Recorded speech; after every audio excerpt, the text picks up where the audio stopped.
Good morning. The Senate Committee on State Affairs will come to order. Will the clerk call the roll? Campbell? Here. Hall? Here. Lucio? Nelson? Here. Powell? Here. Schwartner? Zaffarini? Birdwell? Present. Hughes? Present. A quorum is present. Good morning, folks who've joined here in person and also watching online, members and talented staff. I thank everyone who worked hard to get us together today. Many of our witnesses and, of course, the members were prepared for this Monday morning. And what happened Monday morning was unusual. I want to be clear, the meeting Monday morning was noticed just like the Senate rules require. There was no question about that. Everyone knew, just like they were supposed to know. A motion was made under the Senate rules that is unusual.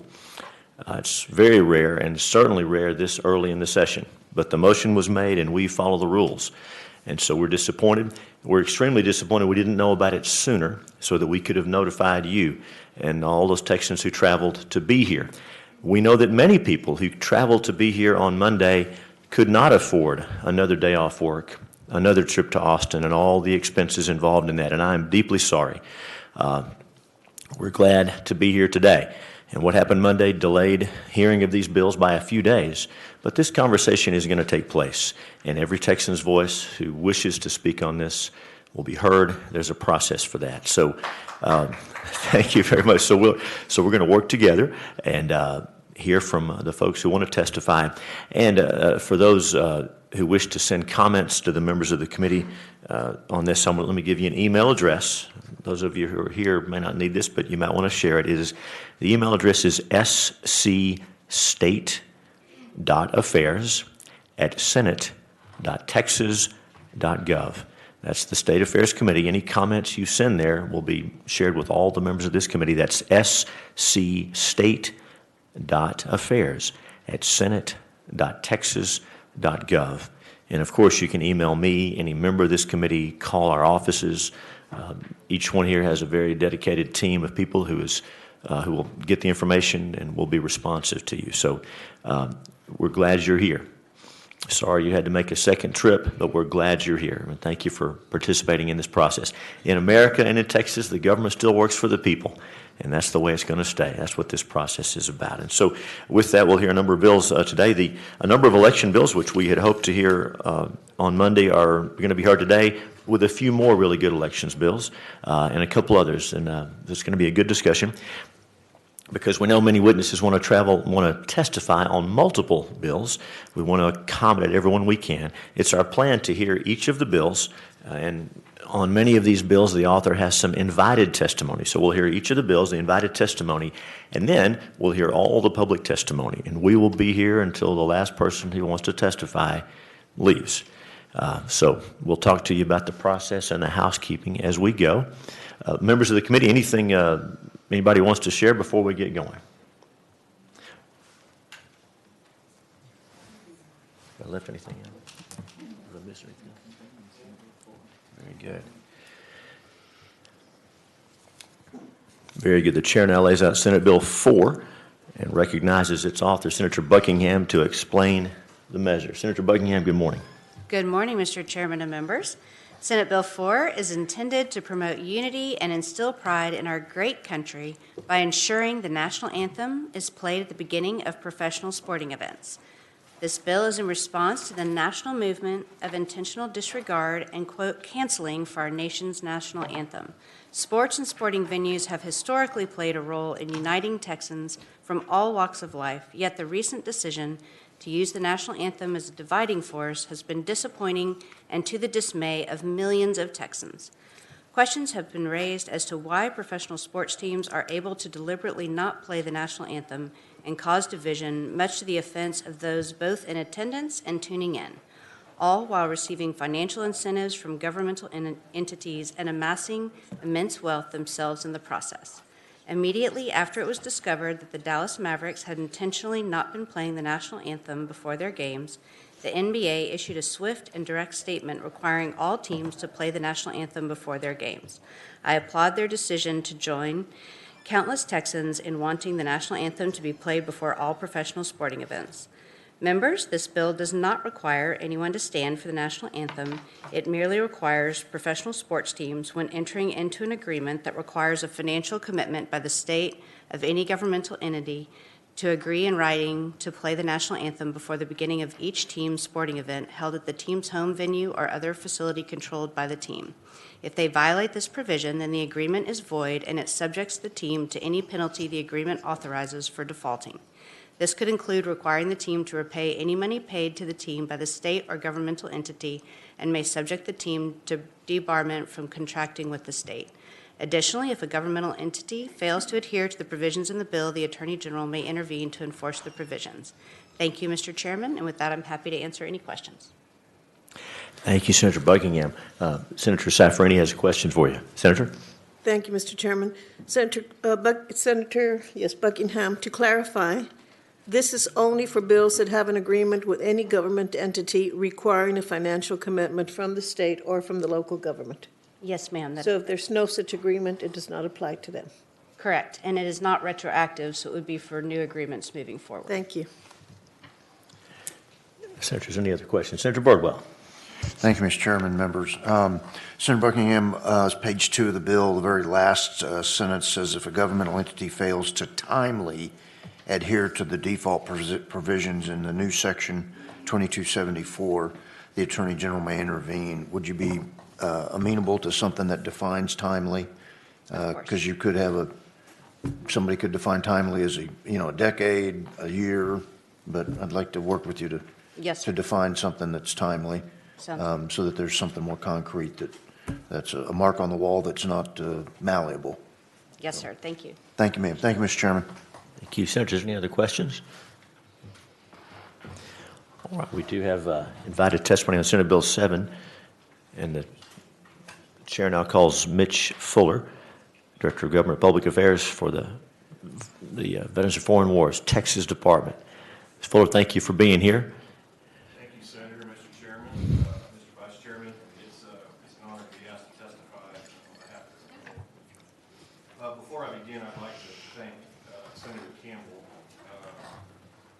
Senator, there's a saying in the military that you talk the talk, but you walk the walk. You've walked the walk with us since last summer with the emergency order issues with our post throughout Texas. I want to publicly thank you for standing with us in your capacity as chair of the Senate Veterans Affairs. That's right. Again, my name is Mitch Fuller. I'm the Director of Government Public Affairs for the Department of Texas Veterans of Foreign Wars, also known as the Texas VFW. I'm here to testify in support of Senate Bill 4. The Texas VFW is the premier veteran service organization in Texas. We celebrate our 100th anniversary of our department charter next month, and we are proud of our 100 years of service to our country and our nation's wars and foreign conflicts, and our 100 years of service in our communities throughout the great state of Texas. On behalf of our more than 65,000 men and women combat veteran members and our more than 20,000 members of our auxiliary, which are family members of our members, and our more than 290 posts throughout Texas, we thank you for your support of our Texas veterans and families. I want to give a little bit of history here of how we got to the point of the national anthem. The VFW of the United States is a congressionally chartered organization. We received our charter on May 28, 1936 from the 74th United States Congress. On page 1 of our bylaws, which is our Mitch, hold tight. I'm so sorry. We can hear you in here, but apparently we're not getting you broadcast on the internet. Will you make sure that microphone is turned on? Is there a light on there, or did that make any difference? Did a light come on? I tried to put my military voice on there. We can hear you fine. We want to make sure. there. No, we can hear you. We want to make sure you're being broadcast to folks watching online and on TV. So Absolutely. and please start to interrupt. Go ahead. Absolutely, Mr. Chairman. Page 1 of our charter, I'll pick up where I left off there, our congressional charter. So we are a congressionally chartered organization. Here are our 7 purposes of the VFW of the United States of America. To preserve and strengthen comradeship among its members, to assist worthy comrades, to perpetuate the memory and history of our dead, and to assist the surviving spouses and orphans, to maintain true allegiance to the government of the United States and fidelity to its constitutions and laws, to foster true patriotism, to maintain and extend the institutions of American freedom, and to preserve and defend the United States from all of its enemies. And so there's some history here. We believe in the VFW that the national anthem is an American institution. In 1899, the U.S. Navy officially adopted the Star-Spangled Banner. In 1916, President Woodrow Wilson ordered that the Star-Spangled Banner be played at military and other appropriate occasions. The playing of the song 2 years later during the seventh-inning stretch of Game 1 of the 1918 World Series, and thereafter during each game of the series, is often cited as the first instance that the anthem was played at a baseball game. Though evidence shows that the Star-Spangled Banner was performed as early as 1897 at opening day ceremonies in Philadelphia, and then more regularly at the Polo Grounds in New York City beginning in 1898. In any case, the tradition of performing the national anthem before every baseball game began in World War II. In 1930, and this is what we're most proud of in the VFW, in 1930, the veterans of foreign wars, many of them World War I veterans, started a petition for the United States to officially recognize the Star-Spangled Banner as a national anthem. 5 million people signed the petition. The petition was presented to the United States House Committee on the Judiciary on January 31st, 1930. On the same day, the anthem was sung to the committee. The committee voted in favor of sending the bill to the House floor for a vote, and the House of Representatives passed the bill that year. The Senate passed the bill on March 3rd, 1931, and President Herbert Hoover signed the bill on March 4th, 1931. So we're 91 years or so, 90 years in, to the national anthem being an American institution. What we like about this bill in particular, and I applaud Senator Buckingham and her staff in working through this, this is no infringement upon individual liberty. Those of us who have fought overseas in our nation's conflicts to defend this country and defend our right to express ourselves, that is sacred. Those are sacred institutions as well. The rule of law is a sacred institution. Our branches of government are sacred institutions. This building is an institution. The state Senate, the state House of Representatives are institutions. But the national anthem is a civic institution that serves to unite us. And I will tell you, in my service in Iraq, what always sticks out to me in 2005 when I was there were 3 elections held. 2 elections for the government of Iraq and 1 to approve its constitution. They lacked institutions. We have sacred institutions in this country. We will always stand for the national anthem, but we respect the right for others not to stand, but we encourage them to stand with us. This is about the ideals of America, and we believe that we've earned the right to stand in the first rank of American citizenship with the national anthem. I wore another hat for 7 years. I was the mayor pro tem and a city council member in Cedar Park from 2007 to 2014. We made an agreement with Tom Hicks, the Hicks family, at that time, who owned the Dallas Stars. So their American Hockey League team, the Texas Stars, play at what's now called the HEB Center in Cedar Park. I will tell you that at that time, if there was any debate about the national anthem, I would not have been happy as an elected official. Most of the sports teams in Texas are incentivized with some sort of public money, including the Dallas Cowboys. So this is important, an important fabric for a civic institution of our country. It does not infringe on anyone's individual rights, and it's important for our country that we have this. Baseball games, basketball games, hockey games are civic gatherings, and we think the national anthem should be played. Mr. Chairman, Mr. Vice Chairman, thank you very much. I stand here ready for any questions, but I appreciate the opportunity, Senator Buckingham, to testify. Thank you very much.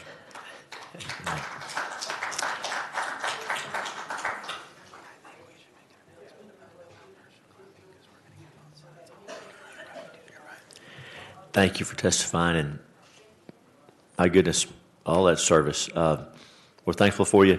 Senators, any questions? Any questions? I learned a lot during your testimony as well. Senator Campbell. Thank you.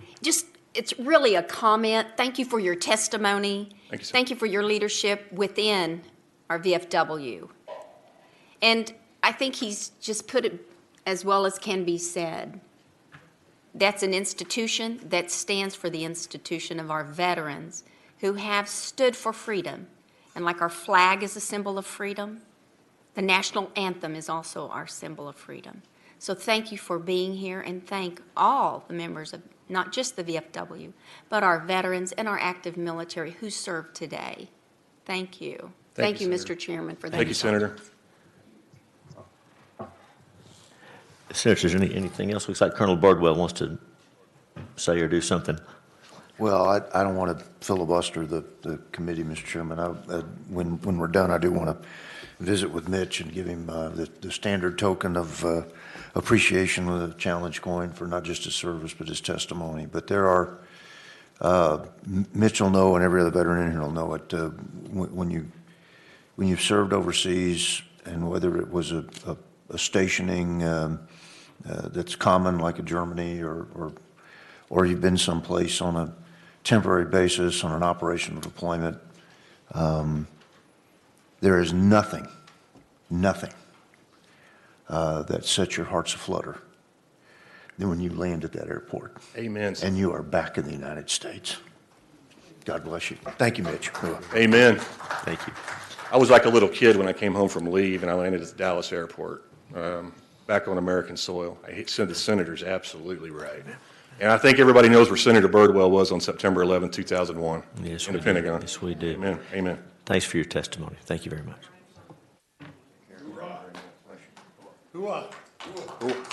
As we say in the Army, hooah. Any more questions? Thank you, Senator Burkham. I really appreciate the opportunity to testify, Mr. Chairman. It's an honor to be invited to testify. Thank you. I'm proud to have you here. Thank you. Thank you very much. Thank you very much. And so,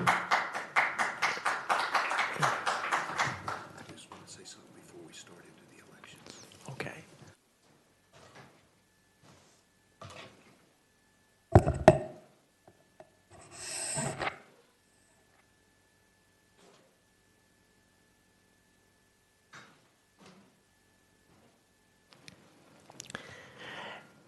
The chair now lays out Senate Bill 29 by Senator Perry and recognizes its author to explain the measure. And again, we know that many witnesses are here on multiple bills, so after the bills have been presented with invited testimony, we want to hear from everyone on these bills. And so, Senator Perry, you're recognized. Good morning. Good morning, members. Mr. Chair, thank you for letting me have the opportunity to lay out Senate Bill 29, which is the Fair and Safety Sports Act for Women and Girls. In recent years, there's been a steady increase in the number of biologically born males competing in female sports. Many students, parents, coaches, and school administrators have raised concerns for the safety of female athletes that are required to compete against biological males. Additionally, biologically born males often have significant physical advantage over their female opponents, and the inclusion of biological males in female sports may deny female athletes the recognition of their hard work. Senate Bill 29 requires UIL athletes to compete in sports associated with their biological sex as determined at birth. Under Senate Bill 29, female athletes are allowed to compete in male sports if a corresponding female sport is not available and the athletic team allows for it. Mr. Chairman, there is a committee sub. Senator Birdwell sends up the committee substitute and recognizes Senator Perry to explain the substitute. Thank you. Committee substitute changes the words participate, participation, and activity from the original bill to compete and competition. These changes were made to clarify that this bill only applies to official competitions. It basically is codifying what currently is UIL rule, and that's the intent of Senate Bill 29. I do have a resource witness from UIL if I need one. Thank you, Senator Perry. Senators, any questions for the author at this point? Senator Hall. Thank you, Mr. Chairman. Yes, sir. Senator Perry, for this bill. And I understand what we're talking about, where we're faced right now is there is no prevention of any male going over and competing in a girl's sport. There is no criteria for what qualifies. There's no qualification other than their desire to do so. Well, currently, UIL rules go by the birth certificate. The sex is identified on the birth certificate. So if that birth certificate is subsequently modified, for whatever reason other than a clerical reason, obviously I would be okay with that. But if it's modified, then that individual could play, biological male could play on a female sport. Okay, but my understanding, the Olympics and some other sports organizations do not have any criteria other than self-identification. Yeah, and I'm not familiar with outside of the UIL, which is the focus of this bill. Okay, but what this will do is provide protection for those females who like sports and want to compete so they can compete fairly. Is that? Correct. This bill is intended to do two things. One, to safety first, Yes. and fair and equitable competition amongst female athletes with their biological peer group. Okay. And we've heard the term, we need to follow the science quite frequently. Is this not following the science that we are putting the females at a significant disadvantage and in physical danger in such sports as wrestling and others where there is body contact? Obviously, there's differences in male and female and biological, and those strengths more than are the norm. You have the anecdotal one-offs, but on the norm, you can pretty much guarantee that a biological male has physical advantages over females. Mm-hmm. And there was a lot of effort put in a few years back to get Title IX introduced so that women had sports that they could compete in. And this would essentially wipe that out, would it? Well, this bill is intended to protect Title IX and the gains that women have made since the 70s into being able to compete in their peer groups with counterpart sports or the male counterpart sports, for sure. So it'd be political correctness causing us to go backwards several years. Yeah, and again, this bill is geared to protect women's safety and allow them to compete against their biological peer groups. And we all have had our kids that are competitive. My daughter and son were both competitive all the way from peewee football and all the way through the lines. And those kids got to high school. It would have been a tragedy to have all those summers away and all the competitive athletics they participated in, all the awards and acclimates that come with it, and the learning the loses in their peer groups, to be able to be wiped out by someone other than their biological sex being able to come in and take that from them. Oh, absolutely. And but this would not prevent in those smaller communities where they're maybe not large enough, or where there are circumstances that a female decides that she wanted to play on a male team. Would this? That's not Title prevent? IX, and UIL mirrors Title IX. So if you don't have a counterpart to if the female wants to play a sport, and there's not that sport for that female, but there's a counterpart to the male, if they can try out for that sport, they can play on that team. Okay. It's biological males playing on the female sports is what this bill does, is reaffirm the gains made in Title IX. Okay. Now, I think what you've talked about makes it real clear that we have an obligation to protect women's sports, and I thank you so much for bringing this bill. Thank you. Thank you. Thank you, Senator Hall. We're going to bring up the resource witness in a moment, but any questions for Senator Perry at this point from the committee or other members of the Senate? Very good. You do want to Thank bring up you. the resource? Senator Perry, we're going to call Jamie Harrison, Okay. Deputy Director of UIL. Here is a resource.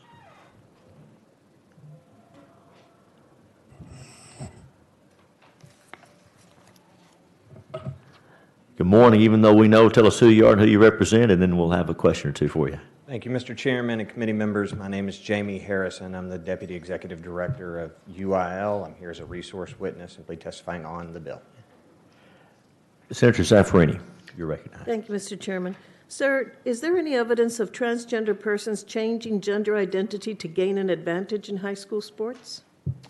To that specific question, I'm not aware of any evidence of that. I do know there's a pending court case out of Connecticut where there are some natal female, students born female, who have sued that state association over some transgender male to female students who won a variety of state championships in their state track meet. But to say that they chose that specifically for a competitive advantage, I'm not aware of that. That's in Connecticut, and there's no evidence yet that you know of. Is there any such pending case in Texas? No, ma'am. Our Thank rule you. doesn't allow. Is there any evidence to suggest persons would subject themselves to the hardships associated with being transgender, such as bullying and isolation, to receive a sports scholarship in Texas? UIL's high school sports, we do not, we don't address scholarships, so I would not be. You don't address the potential for university scholarships. I don't have any knowledge on that. Thank you. This bill could negatively impact cisgender girls, that is, girls whose gender identity corresponds with their birth certificates. Is there any concern, or are you concerned, that this bill could result in persons subjecting cisgender girls to ridicule because they do not conform to other persons' perceptions of femininity, especially if adults make those accusations? I'm not an expert in that area, Senator. I could not speak to that. Do you have any evidence suggesting that cisgender girls of color are more likely to be accused of being transgender? Again, I'm not an expert in that area. I apologize. Do you know if this bill provides any guidance regarding how a referee or other sports official should handle a challenge regarding a player's sex? I am not, and when it comes to UIL rules, sports officials are not involved in those decisions whatsoever. This would be an eligibility issue, which is at the school administrator and UIL committee level. Do you know if this bill would protect persons from having to share private personal information simply because a coach or another opposing player or his or her parent demands proof that a player is not transgender? I am not aware of any instance in a UIL setting where a student would be required to provide such private information. Thank you. If a player does not have immediate access to his or her birth certificate, which most persons would not at a sporting event, could a player be subject to an involuntary and invasive medical exam? I did not read that in the bill, and that does not exist in UIL rule. Do you worry that this bill does not address any potential for bullying that could occur because the bill excludes transgender persons from normal sex school activities? UIL has had a rule that is very similar to this bill for a few years now, and we have not been made aware of any instances of bullying as a result of it. Is there any part of this bill that concerns you about its possible impact on transgender boys or girls? When it comes to competitive fairness and UIL activities, no, ma'am. The bill is very, very similar. There's one small exception, but by and large, the bill is very similar to existing UIL rule that's been in place for a few years now and has been, by and large, successfully implemented. Thank you. Thank you, Mr. Chairman. Thank you, Senator. Senators, any other questions for our resource witness? Senator Powell.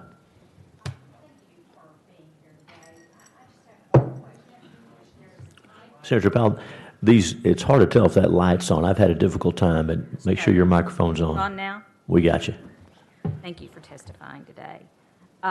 It's been suggested here that that if we don't take this bill, that there is a threat to Title IX by allowing transgender children to play sports.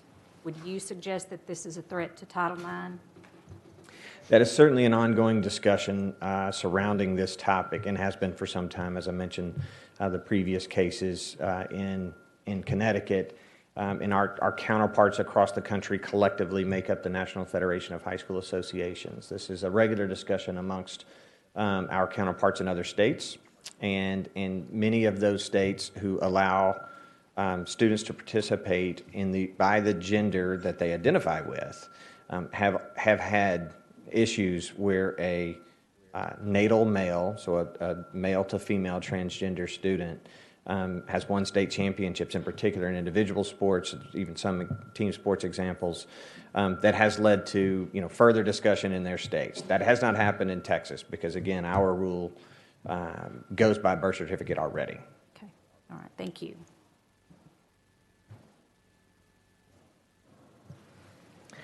Senators, any other questions for the resource witness?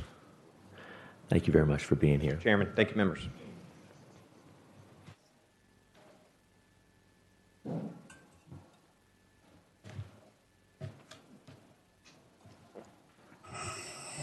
As we move through the agenda, we're going to be getting into election bills, and I think Senator Hall wanted to make some opening remarks as we begin that. Senator, you're recognized. Thank you, Mr. Chairman. And, Mr. Chairman, I want to thank you for your swift action that you've taken when we had our Monday meeting canceled due to some technical procedures.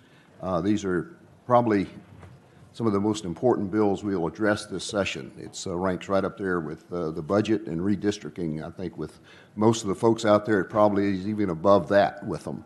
And it's interesting to see that it's being addressed in a bipartisan way, that everyone recognizes that we have to make sure that every vote counts, and it only counts once, and that everyone who is eligible to vote can vote, and those who are not eligible do not vote.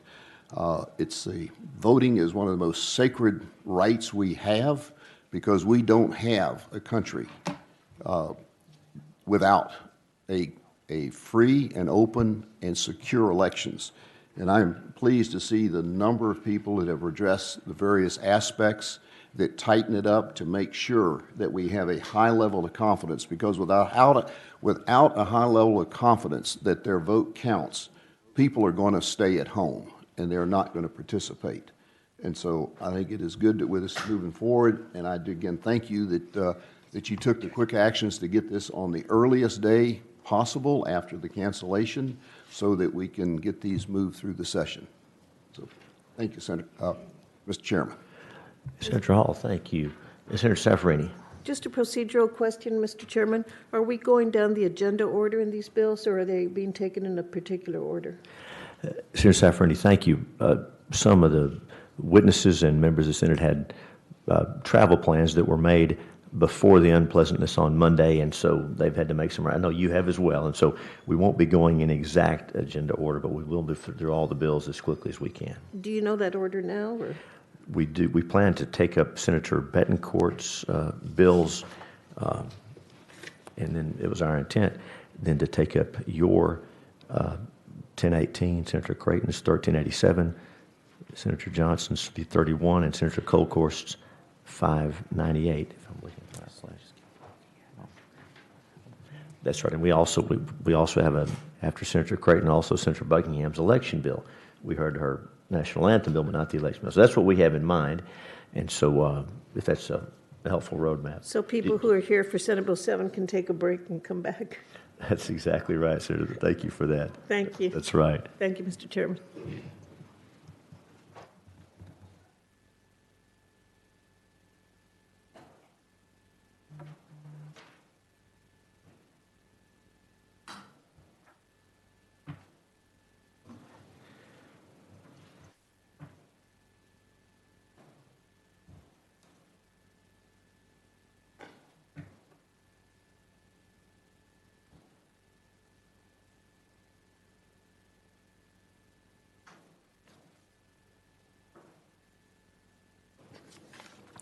The chair now lays out Senate Bill 1112, Senate Bill 1112, and recognizes its author, Senator Birdwell, to explain the measure. Good morning, Senator Birdwell.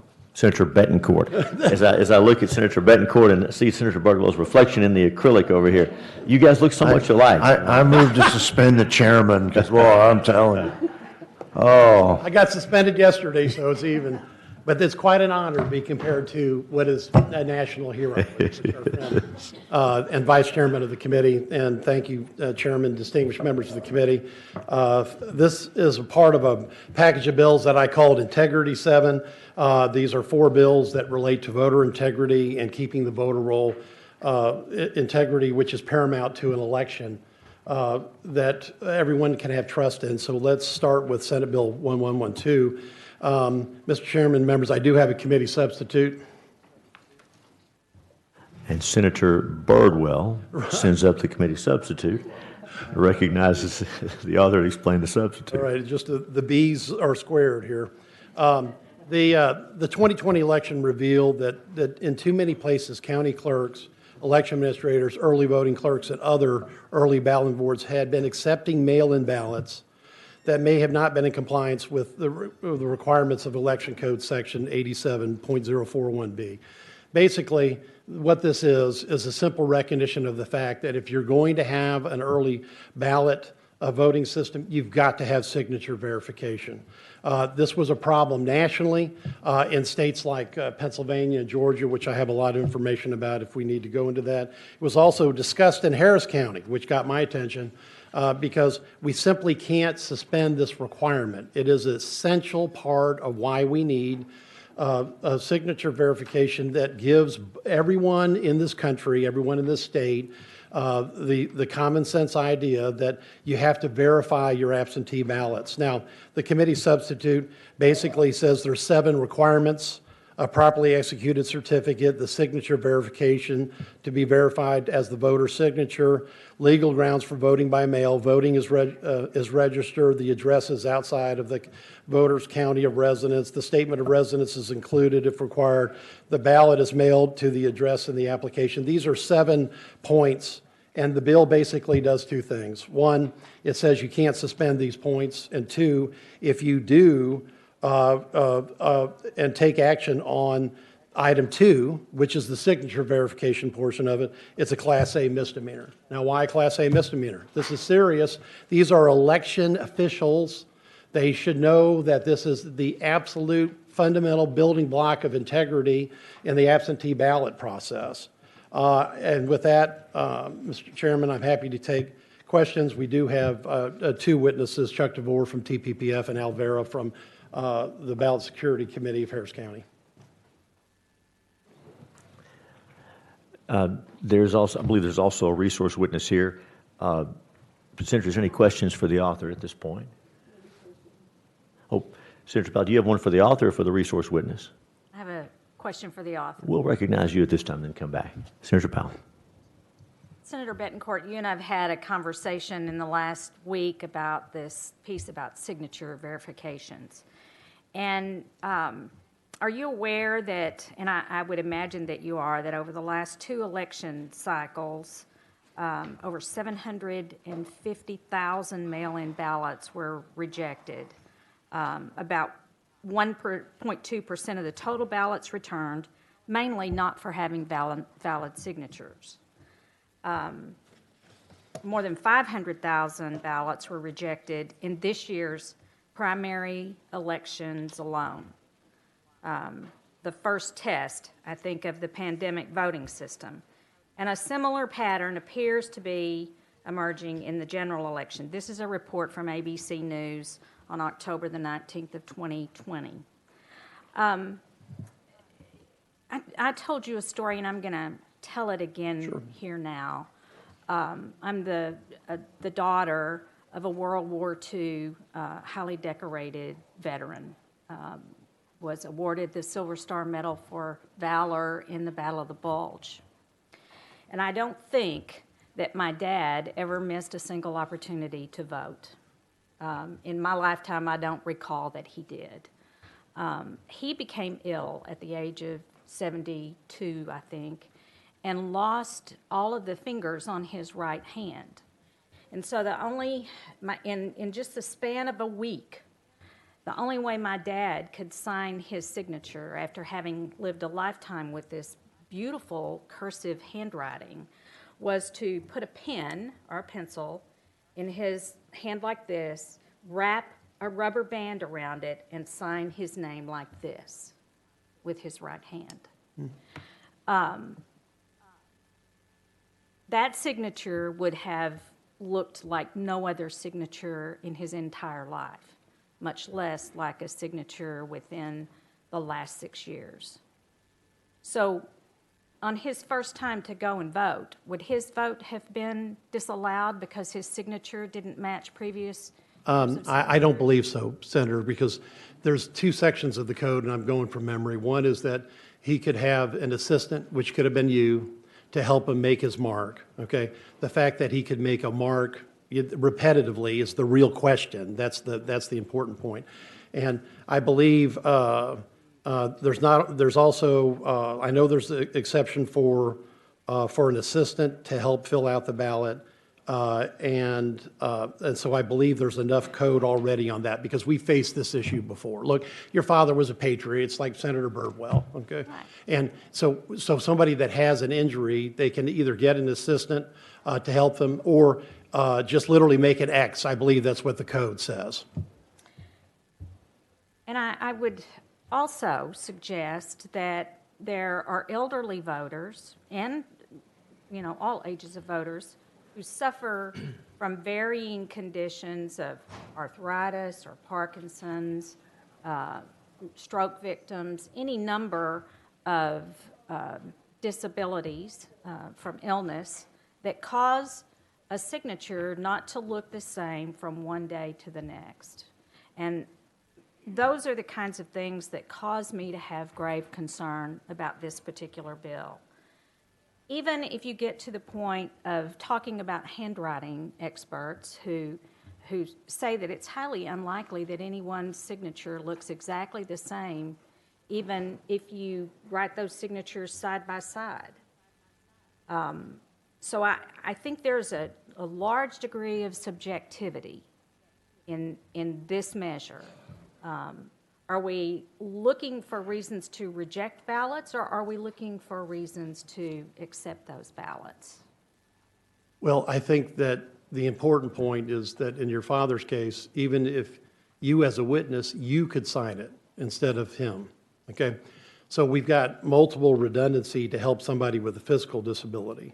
But the fact is, that absentee ballots must have a signature verification. In many other states, 35 of them, they actually have higher standards, in total about voting, including photo ID, et cetera. So we have a good system, but it has to be enforced, because the moment that it stops being enforced, then you see the national news stories that happened in Pennsylvania. You see the national news stories that happened in Georgia when the Secretary of State either entered a consent decree against their own election code, or in the case of Pennsylvania, they just unilaterally decided not to do signature verification.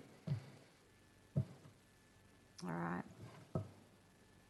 And I think maybe the last thing that I would suggest here, and maybe you can help me with this, is that additional studies of rejected ballots are revealing a racial bias. Are you aware that, in part, because of these signature issues, that last year a Stanford MIT analysis showed that Black and Hispanic voters' ballots were rejected at roughly twice the rate of white voters?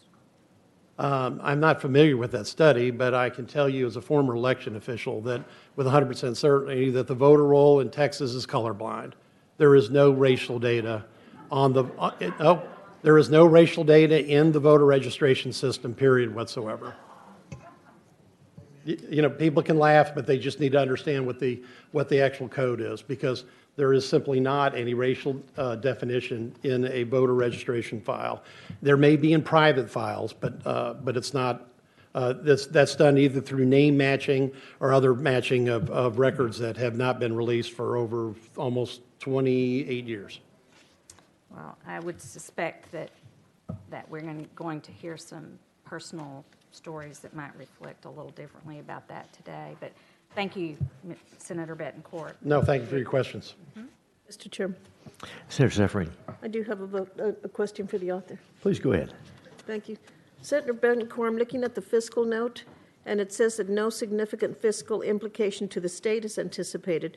Do you worry that this would be an unfunded mandate then for the local government? No, because, Senator, it's a great question, because this is the job they're supposed to be doing. This is in the code right now. And what really this does is say, don't suspend it.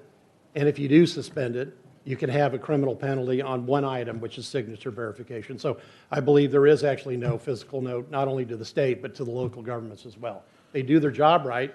This is not an issue. Thank you. Thank you, Mr. Chairman. Senator Zaffarini, thank you. Members, any other questions for the author?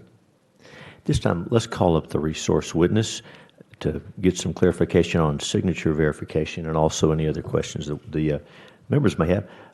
Ms. Adkins Christina Adkins is here from the Secretary of State's office, the legal director. He's familiar with these processes, and I'm just curious.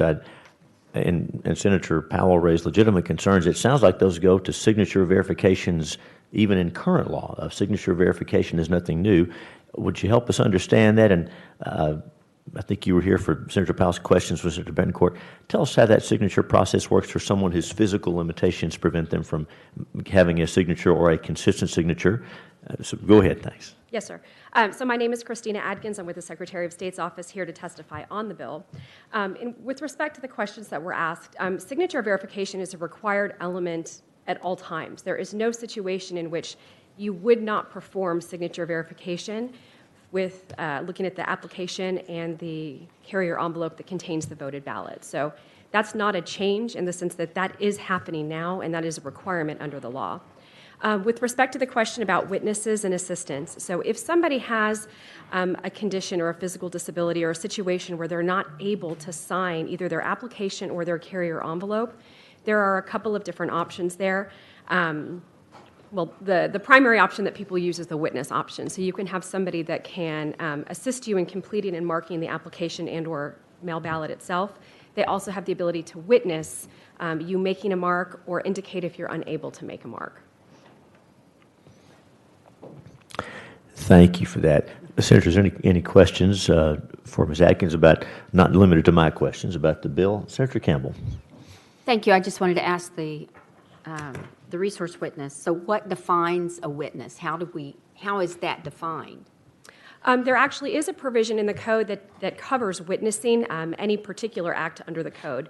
And so somebody that's serving as a witness has to provide additional information on whatever document they're witnessing. They have to state their name, they have to state their address, and they have to indicate that they are serving as a witness.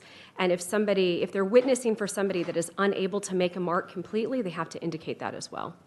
Is there a connection in some way that they either have a power of attorney, or that it's family member or close friend? I mean, can it just be somebody off a street? So there's some limitations on certain types of documents with the number of times somebody can be a witness. Generally, there's no requirement that the witness be of any particular relationship to that voter. So it could be a friend, a family member, somebody else in the household that helps them by completing the witness portion. Now, there are some limitations on the number of times people can witness things with respect to mail ballot applications. And for that situation, that prohibition is on the witness. They can't witness multiple people if they're not a close family member. So a close family member can always provide a witness or serve as a witness for multiple people. They just can't do it outside of their close family members. So how many times can a witness be a witness that's not a family member to multiple When we're family? talking about the mail ballot context, you can witness one person's signature. Unless it's a close family member, in that case, you could do more than one person. And how is the condition set so that you're not a witness in one county or one city and you go to another county to be a witness? I mean, is there a way to track that? Is that on file and active, ongoing as the election is being held? So I would say to that, there is no official mechanism in place for reviewing and tracking, how many times somebody witnesses a particular, mail ballot application or voted ballot for a particular election. However, what we have seen is that many of the elections administrators and election officials across the state are very good at pattern recognition in this area. And if they see repeated names or they see, some consistency that's broader than what's authorized in the law, they're usually very quick to bring it to our attention or maybe local law enforcement. But somebody witnessing in one county, that county's really not going to have knowledge if they're witnessing in another county. That's correct. There's really not a path or a system, a communication system to know that this person is witnessed. That's correct, true? yes, ma'am. Mm-hmm. Okay. Well, that seems a little loose, but thank you. Thank you, Mr. Chairman. Thank you, Senator. Senator Zaffarani has questions for you, and Senator Hall. Yes, ma'am. Thank you, Mr. Chairman. On page 1, lines 7 to 13, this bill would prohibit an election official from suspending the requirement that mail-in ballots be accepted only if the signatures on the carrier envelopes are verified and establishes a violation as a Class A misdemeanor. But in one case, a judge issued an order requiring counties to either adopt notice to require rules for ballots with signatures that didn't appear to match or suspend the signature verification law. This bill would prevent an election official from doing the latter. This bill would make it a crime then for election officials to suspend the signature verification requirement for accepting a mail-in ballot. Could they be held criminally liable if they did so to comply with a court order? Well, I know, ma'am, that there's some pending litigation on the issue of signature verification.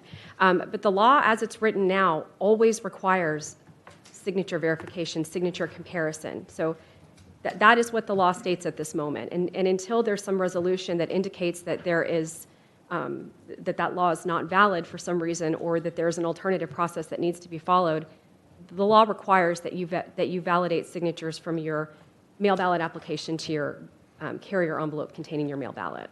But would this bill prevent officials from complying with a court order?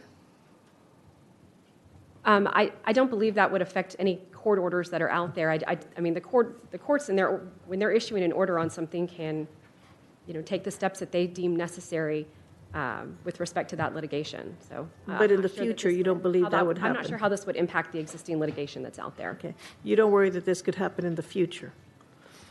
Well, I think that if this law were passed that added this particular provision, adding a criminal penalty, and there's litigation on this issue, then the court would have to address that particular issue in the court order.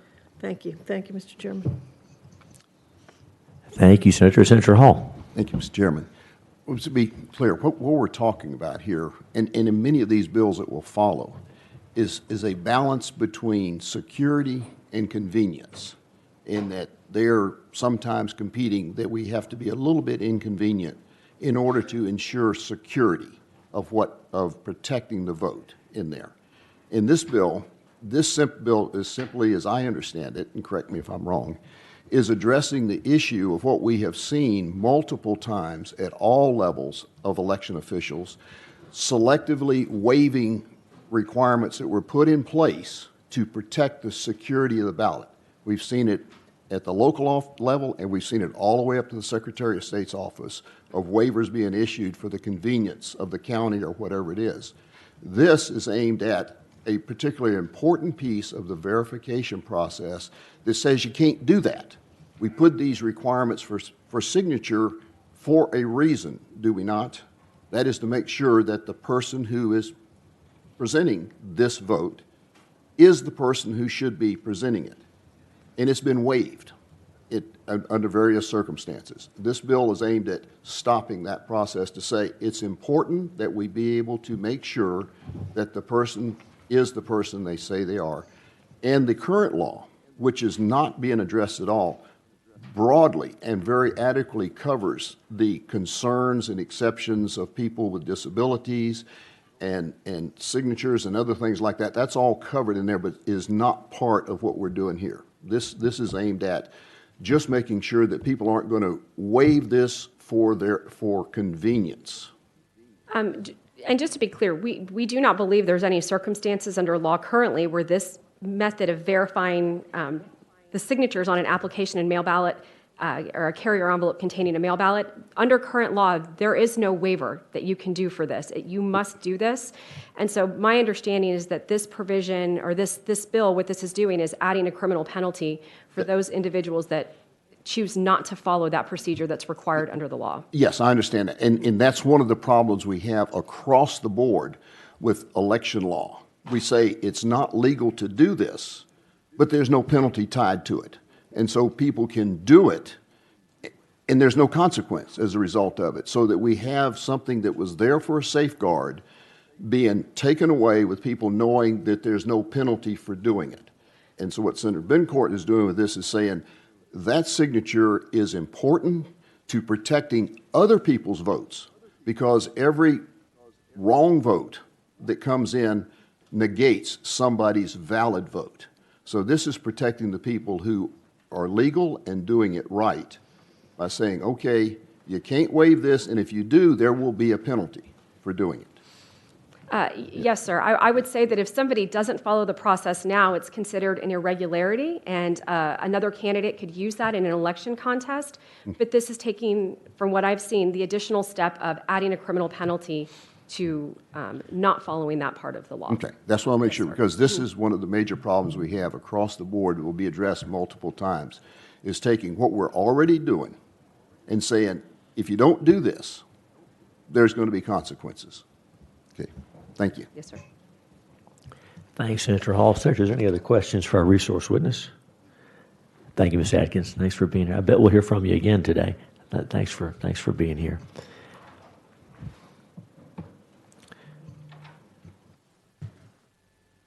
The chair now calls Alan Vera, chairman of the Harris County Republican Party Ballot Security Committee, also someone who's worn the uniform. Mr. Vera, welcome. Introduce yourself. You know the drill. Introduce yourself. Tell us who you represent and give us your testimony. Thank you, sir. Alan Vera, Chairman, Harris County Republican Party. Is it on now? Thank you. Alan Vera, Chairman, Harris County Republican Party Ballot Security Committee, testifying in support of SB 1112. This bill does not add new requirements or new restrictions on the voting process. It simply reaffirms that the existing law has to be kept, has to be maintained. Doesn't seem necessary sometimes, but here's the story. For the November 2020 general election, Governor Abbott decided to make my life even more difficult by moving mail ballot drop-off from 1 day to 60 days. In response to that, we posted poll watchers to watch the mail ballot drop-off to make sure that it was in compliance with the Secretary of State's guidelines and the forms they provide. About a week into the process, our poll watchers and the early voting ballot board began hearing the county clerk's employees discussing letting the ballots that were dropped off in person bypass signature verification. Just skip it. In essence, it did not occur to them that that would be creating an unequal treatment of different voters. Some mail ballots would be done through signature verification. Other voters wouldn't have that. So it was an inequality in the works. We addressed the issue with the clerk staff, reminded them that they could not bypass that product. It turned into an unnecessary but miniature email firefight. We finally had to call in Mr. Ingram, God bless him, because he intervenes a lot, who made it clear that the dropped-off mail ballots could not bypass the signature verification committee. So although we were able to solve this problem, the bill is still necessary. It removes any doubt across Texas that every single mail ballot must go through SVC. It makes it clear that every voter in Texas will be treated the same way. Okay? There are no exceptions. This bill will help prevent future needless showdowns over the issue. We recommend you report the bill favorably to the full Senate. Thank you. Mr. Vera, thank you. Senators, any questions for the witness? Senator Hall. Thank you, Mr. Chair. Thank you, Mr. Vera. So what we're talking about is this is not somebody's figment of their imagination of something that might be happening. You had firsthand knowledge, witness of this actually occurring. We had witnessing, it was about to occur. If we had not been there, it would not have been prevented. They would have bypassed the signature verification committee. Okay. Thank you. Thanks, Senator Hall. Senator, any other questions for Mr. Vera? Thanks very much for being here. The chair now calls Chuck DeVore, Honorable Chuck DeVore, Texas Public Policy Foundation for Senate Bill 1112. Good morning, Representative. Introduce yourself, tell us who you represent, and give us your testimony. Thank you, Mr. Chairman. My name is Chuck DeVore. I'm Vice President of National Initiatives with the Texas Public Policy Foundation, and I'm here to testify in support of SB 1112. I think it's an important context for the members to understand historically what has happened with the use of mail-in ballots in the state of Texas, a state that is technically an excuse-required state to obtain a mail-in ballot. You have to be either 65 and older, you have to check a box indicating that you have a disability that might make it dangerous or difficult for you to go vote at the polls in person. You have to vote outside of your county of residence, or in very limited numbers across the state. If you're otherwise eligible to vote, but somehow in jail, you can also vote from jail. Not a lot of Texans exercise that option, but that does happen.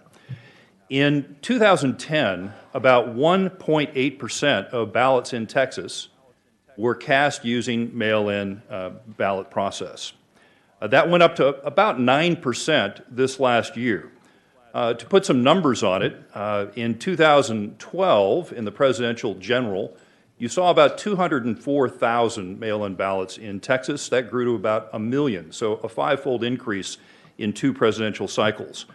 Something of note, which is somewhat suspicious from a statistical standpoint, is that in the hard-fought 2018 general, you saw the average age of those people requesting mail-in ballots plummet from 42 years old, this is the average age under the age of 65, so it plummeted from 42 years old, which is the statistical midpoint between 18 and 65, to 36 years old, which indicated, after we did a fair amount of research, that there was a lot of additional people who had been checking the disability box in the 2018 general, obviously before the COVID-19 fear manifested itself. And so then what we saw in 2020 was a continuation of this trend with significant numbers of Texans opting to vote by mail, frequently, of course, exercising the disability option. One of the concerns that I think this bill addresses, and I heard earlier cited an ABC News study, and I'm quite familiar with that study. What's interesting is that nationally, the rejection rate for mail-in ballots due to signature mismatch was about 0.68, and this was in the 2016 and 2018 cycles, so 0.68%. In Texas, in the same cycles, it was a little more than half of that, about 0.36% of ballots rejected. So if you look at the Texas rejection rate compared to the national, quite a bit more statistically of our ballots actually get through and get verified than in other states. Now, what's interesting to me, though, is that there's pretty widespread geographical variation with this. What you tend to see in Texas is that more or less the counties are pretty close to the average, but when you start to get to some counties, especially down in the Rio Grande Valley, you see this huge disparity between some elections where there are no ballots rejected whatsoever, and sometimes you see where the rejection rate is 13 or 14 times the state average.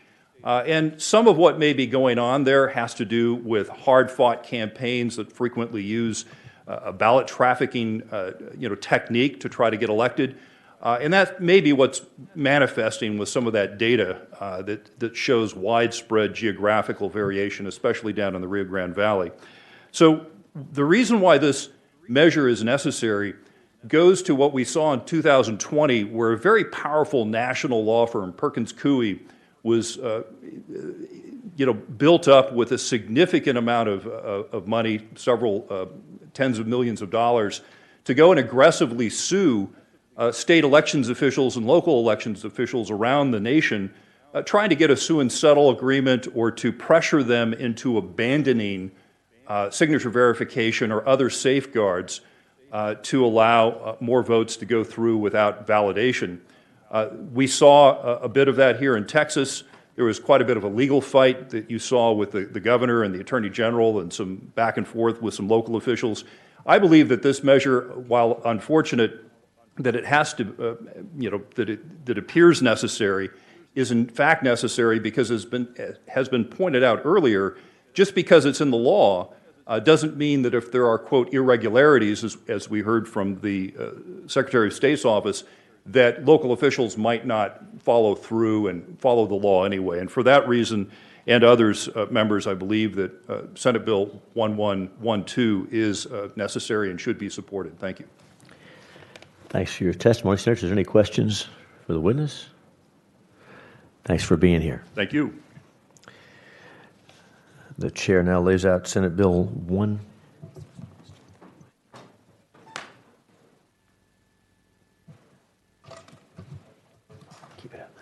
The chair now lays out Senate Bill 1113 and recognizes its author, Senator Betancourt, to explain the measure, Senate Bill 1113.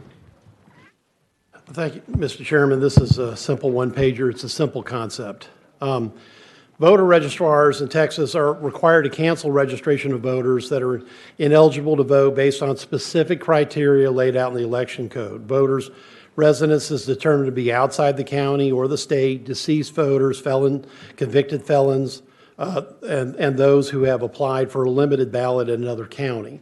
Senate Bill 1113 simply states if a voter registrar fails to cancel in a timely manner a voter registration that is ineligible, the Secretary of State may withhold funds under Chapter 19 of the Election Code. Chapter 19 is funding is intended to help local registrars administer accurate voter rolls. The intent of SB 113 is to ensure that Chapter 19 funds are being provided on the condition that voter registrars are maintaining the integrity of the voter roll, because that's paramount to democracy. And it's a simple concept. With that, I'm happy to answer any questions. Senators, I'll let told that. Is there any committee members? Senator Birdwell, then we'll get to everybody who wants to ask a question. Senator Birdwell, go ahead. You're recognized. Thank you, Mr. Chairman, and thank you for your kindness and your previous comments, Senator Betancourt. It is a treat to be your colleague. My only question on the bill is you use the word timely without similar to my question to Senator Buckingham, without a definition of timely, whether that's days, months. Would you entertain some ability to define timely so that you don't have an inordinate amount of discretion that somebody might define timely as a decade? Well, and that may be what's happening in some of these voter registration purges, but let me just say this. Fortunately, the code already defines it. Okay. Timely is considered immediately upon the receipt of information to the registrar that a voter in question is not eligible. This is the standard applied from Election Code 16.031, and we can bring the Secretary of State up as a resource witness on that if you wish. All right. Thank you. Appreciate it. Thank you, sir.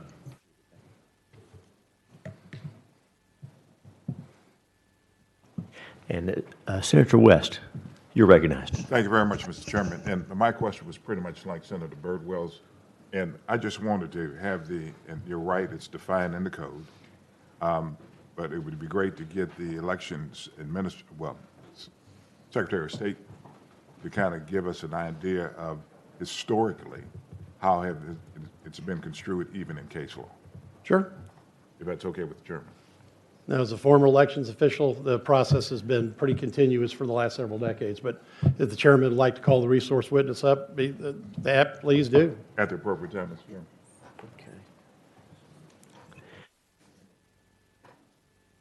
Chairman. Before we call the resource, any other questions for the author? Senator Hall? Senator Betancourt, if they don't do this, what is the penalty? Well, right now, there's no coupling of performance. So if you don't take care of the voter roll, you still get the Chapter 19 money. So this is simply do your job, you get paid. Don't do your job, you don't get paid. And that's really what this should be about. And that was the standard I held to when I was taking Chapter 19 funds as a voter registrar, and I think it's a standard we should adopt in the state. Okay. And that's the Secretary of State that determines whether or not it's timely. Sure. And the money comes. So there is some penalty there for them for not doing this. Well, the intent is to make it very clear that the Secretary of State may withhold funds, I'm reading from the bill, ministered and distributed by the Secretary under Chapter 19 or Section 31.009 from the registrar. All right. Thank you. Mr. Chairman, can I ask just one other question? Senator West, go ahead. Senator Betancourt, what are Chapter 19 funds? Chapter 19 funds are funds that have historically been used to augment voter registration activities in the state. They're designed to help voter registrars maintain a voter roll, and in this day and age, that's in conjunction with the National Registration, NVRA Act, National Voter Registration Act, and the Help America Vote Act, HAVA, to maintain voter roll integrity really in all 254 counties. These funds are also used for voter registration purposes, correct? Right, they're used for registration All right, purposes. so let me ask this question. So if we have a renegade registrar who doesn't do their particular duty, the whole county in which these funds are to be used for would end up being impacted, adversely impacted, correct? Well, I can defer to the resource witness, but based on your bill. But from a practical perspective, the Chapter 19 funds are directed and dedicated to voter registration activities including roll maintenance. I do not believe they can be used by any other official in the county. That's at least when I was operating those funds. I did not believe anyone else could have access to them. And I don't, and I understand what you're saying, but I'm looking at your bill. You're saying the Secretary of State may withhold funds Right. administered, and the funds that are being administered by the registrar. Can you hear me? Sure. No, I'm just. The funds that are being administered by the registrar are for purposes, as you just mentioned, one of which is voter registration. Right. And so the Secretary of State, if the registrar is a renegade registrar that doesn't timely perform their duty, the Secretary of State can withhold monies that are necessary in order to assist in voter registration in particular counties, correct? They can withhold Chapter 19 monies with this bill under their prerogative. So they can either hold in part or full, and that's going to be rulemaking authority for the Secretary of State. So the answer to the question is yes. The answer to the question is that if there's a renegade voter registrar Right, that's that's what I'm not doing the job, they could lose all their Chapter 19 monies. Which Or they could lose, depending upon how the Secretary of State wishes to enforce this provision. Well, and I know we got 50 million bills, but these are important bills. Sure. How much the Secretary of State has broad latitude in putting in place the rules? Obviously, they'd be subject to public comment. My Correct. concern with this is, and I don't have any problems with the bill. I think we should make sure we have clean voter registration rolls. But what I'm concerned about is the loss of Chapter 19 funds in a particular county if you have a registrar that does not perform their duty. Would you consider an opportunity to cure once a Secretary of State determines that there's a voter that shouldn't be on the file? Would you consider an option to cure first before funds are taken away? Senator, there's already existing, and I do at this point in time would want to get the Secretary of State up. There's already a reporting cycle. The funds are, when you look at just an individual registration, are relatively small for obvious reasons. But the fact of the matter is that if you have a renegade voter registrar that refuses to clean the rolls, they're not doing their job, they should not get paid. And at that point in time, that's just simple mathematics to me, because the integrity of the voter roll is what's paramount. The funds are there to help the voter registrar do their job. If they are willingly or refusing to do their work, then again, if they don't want to do their job, they don't get their money. Okay, well, two things, and then we can move on. We'll have ample opportunity on the floor to debate all of this. What I'm asking you, you keep saying their money or get paid. It's not an issue of them getting paid under Chapter 19. The issue is monies under Chapter 19 going to perform the purposes that you talked about, correct? It's a direct disbursement from the Secretary of State. No, that's not the question. You kept It is the referring- question, if I could answer it first, and then can I get through what I think is the question? Sure, go ahead. Okay. In this Chapter 19 funds, they come directly from Secretary of State to the voter registrar, okay? And that's because of some uniquenesses in voter registration that relate back several decades, that money is designed to be used by that department and that officer specifically. So when I'm using a colloquialism to say they don't get the paid. Right, the paid, I'm trying to explain it to the broader audience. But the fact of the matter is that if there's a failure by the registrar to timely form their duty, the intent of the bill is to say the Secretary of State has the ability to withhold Chapter 19 funds, period. Would you consider an amendment or a committee as part of a committee? I don't think so. Can I finish now? You may go Thank ahead. you very much. All right. An opportunity to cure. Can I go now, or Sorry. If you want to. No, okay, yeah, no, Ken.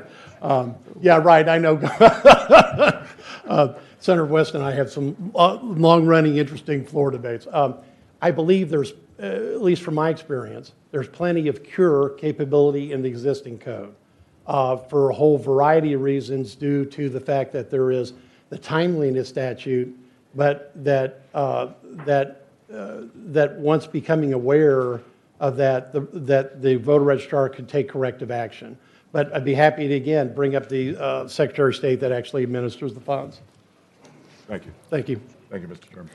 Thank you, Senator. Senator Powell, did you have a question for the author? Please go ahead. I do have a question for the author.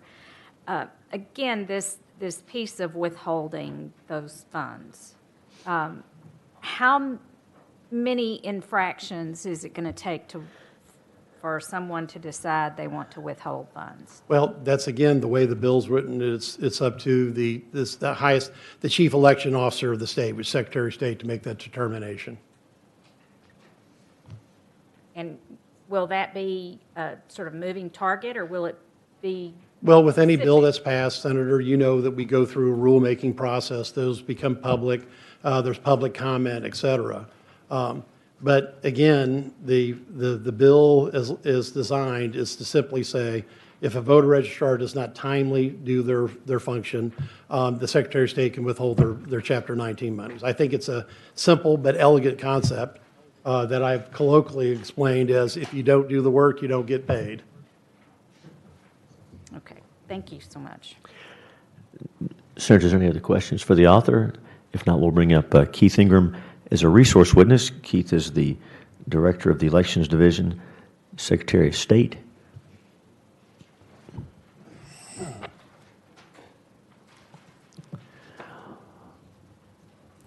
Good morning, Counselor. Welcome. Please go ahead. My name is Keith Ingram. I'm the Director of the Elections Division, Texas Secretary of State's Office, and here to testify on HB 1113. And I know Senator Zaffarini has a question for you to get us started. Senator? Thank you, Mr. Chairman. Sir, you heard several questions about the term timely. Do you have anything to add to the definition of the word timely, or how it would apply to this particular bill? So the way we would operate with this bill is we send tasks to the counties to work with regard to felons or deceased or whatever. If they have a task that's pending longer than 30 days, we would prevent their ability to seek reimbursement under Chapter 19. Thank you. Thank you, Mr. Chairman. Thank you, Senator. I know there's been a lot of discussion. Senator West, did you have questions for the resource witness still, or did you and Senator Betancourt figure that out? No, we hadn't figured it out yet. All right. Do you have anybody, Senator, so to make sure I'm clear, I'm sorry, I haven't recognized Senator West. Do you have questions for this resource witness? Just a couple. I just want to make sure. And then I'll come back to you, Senator Hall. Thank you. I'll defer since he's a member of the committee. Thank you. You know, and for the benefit of those watching, if you're curious, the members of the State Affairs Committee, of course, have primary responsibility here, but we, as a courtesy, extend to all members of the Senate the ability to participate. So the members of the State Affairs Committee will generally ask their questions first, and then we'll ask any other members. Senator West is not a member of this committee, but is welcome here. So if you see him going last, we're not picking on him. He's just not on the committee. So Senator Hall, you go ahead. Okay, Senator West, you go ahead. Thank you, Senator Hall. In terms of the timely, go over that again. So we send tasks to the counties to work, and it's on their dashboard. If something is on a county's dashboard for longer than 30 days, that's when we will trigger this provision to cut off their access to Chapter 19 and HAVA dollars. All of their access? Until they... Let me make sure I understand.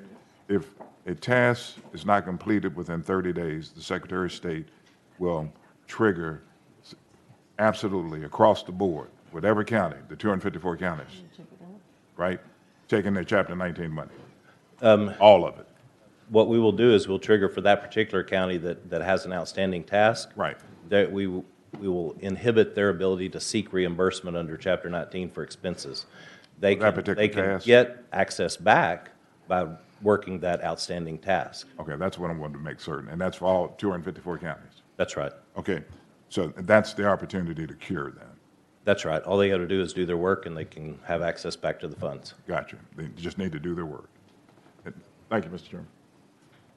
Thank you, Senator West. Senator Hall. Senator West got the first half of my question. Second half.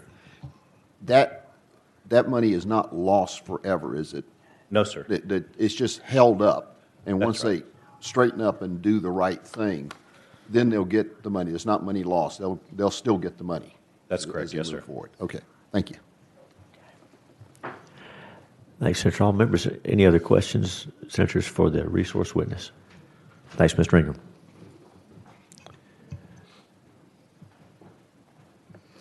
The chair now calls Alan Vera, testifying for Senate Bill 1113.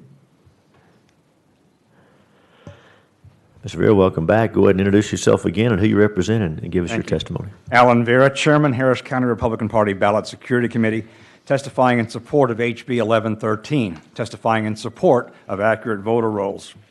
Our Ballot Security Committee is growing in both numbers and capabilities. We now have an elections data analysis subcommittee, which has just commenced a deep dive into the Harris County voter registration rolls. We're finding some shocking things that we'll share when the time is right. But sometimes you don't even have to dig or dive to have problems with the voter rolls come up and stare you in the face. In 2020, the Harris County interim clerk mass mailed ballot-by-mail applications to every registered voter in the county over 65 years of age. That was around 400,000 applications. He publicly stated that he used the current voter registration rolls for the mailing. Within 10 days of that mailing going out, we began receiving calls from people who live at the address to which the application was sent and who were related to the person to whom the application was addressed. They were calling to complain because the person to whom the application was sent is deceased. And the range of time that they were deceased was between 2 and 11 years. There were over 40 such calls from Harris County alone. We instructed them how to report that to the county voter registrar to get the records corrected.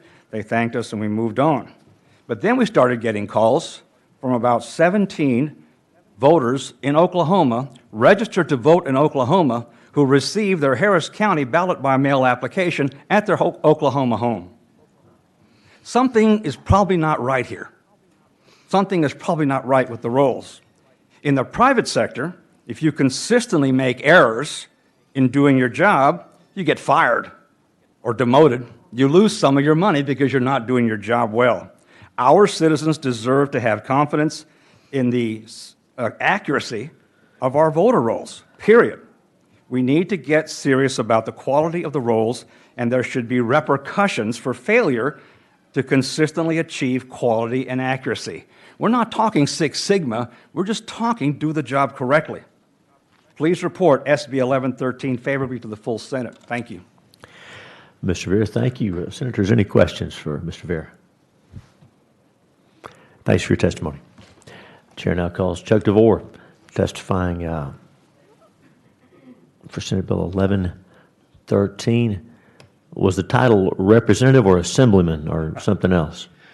Mr. Chairman, it was assemblyman, and one time my office was called by someone who wanted me to come and assemble their furniture that they purchased from IKEA, and we had to explain to them that that's not the kind of assemblyman that I was up in Sacramento passing laws, and the constituent responded, well, what good is he anyway? So, we can identify. Yes, well, exactly. Members, Mr. Chairman, I'm here to testify in favor of Senate Bill 1113. Inaccurately or poorly maintained voter lists are the raw material by which voter fraud can be conducted, especially by mail voter fraud. Texas has made some good progress in improving its lists.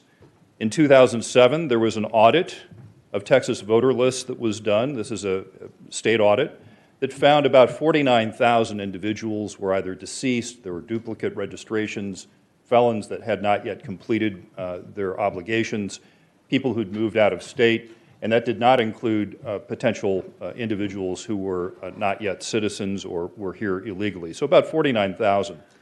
The same number was estimated in 2019 in a study done independently of the state to be about 40,000.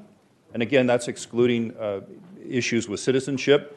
So even as the voter list grew significantly in that period of time, about 12 years, you saw an improvement. But still, I don't think we're there quite yet.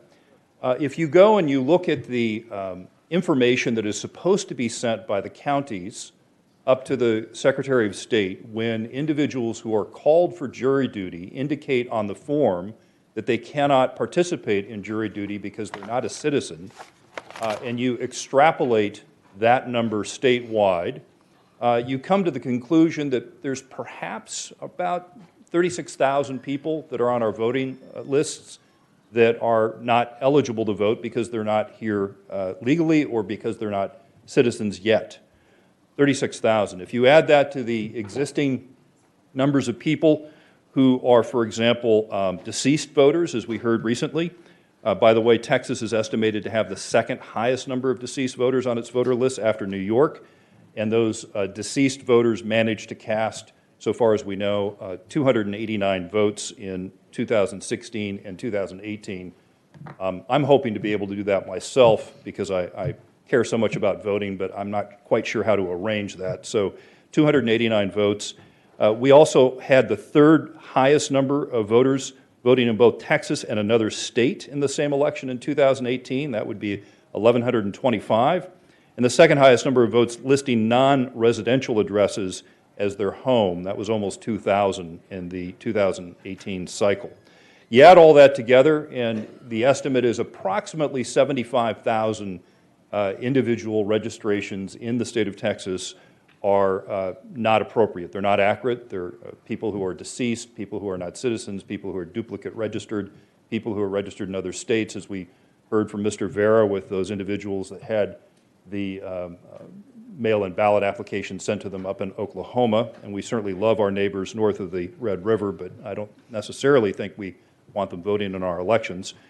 And so it's very important that we do all that we can to improve our voter list maintenance, and that is what this bill would do. As you heard, it would simply deny certain funds to counties that were not in compliance, but then allow them to receive those funds once they were in compliance. So it seems eminently reasonable to us, and that is why we're supporting Senate Bill 1113. Thanks for your testimony. Senators, any? Yes. Senator West, go ahead. You're recognized. Thank you very much for your testimony. You said there was about 75,000 votes cast in 2018. But what was the 75,000? No, sir. What I was indicating was the estimate is that there are 75,000 improper registrations in the state of Texas. So perhaps a small number of those may have been cast. I don't have data on that, Senator West.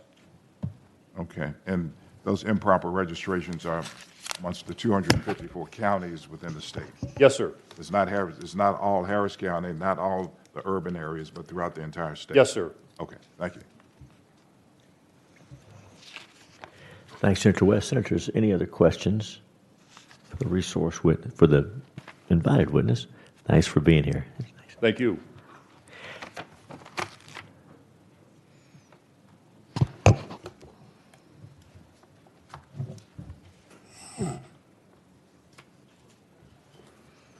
The chair now lays out Senate Bill 1114, 1114, by Senator Betancourt, and recognize its author to explain the measure, Senate Bill 1114.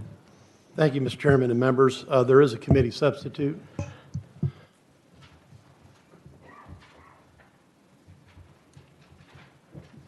Senator Birdwell sends up the committee substitute for Senator Betancourt, and we recognize Senator Betancourt to explain the substitute. Thank you, Mr. Chairman.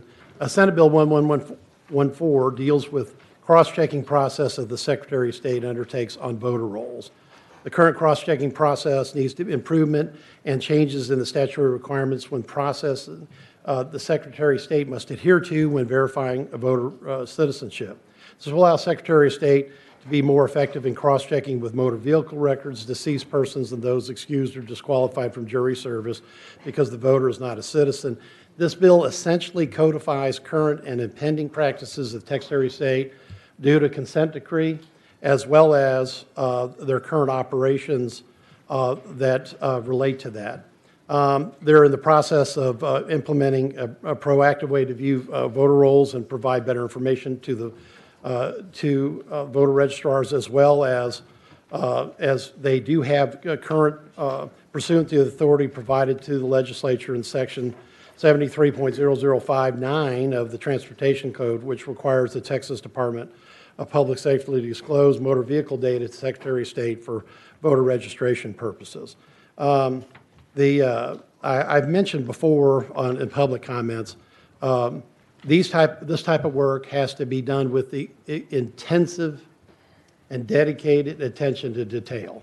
To do this type of cross-checking work, I believe is important, but also to do it right as the state is also important. Since that process has already resulted in a consent decree, then it's time for the codify this best practices now. And that's really what Senate Bill 1114 does. And I'd be happy to answer any questions. Oh, Senator Zaffarini, you're recognized. thank you, Mr. Chairman. Senator Betancourt, in 2019, there were more than 95,000 Texans who became naturalized citizens. There's no requirement that persons update DPS if their citizenship status changes. How would it work? How would the new information regarding those citizens be reported? And do you worry that they would lose their right to vote? Well, we can ask the Secretary of State to come up and discuss that. All right. The important part was that the data that they had the granularity to do it right, but it wasn't done right. And because of that, notices were sent to people that shouldn't have gotten notices. This bill is designed to make sure that those procedures are codified, rules are presented for public comment, and not just rely on a consent decree, but we also take forward what are best practices. So I'd be happy to let them discuss exactly their current process. Thank you. Thank you, Mr. Chairman. Thanks, Senator Zaffarini. Senators, any other questions for Senator Betancourt on this, on Senate Bill 1114? Senator Zaffarini, why don't we bring up the resource witness? Is that going to be Mr. Ingram again? Keith, come back and tell us about that process. Chair calls Keith Ingram, Director of the Elections Division, Texas Secretary of State. Welcome back. Hello, committee. My name is Keith Ingram, Director of the Elections Division, Texas Secretary of State's Office. I am here on House Bill 1114. Yeah, Senate Bill, sorry.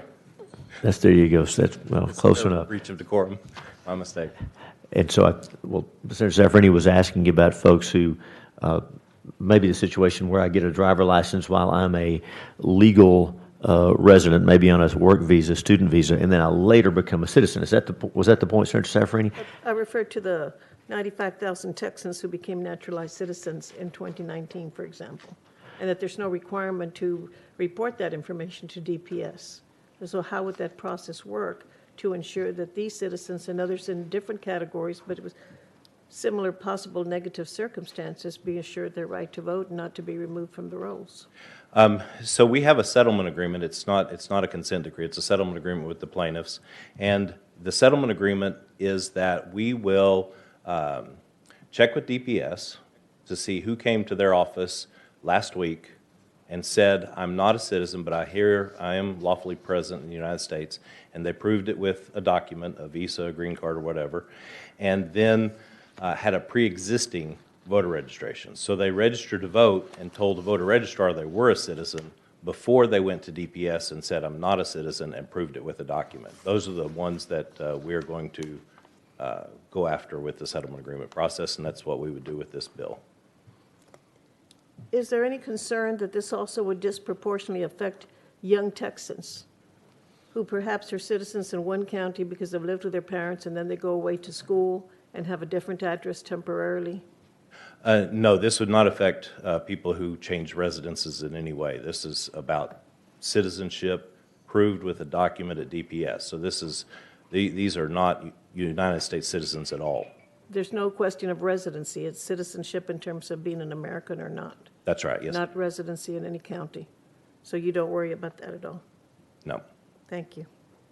Thank you, Mr. Chairman. Thank you, Senator. Senator West. Thank you, Mr. Chairman. Mr. Ingram, in terms of the naturalized citizens, you're saying that they need to go back to DPS and prove citizenship, correct? There's not any requirement that they do so before their driver's license expires. So whenever they need to go back to DPS, then they can prove citizenship at that time.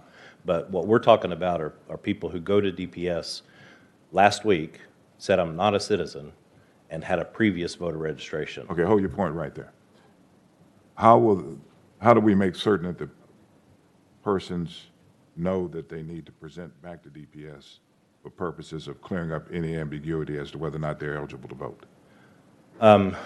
I don't know. You'd probably have to talk to DPS about that and what sort of notice. I mean, hold up for 1 second now. You're the Secretary of State. You're the custodian of all of the election records. Have you worked? Does that appear to be a material problem for you? Well, you being the Secretary of State. No, sir. The idea is that we have a very fresh record at DPS of non-citizenship and a pre-existing voter registration. So Right.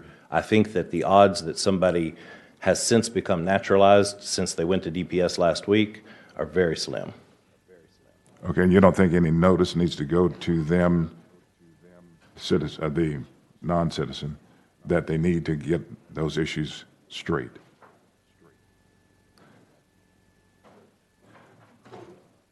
I can't think of what such a notice would say, and I guess it would have to be DPS that would provide it, and Okay, well, we'll talk about it. Okay. Okay?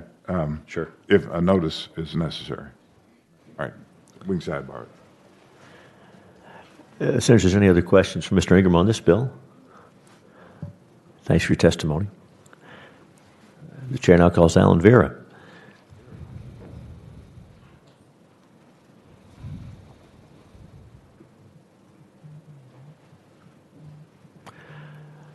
And Mr. Vera, you're welcome to sit wherever you want to. We're going to need you again. If you want to sit up front, you can, but it's no problem to be if you're more comfortable back there. I know I need the exercise, Senator. Lord knows I do. Welcome back. Go ahead. Thank you. Alan Vera, Chairman, Harris County Republican Party Ballot Security Committee, testifying in support of SB 1114, in support of using all the data available. This bill is really about just using all the data that's available. A century ago, when I was a young man, before I led my team into a 7-day alert mission into a country we weren't supposed to be in, I made them a promise that I would use every single piece of data available to me. I would have every aerial photo, every ground sensor data reading. Before I led them into harm's way, we would have every piece of data available. That's all this bill's about. It's about using the data that's available. It's more than just a little frustrating to me to know that there's data floating around out there, as mentioned in the bill, which could be used to properly maintain our voter rolls. That's a federal and state requirement to retain the voter rolls. It's not being used. We're not making use of all the data available. This bill does two very simple things, very important things.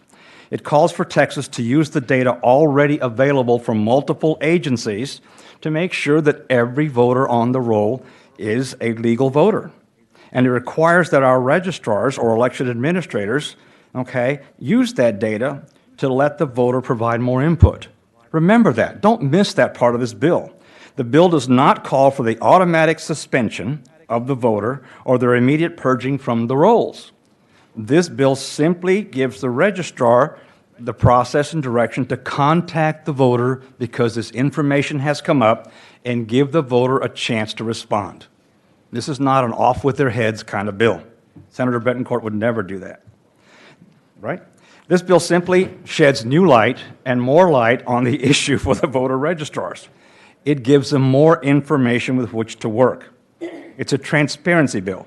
Our citizens deserve to be confident that their votes are not being canceled by ineligible voters. This bill just means use all the data available. Please support and report SB 1114 favorably to the full Senate. Thank you. Mr. Vera, thanks for your testimony. Senators, any questions? Thanks for that clarification. I think there's been let's be generous and say the misunderstanding that the provisions in this bill or others would lead to folks being knocked off. This provision would say, since you said you were a citizen, then you said you weren't, let's have a conversation. There's time to cure, time to make sure we get it right. So no one is automatically taken off based on this process. Is that right? The way the bill was filed, it's absolutely correct. The voter registrar, with this information, contacts the voter to find out, what's your status really? And the voter has a chance to reply. Thank you, Ms. Vera. Thanks for your testimony. Thank you. Chair calls Chuck DeVore. Thank you, Mr. Chairman and members. My name is Chuck DeVore. I'm Vice President of National Initiatives with the Texas Public Policy Foundation, here to testify in support of Senate Bill 1114. As mentioned in my prior testimony, our estimate right now is that approximately 36,000 individuals are registered improperly on Texas's voter lists who ought not to be because they're not citizens. And that's simply based on information that we're getting from the counties when people get jury duty notices and they indicate on the jury duty notice that they're not a citizen. And then, of course, those counties should report that information up to the Secretary of State's office. This measure, I think, is a very common sense and carefully calibrated measure in that, as you heard, if individuals come to renew their driver's license or their state ID with the Department of Public Safety and indicate that they're not a citizen and they have a prior voter registration, that notice is taken and that that steps are taken to remove them from the voter lists. This also protects the individual who is likely going to become a new citizen. The last thing that we want is to have individuals who may have been registered, frankly, through no fault of their own in some instances, and then end up getting solicitations to vote and then voting when not a citizen. That's a very serious problem for some people that could result in implications for their naturalization process. So I think that from that standpoint alone, this measure is worthy of your support because we certainly don't need individuals who wish to become naturalized to have any sort of potential legal issues hanging over their head. Thanks for your testimony. Senator Hall, do you have a question? Yes. Go ahead, please. Probably should ask this of Mr. Ingram, but I'll ask it of you. How does someone get on the voter rolls that is not a citizen? How do they get there in the first place? Well, thank you, Senator, for that question. I have had some discussions with different, both elections officials as well as people involved in elections that indicate that in some jurisdictions there's a kind of a presumption of let's try to register everybody when you get the data through motor voter, the Motor Voter Act, as individuals get their driver's licenses. It's really up to individual elections officials and their staff as to the processes that they have in place to consistently follow state law. And so whether through oversight or just because the presumption is let's register everybody, these things happen. And I think that's one of the good things about this measure is that it adds a check in the system to begin to reduce the numbers of individuals that have been improperly registered. Is there any place in the registration process that anyone is required to show the citizenship? There is now in the state of Texas. There didn't used to be, to my understanding. And is that just self-identification, or they actually have to provide? No, I believe that there's paperwork that's required. Okay. All right. Thank you. Senator, any other questions? Senator West. Thank you, Mr. Chairman. In terms of the different sources that we currently utilize in the state of Texas, can you think of any other bulk sources where we should be utilizing in order to verify citizenship? Bulk sources? Yeah, we use the DPS records, driver's license records, other sources so we can make certain we have a pretty accurate vote. That's an excellent question. Thank you very much. I appreciate that. I think that It was a very excellent question, Senator. Very. I think the challenge is that to the extent that you have other data sources that might be controlled by other governmental entities and how comfortable we are using those and whether there's any, for example, Privacy Act implications, I'm thinking of, for example, the federally operated E-Verify system, which has some errors in it, of course, as do all databases. I think the nice thing about this is that we control it, we operate it. The communications are streamlined and relatively quick because it's from one government entity in Texas to another. But there certainly are other databases. And the reason I asked you that question, we're putting, obviously we have to work with counties in order to carry out elections. Are there data sources in the counties that are reliable that we should be considering for purposes of this type of legislation? And some of the legislation I'm going to say is suppressive, all right, but some of it is common sense also. So that's what I need to know. Senator, I think that question is best addressed perhaps to a resource witness. I don't have any research that would allow me to properly answer your very excellent question, sir. One other question. In your previous testimony, you indicated there was about 75,000 improper registered voters, correct? Yes, sir. That's my estimate. Your estimate. It's the estimate that you gave just a second ago, there's about 36,000 people that are on the rolls that are not eligible to vote. Is that part of the 75,000 estimate? Yes, sir. What I was referring to in the 36,000 is a subset of those who are not citizens, whether they are on the process to becoming naturalized or whether they are residing in Texas illegally. But that's part of your 70? Yes, sir.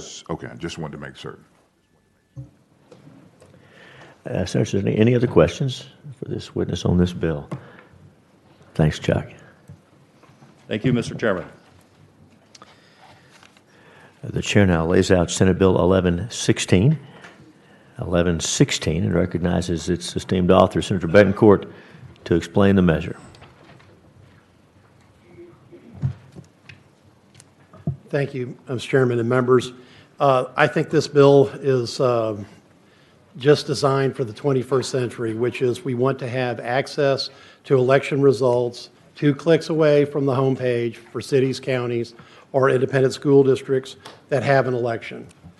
In some cases, for some reason, these results are not readily accessible. I'm not sure why, but Senate Bill 116 would end that practice by mandating that election results are a priority part of government, and they should be 2 clicks off the home page or no more than 2 clicks away off the home page, so that any respective election results by any city, county, or ISD is displayed to the public. And the fact that this is just all part of what I think is has been 4 bills of good government to look at what are the best ways to not only conduct an election, but also explain to the voters the results.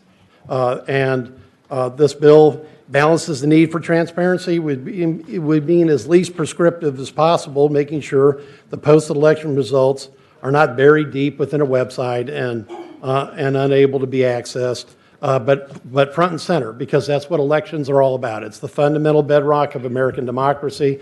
We should be proud of the results, whether you win, lose, and the public deserves the right to be informed. And with that, members, be happy to answer any questions. Thank you, Senator. Senators, any questions for Senator Betancourt at this point? Very good. Chair now calls Alan Vera.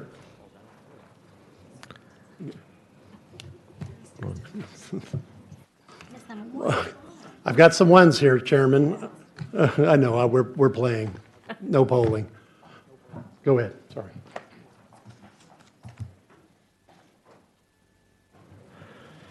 Mr. Vera, welcome back. Thank you, sir. Alan Vera, Chairman, Harris County Republican Party Ballot Security Committee, testifying in support of SB 1116. This bill improves election transparency by requiring the posting of election results on a website. This is an election transparency no-brainer, which is why even I can understand it. Don't consider this frivolous, please, or superfluous, because especially the part about the results being no more than 2 mouse clicks away. There are school districts in Texas with a storied history of hiding election information on their websites. This is not a perfect analogy, but an example. In the 2014 billion-dollar bond election, the Cypress Fairbanks Independent School District made it virtually impossible to find out how to get a mail ballot for that bond election. If I recall correctly, it was 8 or 9 mouse clicks from the home page before an elderly or disabled voter could find out how to get a mail ballot. And then the information referred you to the Harris County clerk, who was not running that election for the school district. It was highly misleading. That's probably why out of nearly 200,000 votes cast for that election, only 13 mail ballots were counted. I was a poll watcher in their central count for that night. 13 mail ballots out of 200,000. That's an all-time low. Elderly and disabled voters were effectively disenfranchised in that election. There should be total transparency in every election held in Texas, including the results. Voters should never have to fear that they're being prevented from seeing important information. Remember that the election results actually belong to the voters. This bill is a solid step forward to greater election transparency. Please report it favorably to the full Senate. Thank you very much. I'll answer any questions. Thank you, Mr. Vera. Senators, any questions for the witness? Thanks for your testimony. And we have, at this point, we're going to continue moving through these bills. And again, to those who are wishing to testify, because so many witnesses are here on multiple bills, we're going to enjoy testimony from everybody when we get to the end and consider all the bills before us. And so the chair now lays out Senate Bill 1387. Senate Bill 1387 by Senator Creighton, and recognize the author to explain the measure. Welcome, Senator Creighton. Thank you, Mr. Chairman. Members, Senate Bill 1387 advances another important element of election integrity. It requires that voting system equipment be manufactured, stored, and held in the United States. It also stipulates that voting system equipment must be sold by a company whose headquarters and the headquarters of their parent company is located in the United States. With election machines that are made in the United States by American companies, Texans could better trust that our supply chains are secure and that our election infrastructure is free from foreign interference. The risk of foreign interference in our elections is a concern a bipartisan concern, and this bill can make progress towards eliminating these concerns. And Mr. Chairman, I also wanted to mention that I do have a substitute. Senator Birdwell sends up the committee substitute, recognizes Senator Creighton to explain the substitute. Thank you, Mr. Chairman. Members, on the substitute for Senate Bill 1387, it adds definition for the word manufactured for the purpose of this legislation, clarifying that for a system to be manufactured in the United States, it must be finally assembled in the United States. And this change ensures, again, that Texas is not only better served by having the manufacturing take place in the United States, but with this change, it also ensures that Texas is not favoring a single vendor of voting system equipment. And with that, Mr. Chairman and members, thank you for your consideration. Thank you, Senator Creighton. Members, any questions on Senate Bill 1387? Senator Hall. Thank you, Mr. Chairman. Senator Creighton, thank you for recognizing that we have a problem with foreign manufactured equipment. It just reconfirms what I recently witnessed when I watched the 2020 election security hearing in the House, U.S. Congress, where all the manufacturers were there testifying about their equipment in various ways, and one of the things had to do with the manufacture of the equipment. And the question was raised at the Congress is about having the concern, like we currently have with other equipment. I mean, we're concerned with the power grid system, with our transformers being manufactured in China, having found malware in them.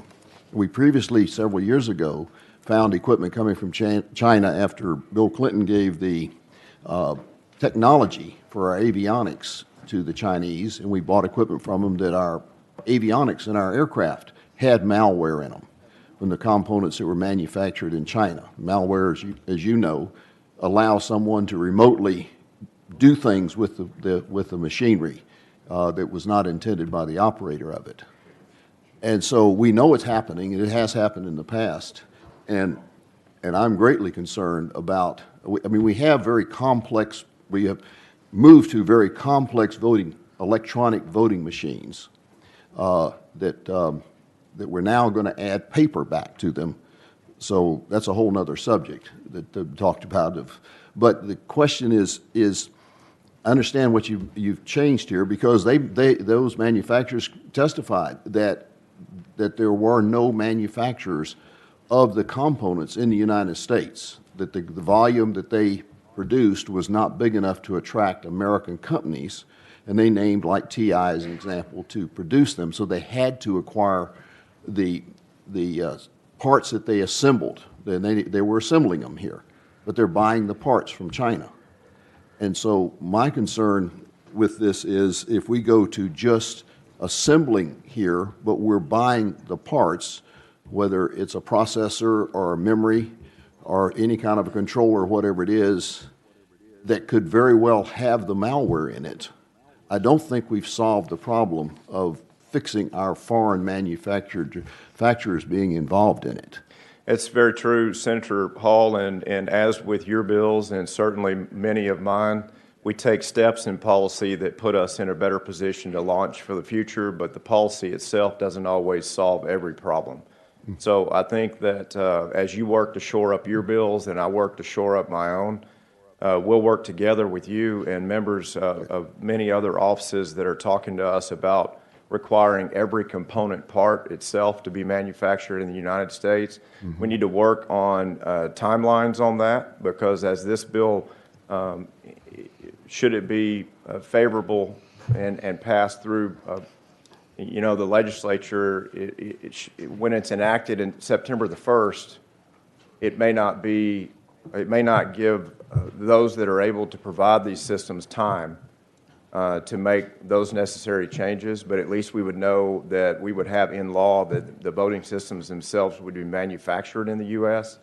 We could give an extended period of time to convert all component parts, and I hope I can work with you towards that goal, because I think it's very important to accomplish both. Okay, absolutely. I think we can, because we're all trying to get to the same place of secure protection.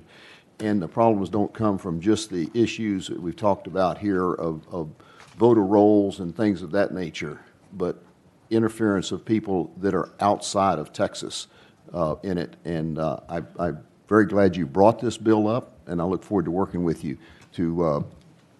as we move forward with it. Thank you for that. And as we approach the floor, we'll continue those discussions with members and with stakeholders to see how much progress we can make towards the component part conversion, because I think it's very important. We've seen it well published by the FBI that manufacturing of these parts in other countries, that those foreign governments can compel that IT and that intellectual property and the data and reporting, and sometimes manipulating the intended use of that IT itself, and we want to make sure that all of it is housed and manufactured and supplied here in America, so we have more confidence in our election process and our election equipment and certainly our election outcome.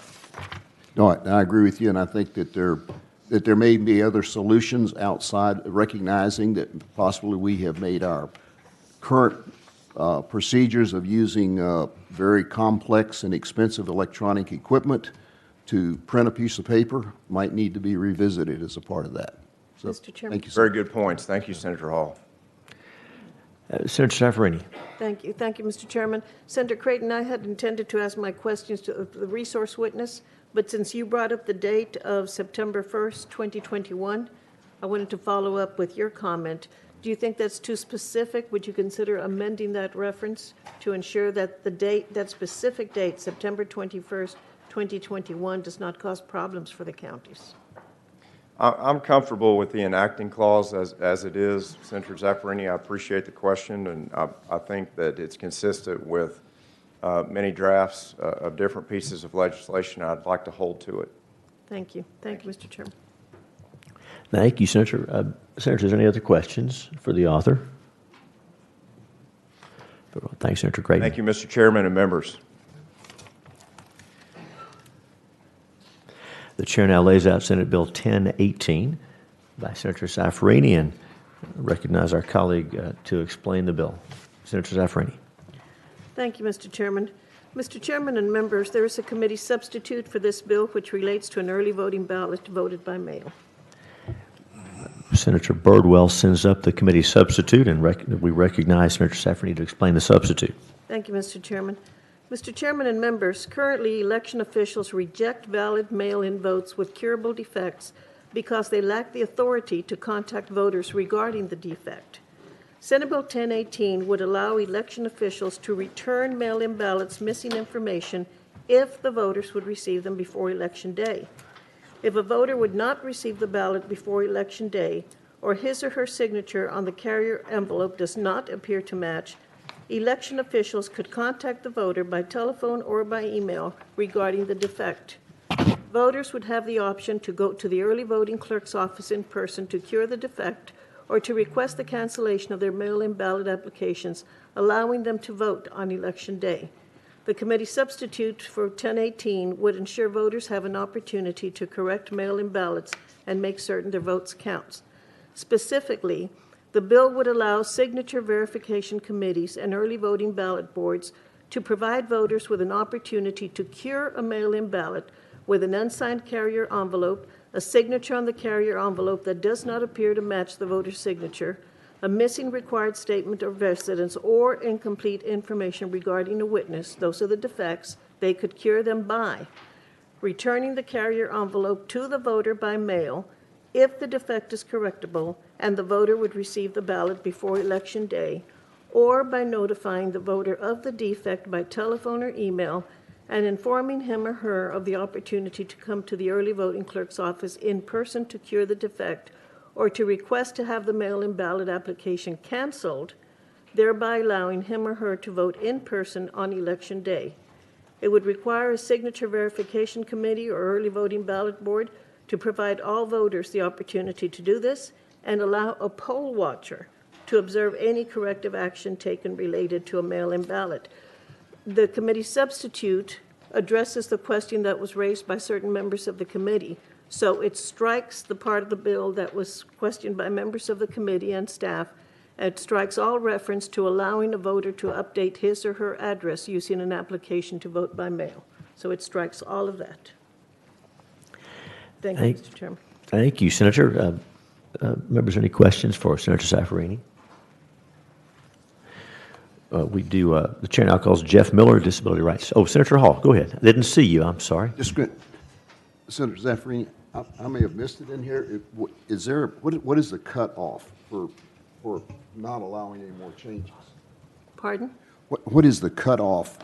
Where to decide there's not time?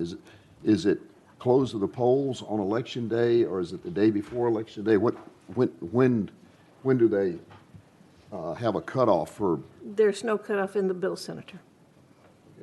So they could still continue doing this after Election Day is over? Well, basically, no. They could do this if the person is going to get the information in time to get it back. For example, by mail or by telephone or email, but there's no cutoff. Okay, so if it's not corrected by the time polls close on Election Day, then the ballot could not be counted. Is that correct? Current law would apply. This law would not apply. This bill would not address that at all. Okay. Current law would apply. Okay, thank you. Thank you. Mm-hmm. Thank you, Senator. Any other questions for Senator Saffarini? Okay, now, Jeff, come on down. And while Mr. Miller's coming, I'll just note that with all the challenges and questions about the 2020 election cycle in many states, there was not clarity about the cure process. And so, Senator, thank you for bringing this to us so we can have a good system in Texas.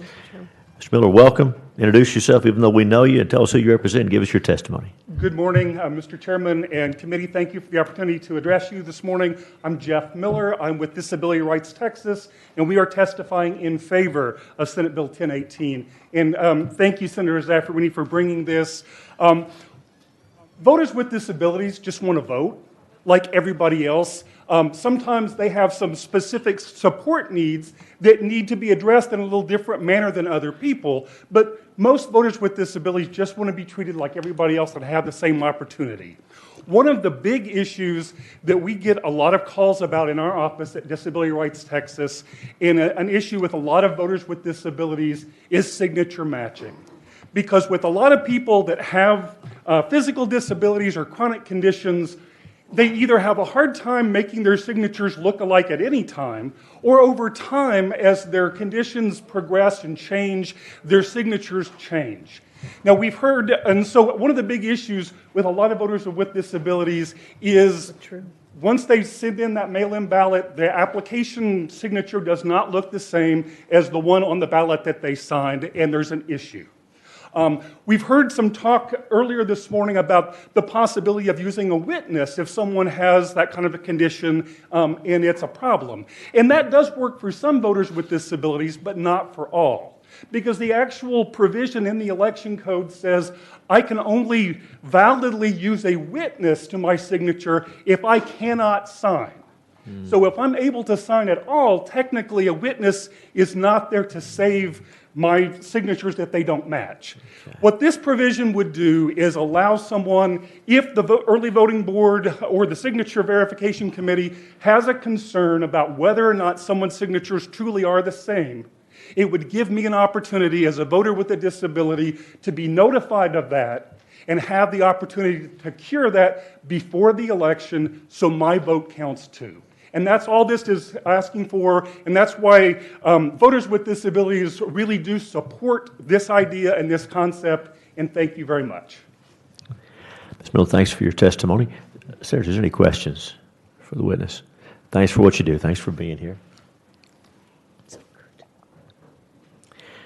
And I'll remind those maybe just joining us or joining us online that public testimony on all these bills will be open once we get the bills laid out. So we thank you for your patience and for your participation.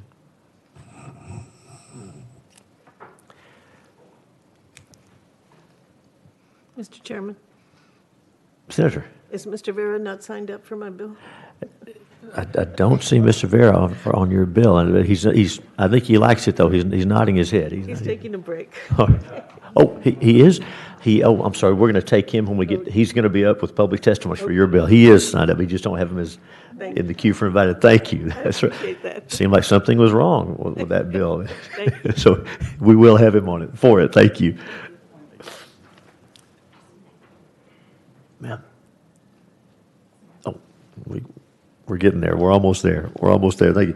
The chair lays out Senate Bill 1340, recognizes Senator Buckingham to explain the measure. And then you're up. Thank you, Mr. Chairman and members. Senate Bill 1340 provides changes and cleanup to the voter registration process in Texas. This bill codifies our path forward in response to federal court's motor voter requirement and the Secretary of State agreement to clear out our roles from the 2019 settlement agreement.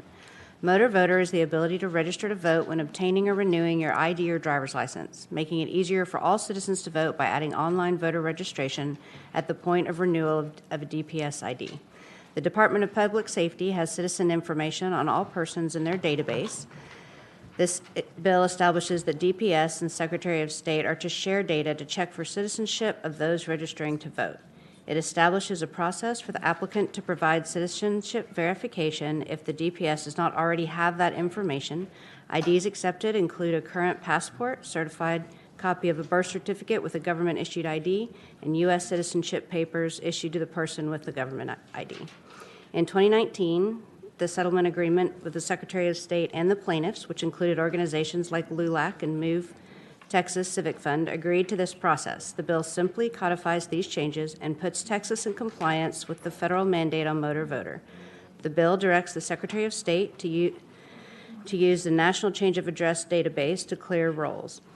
It is the United States Post Office's database. Texas has access to this database through ERIC, the Interstate Cross-Check System Texas recently joined. ERIC includes 30 states and the District of Columbia. It also instructs the Department of Public Safety, along with the Secretary of State, to enter into an agreement with the Commissioner of Social Security to cross-check for people shown to be deceased. Upon conviction, felons are to be given notification in writing of the impact to their voting rights due to the conviction and the date upon which their rights will be restored. DPS also notifies the Secretary of State of the date of their eligibility for reinstatement. This eases the process for a felon to reinstate their registration. If a voter is flagged under any of these conditions, their registration is not canceled. They are simply placed on a suspense list and notified. They have a 4-year window, 2 federal cycles, to cure their registration. This process is the same as we currently have for suspense. Providing the ID information to the registrar or at a poll places the voter back in the active list.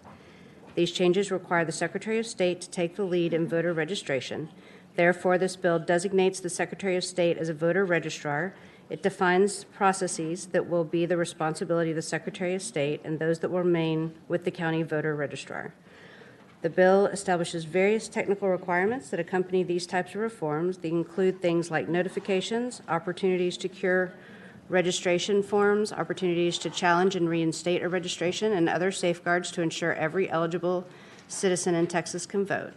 Lastly, the bill has several reporting requirements for the Secretary of State to report annually to the Texas Legislature. Ultimately, this body should know how our voter registration process is functioning and if and where our challenges are in that process. There's not an official fiscal note yet, but we will be including the Nelson Fiscal Responsibility Amendment to this bill. Thank you, and I'm happy to answer any questions. Senator Buckingham, thank you. Members, any questions for the author? Senator West. Mr. Chairman, parliamentary inquiry. State your inquiry. The inquiry is the Nelson Amendment. Well, I thought you required the Nelson Amendment. Are bills with fiscal notes going to be voted out at this committee prior to us finalizing the budget? It's been the policy of the committee that any bills which may have fiscal implications would have to have the fiscal responsibility language, the Nelson Amendment. We have moved bills with the Nelson Amendment forward. Yes, sir. Okay. Thank you. Members, any questions for the author?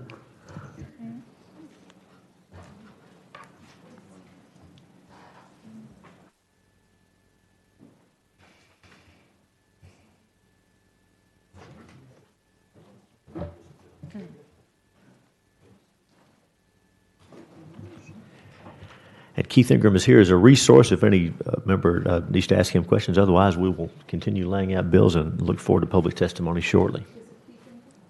Keith is here. Would you like him, Senator? Keith, come on down. Chair calls Keith Ingram, Esquire, the Director of the Elections Division, Texas Secretary of State. I think Senator Zaffarini has questions for you.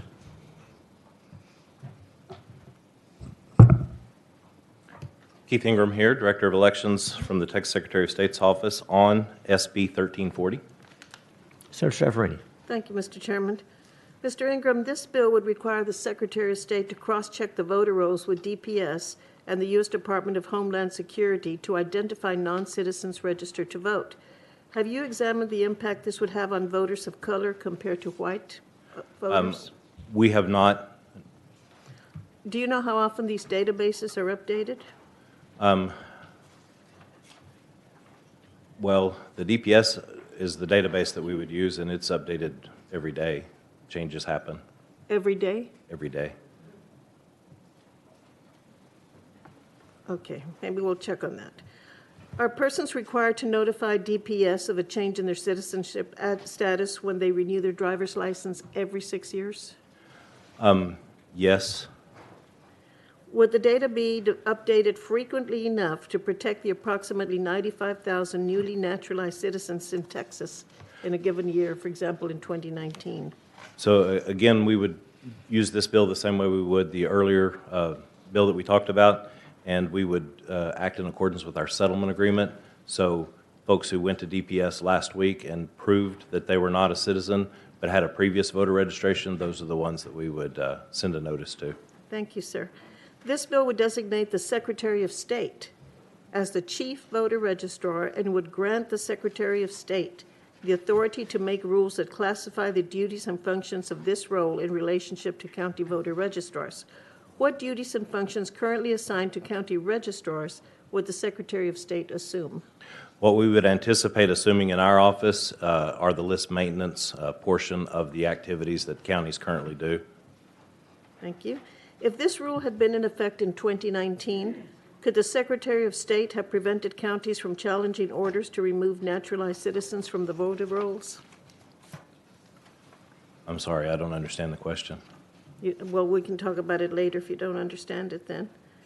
The bill would codify the existing online registration the Department of Public Safety established in response to the Hughes case now in litigation.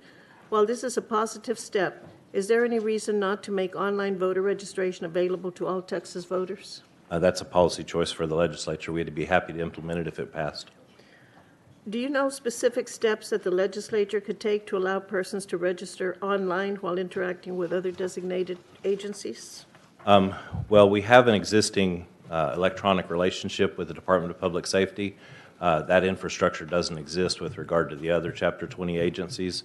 So if it were required, we would have to build those pipelines. Senate Bill 1340 changes the effective date of registration from the day it is postmarked to the day the application is approved. What implications would citizenship verification have for applications received close to the registration deadline? It would have none. The citizenship verification would happen on the back end, not in the initial portion of the registration. Thank you. In many instances, the bill requires persons to present proof of citizenship in person to register to vote. How would this impact persons with inflexible work schedules, those who live in rural counties far away from their voter registrar's office, and persons with disabilities? I didn't see that in the bill. You didn't see that? No, ma'am. Page 10, lines 14 to 19. We can follow up on it later, so you don't have to look at that now.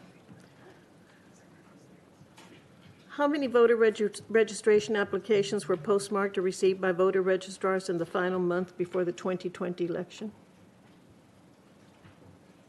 I don't know. We'd have to look that up. Could you look that up and get back to us, please? Yes, ma'am. And after you look at page 10, lines 14 to 19, we can follow up on that later. Thank you. Thank you, Mr. Chairman. Thank you, sir. Thank you, Senator. Senator, is there any other questions for Mr. Ingram? Thanks for your testimony.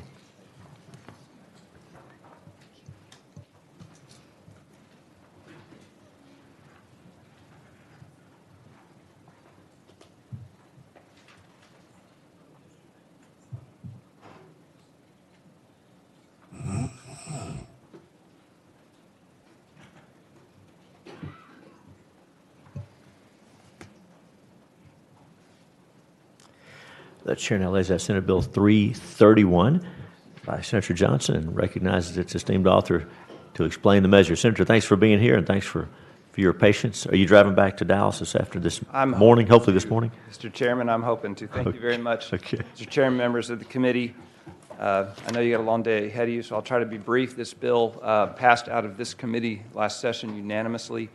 It passed out of the Senate 26-5. My goal here today is to have the same result and hopefully bring along those other 5. It didn't get through the House because I think people didn't understand what was being done. And what was being done in this bill is it's a simple issue that gets kind of complex. We have the issue of voters needing and wanting and having the right to bring an interpreter to the polls to assist them and the general right to have assistance at the polls, but we also have a compelling state need to make sure that election poll workers aren't influencing the voters. And we had kind of a collision constitutionally with some of our laws and a little bit of a tension between those two issues. This bill resolves all of that. Specifically, we have Chapter 64, Subchapter V, allows a voter to bring whoever they want to assist them to vote. There's a couple little requirements, like it can't be your boss, it can't be a union member's agent, a couple little exceptions, but generally you can bring whoever you want to assist you at the polls. Now, if you're bringing an interpreter, if you need an interpreter for the ballot process, there are restrictions under Texas law that have been held unconstitutional that the person you bring as your interpreter has to be a resident of your county. Now, we had a Supreme Court case say that's unconstitutional. You can't put that kind of limitation on it because a voter interpreter isn't someone who assists you. And remember, if they assist you, you can't have those kinds of limitations. So what do we do about this? In order to preserve that individual right to have an interpreter, if the voter selects the interpreter, they can bring whoever they want. But if the voter doesn't select an interpreter, if they show up at the polls and they need an interpreter, and an elections official has to get somebody for them, to make sure that elections official doesn't influence the voter, they got to make sure that it's limited to a certain category of people. Among other limitations, it has to be a resident, a registered voter of the county in which this present voter lives or an adjacent county. The substantial changes that it makes three basic changes. The voter himself or herself can select any person except the union member or their employer. If they require an interpreter but they haven't selected one, the elections official can appoint someone for them if they're from the county or an adjacent county. Now, to make sure there's consistency among the laws and we have preserve our election integrity, it gets a little more specific. If you are going to be an interpreter who translates the ballot, you have to satisfy some additional requirements, including take an additional oath, swearing that you're not going to influence the voter, and that interpreter is also subject to a criminal penalty if they manipulate the ballot or instruct the voter how to vote. So we really have addressed both issues of the right of an individual to have the assistance they need to vote and the voter integrity component of the process that is so important. That's why it passed out with bipartisan support last time. It's why I really truly hope that it does this time. It's the kind of thing where every objective is being met. So we ensure that voters can vote, we ensure that they're not influenced, and we solve a little constitutional problem that we have now had visited upon us by the Supreme Court. So with that, ladies and gentlemen of this committee, we have here some resource witnesses from the Texas Association on Elections Administrators, the Office of the Attorney General, and the Office of Secretary of State. And I will tell you that last session, it actually took a lot of good work between the Office of the Secretary of State and the Office of the Attorney General to come up with the language that balanced all of these interests. They did a great job working with us to put this bill together, so we bring it back to you this session to hopefully pass it into law. Thank you. Senator Johnson, thank you. I think Senator Hall has a question for you. Senator? I think Senator Hall has a question for you. Sorry. I didn't mean to say thank you in a dismissive way. Go ahead. No, I remember this bill from last session. I think you did some good work of trying to get it tightened up there. Just a question I have is, what is the penalty if someone violates the oath? I don't know. Two separate oaths here that are taken. Suppose they violate. It's a violation. What is the penalty? I've lost that technical detail. I don't think it's life in prison. But I will check and get back to you. And perhaps one of our resource witnesses will be able to answer that question, and I'll scan through and see what the penalty is. And I just ask that because we have so many things we put into law that there is no penalty for violating it. What I will tell you is it's not a civil penalty, it's criminal. Okay. It's serious. It's serious enough that I've actually had people say to me that they would reconsider being a voter registrar, they reconsider being an election poll worker if there's any criminal penalty. Now, there's one in here that I put in there with some reluctance, and I understand it's pointless if there's not really something behind it, but it's a criminal penalty. It's serious. Okay. Thank you, Senator. Thank you for the question. Senator, is there any other questions for the author? Very well. And we do have those resource witnesses that Senator Johnson told us about. Senator, is there any questions for the resource witnesses? Very good.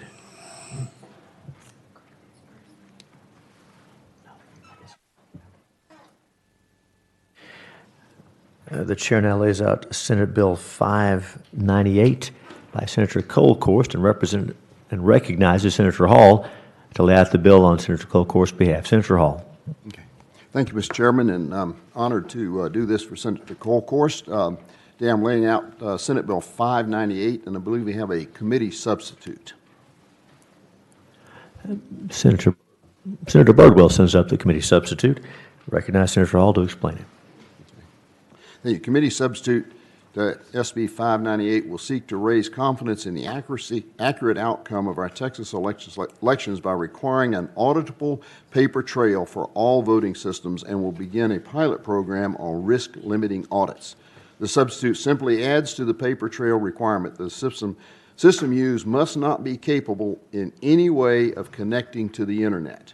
Elections are the bedrock of our system of government. Ensuring that our elections are conducted to the highest standard possible is important to instill faith in the governance of our state. Advances in technology have increased the threat of electronic interference with elections, but also the tools available to prevent that interference. Texas is one of only 13 states without a statutory requirement for voting machines to have a paper trail per the National Conference on State Legislatures.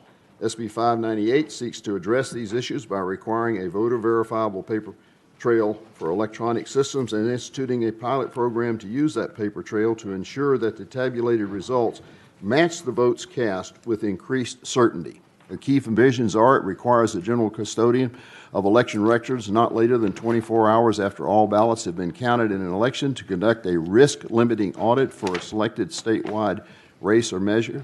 Requires the Secretary of State to adopt rules as necessary to implement this subchapter, including a rule using widely accepted statistical methods that provides for the number of percentages of paper records that must be counted on a risk-limiting audit. It requires the results of a risk-limiting audit conducted under this subchapter to be published on the Internet website of the Secretary of State not later than 3 days after the completion of the audit. It requires the Secretary of State to conduct a pilot program beginning with the election taking place on November 8th, 2022 of the risk-limiting audit program created under this subchapter, and prohibits a voting system that consists of direct recording electronic voting machines from being used in an election unless the system is an audible voting system. And with that, Mr. Chairman, I'll be happy to take any questions. Senator Hall, thank you. Members, any questions for Senator Hall on this bill?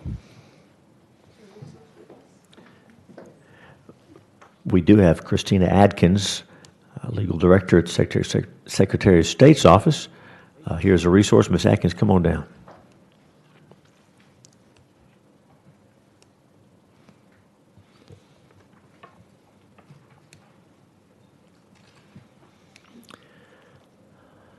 Welcome back. Good morning. Christina Adkins with the Secretary of State's office testifying on SB 598. Senator Zaffarini. Have you looked at the fiscal note for this bill? Yes, ma'am. And you saw that the possible negative impact would be $38 million, almost $39 million, but it doesn't make an appropriation. However, if you turn to page 2 of the fiscal note, and specifically the local government impact, it has some frightening examples there. Hidalgo County, for example, could be required to spend about $4 million. Brazos County, 1.7. Randall, 750,000. Brazoria, 2.6 million. El Paso, 6.2. Chambers, 1.1, et cetera. Would this be an unfunded mandate on these local governments if we pass this bill? If there's no funding mechanism in place from the state to help support that, then there would be some financial obligations to the counties. So it would be an unfunded mandate. Do you know if there's going to be any federal assistance available for this purpose? So over the last few years, we have received some additional funding from the federal government through the Help America Vote Act, some allocations to us to help with election improvement, election security. Some of the counties have taken advantage of the funding that's been available to them to upgrade their equipment, and that's why the number of counties that have that are affected by this, or that would be affected by this requirement, have gone down over the years. But I'm not aware of any other continued or additional funding from the federal government that we're expecting on this particular issue. Well, I assume that the bill will have the fiscal responsibility amendment attached, saying that it will not be implemented if we don't appropriate money in the state budget. But I do think it's a wonderful goal to have an auditable papered record of votes, but I am concerned about the unfunded mandates. And if you can identify any federal funding for it, that would be wonderful. Well, if we do become aware of additional funding allocations, targeted for this purpose available from the federal government, we will let you know. Thank you. Thank you, Mr. Chairman.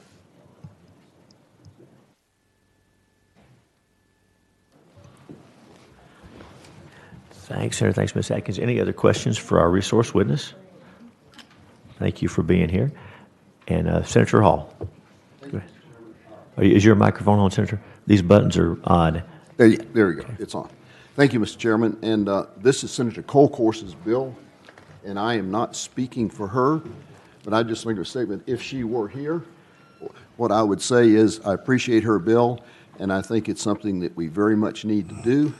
And when you couple the situation, what we see with, we talked with Senator Creighton of the problems we're having with having to purchase our very complex and very expensive voting machines from foreign countries, and now going back to requiring a paper trail, I think we need to take a look at why do we have this love affair we've had with technology that has moved us to having very complex equipment where we use our finger to do what we can do with a number 2 pencil.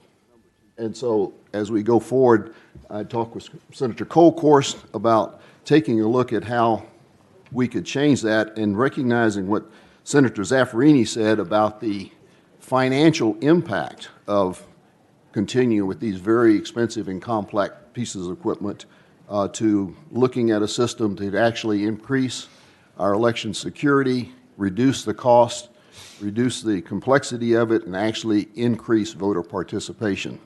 And so as we move forward, we'll work on some alternatives that could move us in that direction. Thank you, Senator. Senator, is there any other questions on this bill? All right, at this time, I'll yield the gavel to the Vice Chair and ask him to recognize me on some election bills posted for today. Thank you, Mr. Chairman. Chair brings up Senate Bill 1234, recognizes Senator Hughes to explain the bill. Thank you, Mr. Chairman.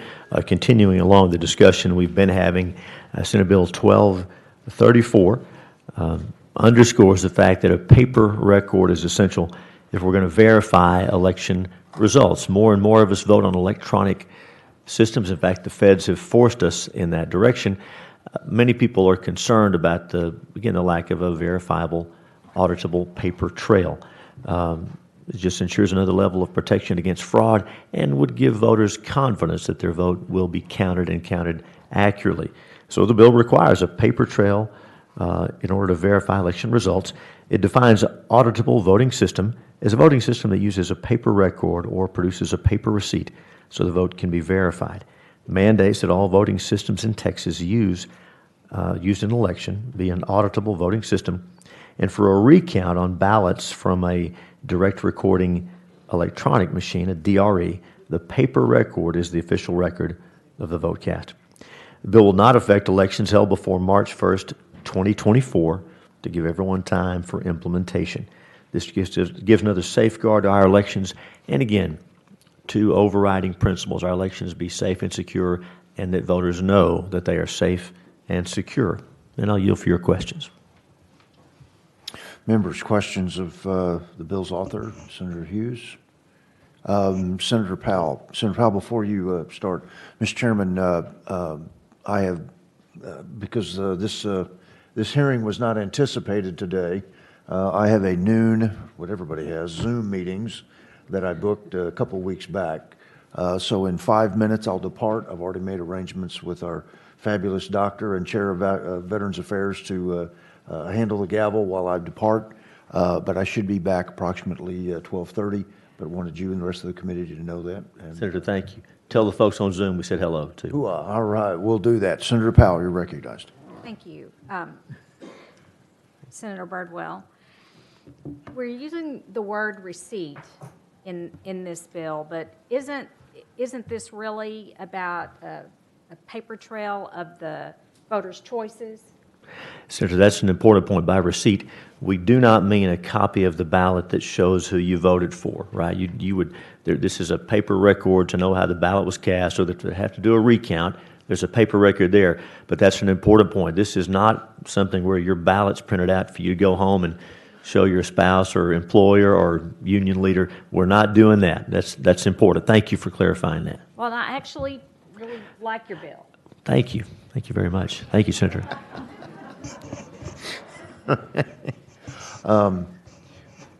Senator Zaffarini, and then we also have the resource witness, Christine Adkins from the Secretary of State's office. Senator Zaffarini, you're recognized for Thank you, Mr. Chairman. questions of the author. Thank you, Mr. Chairman. Mr. Chairman Hughes, you and I have discussed this bill And what is the latest status on how this would be funded to ensure that it's not an unfunded mandate?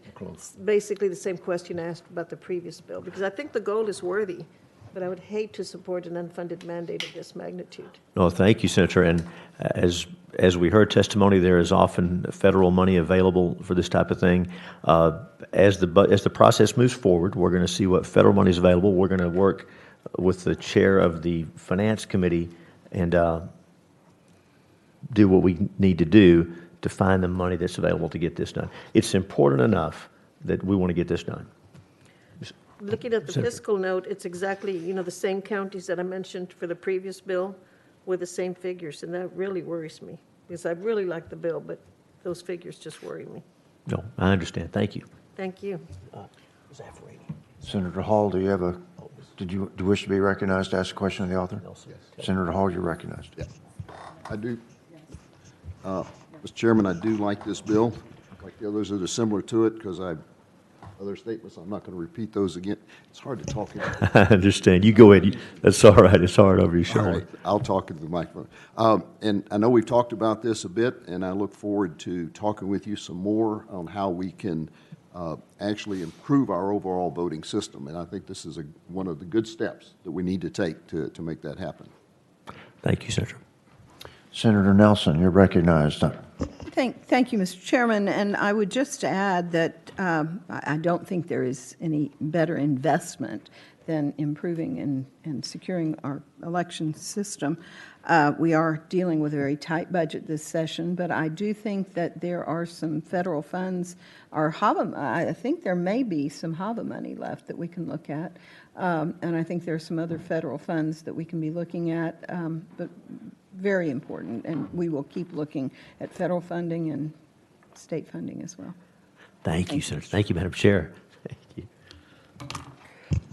Members, are there any other questions of the author? Okay. I think we do have a resource witness, but if there are no further questions, I don't know that we need to bring her up. All right. With that, we'll close testimony. We're saving public testimony for later. And the chair will now bring up Senate Bill 1235 and recognizes Senator Hughes to explain his bill. Thank you, Madam Chair.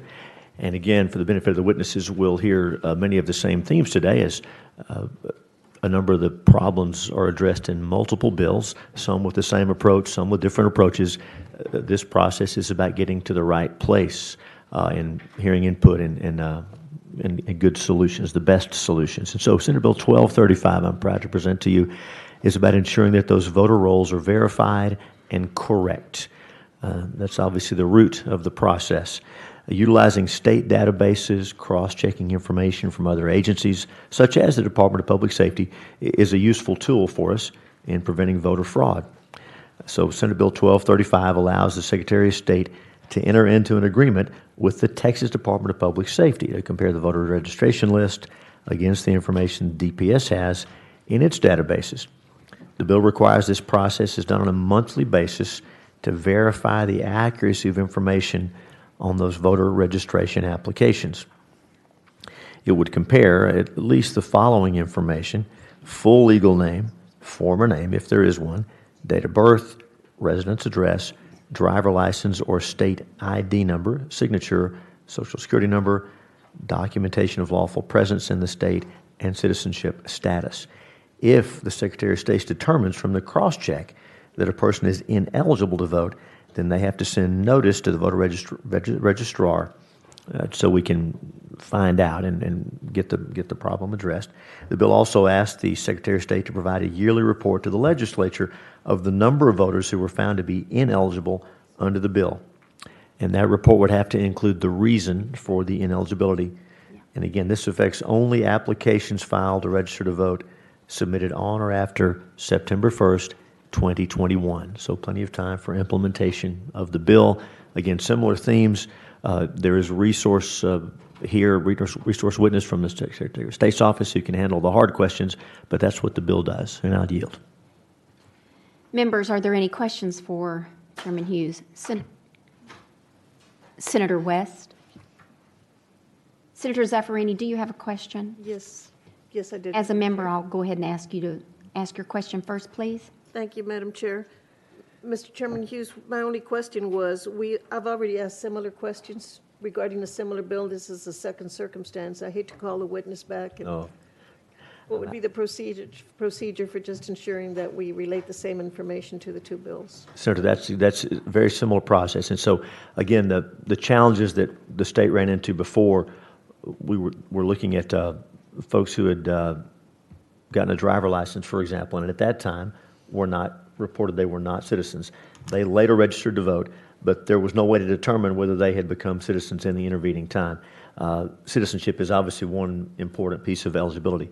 The process in this bill handles things differently, and it says for someone who has registered to vote and who has said, I am a citizen, if they later report to the DPS or a driver license, I'm not a citizen, or for jury duty and say, I'm not a citizen, that's someone we need to find out where the problem is. So if they've said, I am a citizen, and then say, I'm not a citizen, that's what this bill would be triggered by and would contact that voter and get to the bottom of the issue. So that's the general concept, but again, I'd be happy to defer to the resource witness if you have, Well, it would be that's the not same sufficient. exchange, and so I hate to waste No, the ma'am. committees with the same exchange, but It would be the same exchange. it seems to me that there's an emerging theme about DPS being the source and having the database, but there be no requirement for citizenship to be reported to DPS.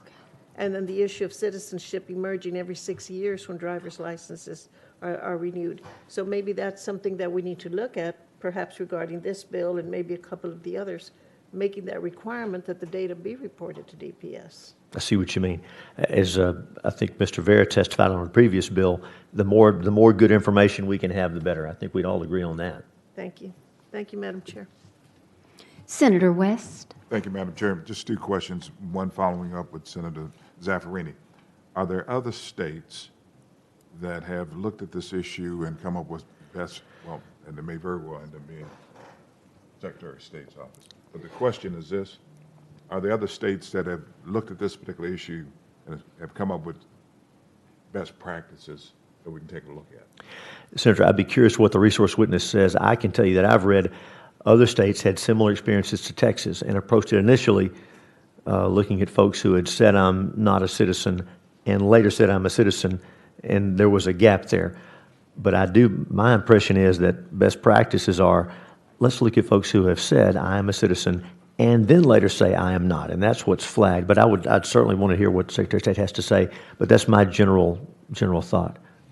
And members, we do have 3 resource witnesses, one from the Secretary of State, one from DPS, and one from the Office of the Attorney General. Why don't we go ahead and call up Keith Ingram from the Office of the Secretary of State.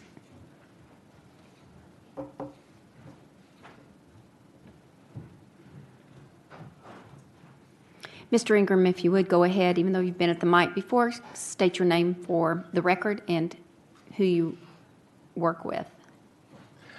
Hello, my name is Keith Ingram. I'm the Director of the Elections Division at the Texas Secretary of State's office here on SB 1235.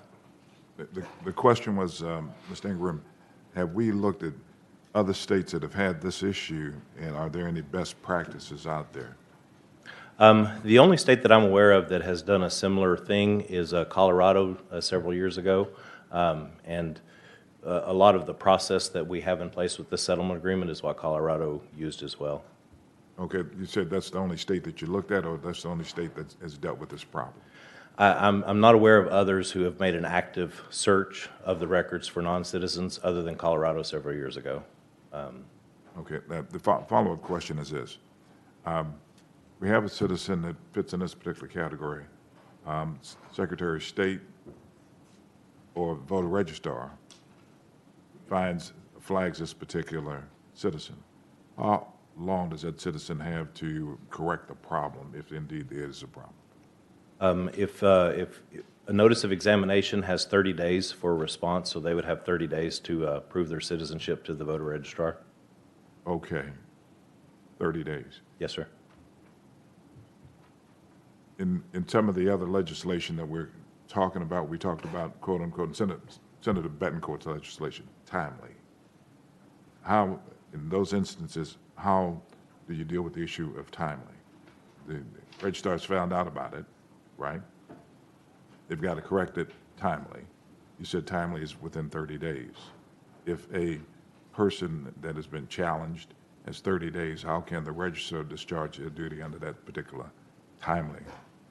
So the times don't run consecutively. They don't run concurrently. They run consecutively. So the way it works is we would send the match to the voter registrar. The voter registrar would send the notice of examination within 30 days to the person, and then the person would have 30 days from then to respond. Okay, so then it's running consecutively.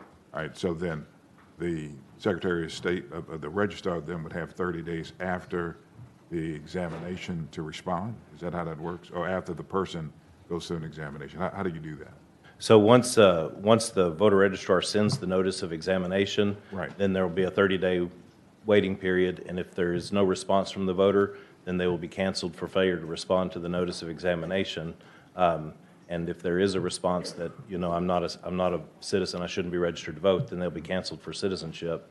If they respond and prove they're a citizen, then the task will be removed as worked, and the voter will stay on the rolls. Okay, but they would still have, once a resolution of that occurs, the registrar has to timely report that and clean up the roll to the Secretary of State. Right, and we've got 215 counties that use our voter registration database in real time, and we've got 39 counties that use their own system but then batch process with us overnight.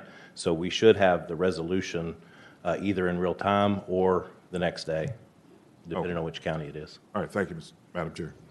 Members, are there any other questions for the Secretary of State's office?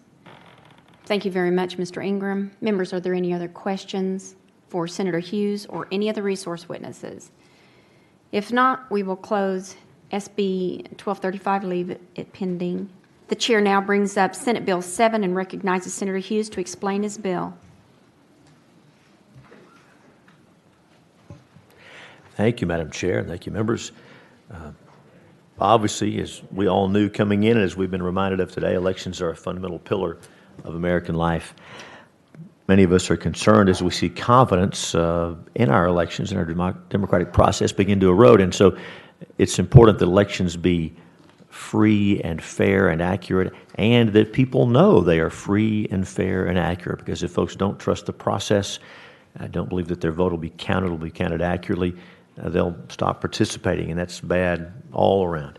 And so the franchise is paramount. It's our duty as the legislature to balance the interest of maintaining a fair and honest election with the opportunity to exercise one's right to vote. Senate Bill 7, we believe, strikes that balance.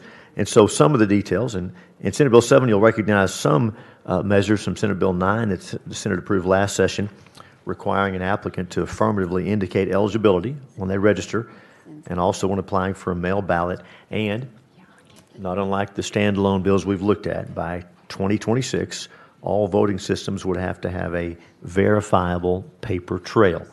Also, new provisions about data security, about ballot tracking and data storage. Specifically, for those who request a ballot by mail, and then the ballot is sent to them by the county, they send it back, there'll be a tracking system.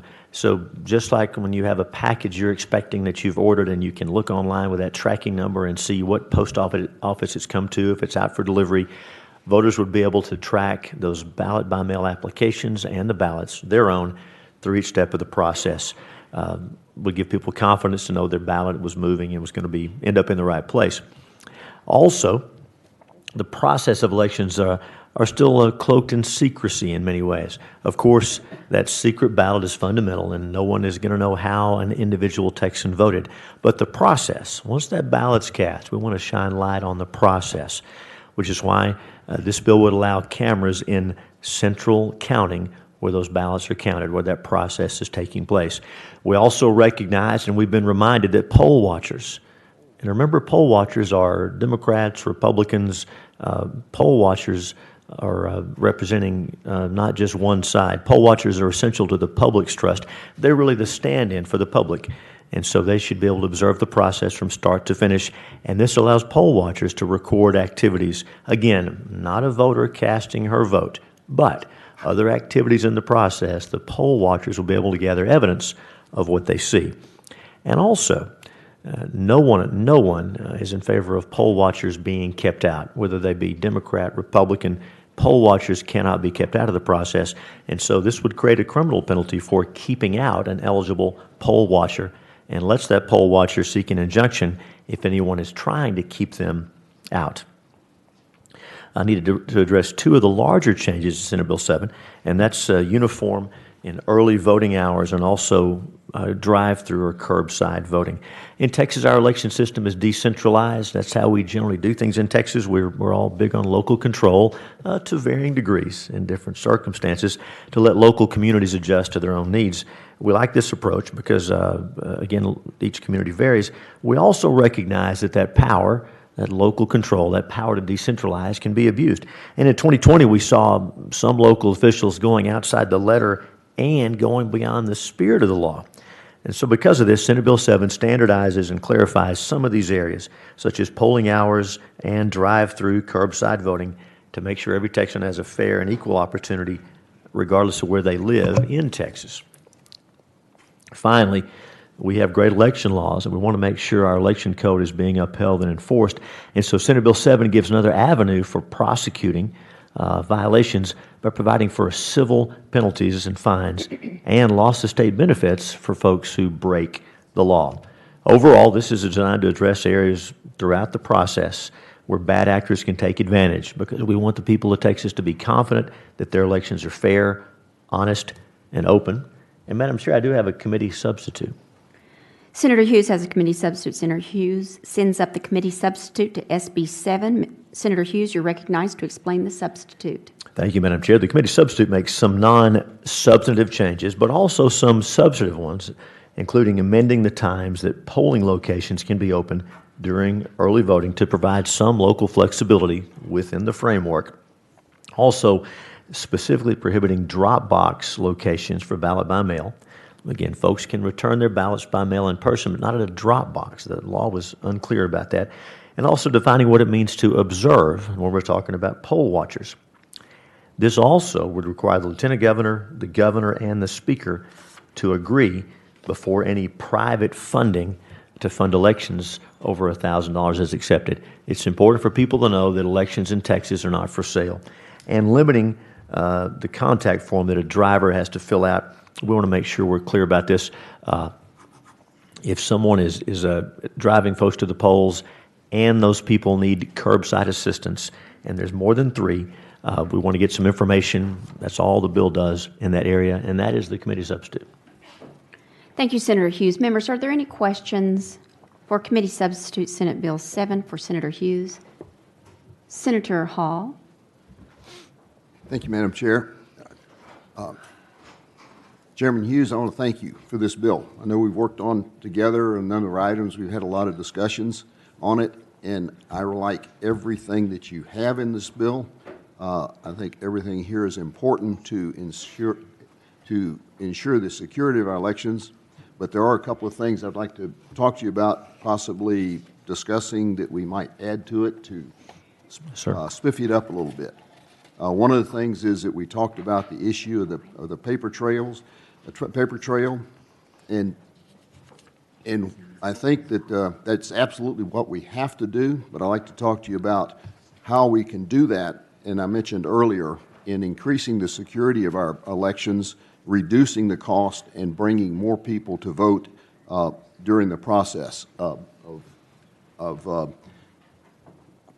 visiting the issue of why we spend so much money on complex electronic equipment to do what we could do with a number 2 pencil. But one item that I do think that's very important that we consider in changing our process is that right now we actually have 3 different election processes. We have mail-in ballots, we have early voting, and we have election day. They're all treated separately. Treating early voting and election day separately with a 4-day gap in there that does not serve any real purpose opens up an opportunity for people for fraud that we have seen in counties already in there.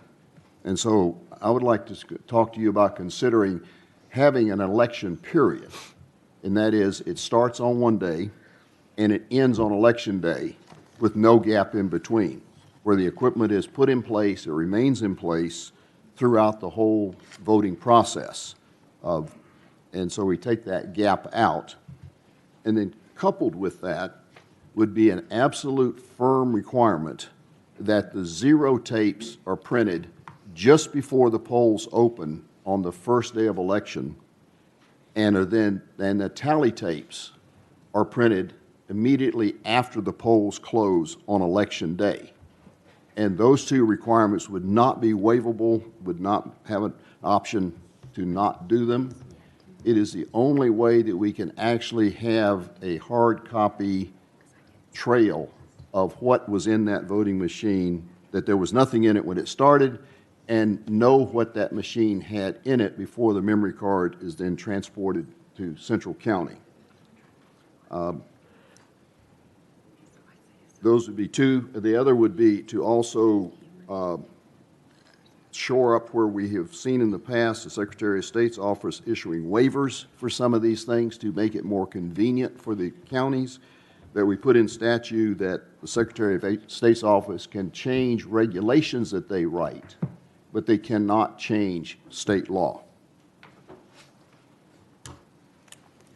So with those, I would hope that we can talk about those as modifications or additions as we move forward. Members, are there any other questions? Senator Powell. Thank you, Madam Chairman.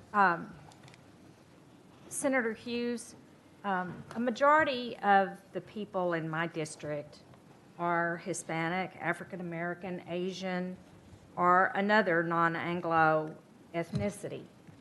And I constantly worry about their voter rights. Sadly, recent legislatures have a poor record of adopting voting laws that violate the rights of minority voters. And both voter ID laws and redistricting plans that have passed in earlier sessions of the legislature were ultimately ruled to violate minority citizens' voting rights. And in fact, ruled to be adopted with a discriminatory intent. And so in light of that history of improper racially discriminatory actions, in the compilation of this bill, was any study done by voting rights experts in academia or another qualified independent source to assure that the provisions within Senate Bill 7 do not undermine the voting strength of minority Texans and are not in violation of the Constitution or Voting Rights Act or any other state or federal law? Thank you, Senator. Senator Betancourt made an important point that I think we often either miss or maybe are not aware of, but when you register to vote in Texas or any place in America, there's no place on the form for race, color, ethnicity, national origin, religion. That's not even in the system. I think, as he's put it, that those voter rolls are colorblind, as they should be. And so that's important. I know you know that, but I wanted to remind all of us of that. With regard to voter ID, Texas voter identification laws that we put in place some years ago have been upheld by the courts, been held constitutional. Some states had problems. Texas has been held constitutional. And we should also remember that voter ID is supported by upwards of 70 to 80% of Republicans and Democrats in some polls. So voter ID, Texas was very careful, and I'm glad you brought it up, because with voter ID, there was initially a concern about driver licenses. Well, what about folks that don't have a driver license? Good point. Maybe folks in nursing homes, folks that don't drive. And so the bill was amended to provide for folks to use that state-issued DPS ID if you don't have a driver license. Then the objection was raised, well, that costs money to get that ID. We don't want this to be a poll tax. And so, good point. We amended the bill so that ID is available free. So every impediment was removed so the voter ID was applied fairly. And that's the lens we try to look through on these bills. With regard to this bill, one of the main targets for voter fraud is mail ballots. And the Brennan Center has published that stated the obvious fact that mail ballots are more prone to fraud than in-person voting. The Brennan Center is often quoted in this context by various sources. But even they agree that mail ballot voting is the area that's most susceptible to fraud. And as you know, of the prosecutions and open investigations that we have in Texas today, mail ballot fraud is where most of it takes place. And then as far as the constitutionality goes, of course, as you know, everything we do here, we look at through the lens of the U.S. Constitution and the Texas Constitution. So with regard to this vein of question, I would just have one more thought here. As you started to consider this bill, we've heard a number of folks testify today on behalf of these bills, but I haven't heard anything from the NAACP or LULAC or MAUT. Were they a part of this consideration for SB 3? So generally speaking, and as you know from bills that you've moved, invited testimony on bills in the Senate is normally testimony that's in support of the bill brought in by the author. Unlike Washington, as you know, public testimony is here open to anyone who wants to testify. And so I anticipate hearing from a lot of folks for and against the bill. And of course, we're receiving comments via email from everyone involved in the process. And we've talked to a number of different groups about the bill, and the bill has had some changes. We talked to some folks in the disability community and made some changes that are reflected in the committee substitute. So we're trying to listen to everyone. Thank you, Chairman Hughes. Thank you. Senator West. Thank you, Madam Chair. Senator Hughes, myself and other members tagged the bill Monday. And again, members, let me say publicly to Senator Hughes, and we've spoken privately, that had I looked at the authors of the bill, I would have called you the night before, as I did Senator Betancourt. Okay? But I thought it was real important that we have a discussion, and as many people in the state of Texas who wanted to participate had an opportunity to participate. For those who had to fly in and did not know that the bill had been tagged publicly, I apologize for that, but hopefully you understand the seriousness of this particular bill. I would ask the author of the bill, in drafting the bill, well, let me back up. Who would you say are the most noted civil rights organizations in the state of Texas that have historically challenged our voter laws? Jim? The most. Go ahead. One more time. I want to make. Okay. I'm sorry. Who would you say in the state of Texas are the noted civil rights organizations that have historically challenged our voting legislation? So the litigation that we've seen over voting, I guess we would think of historically NAACP, LULAC, Southwest Voting Rights, Mr. Rios's group. Did we say MALDEF, LULAC?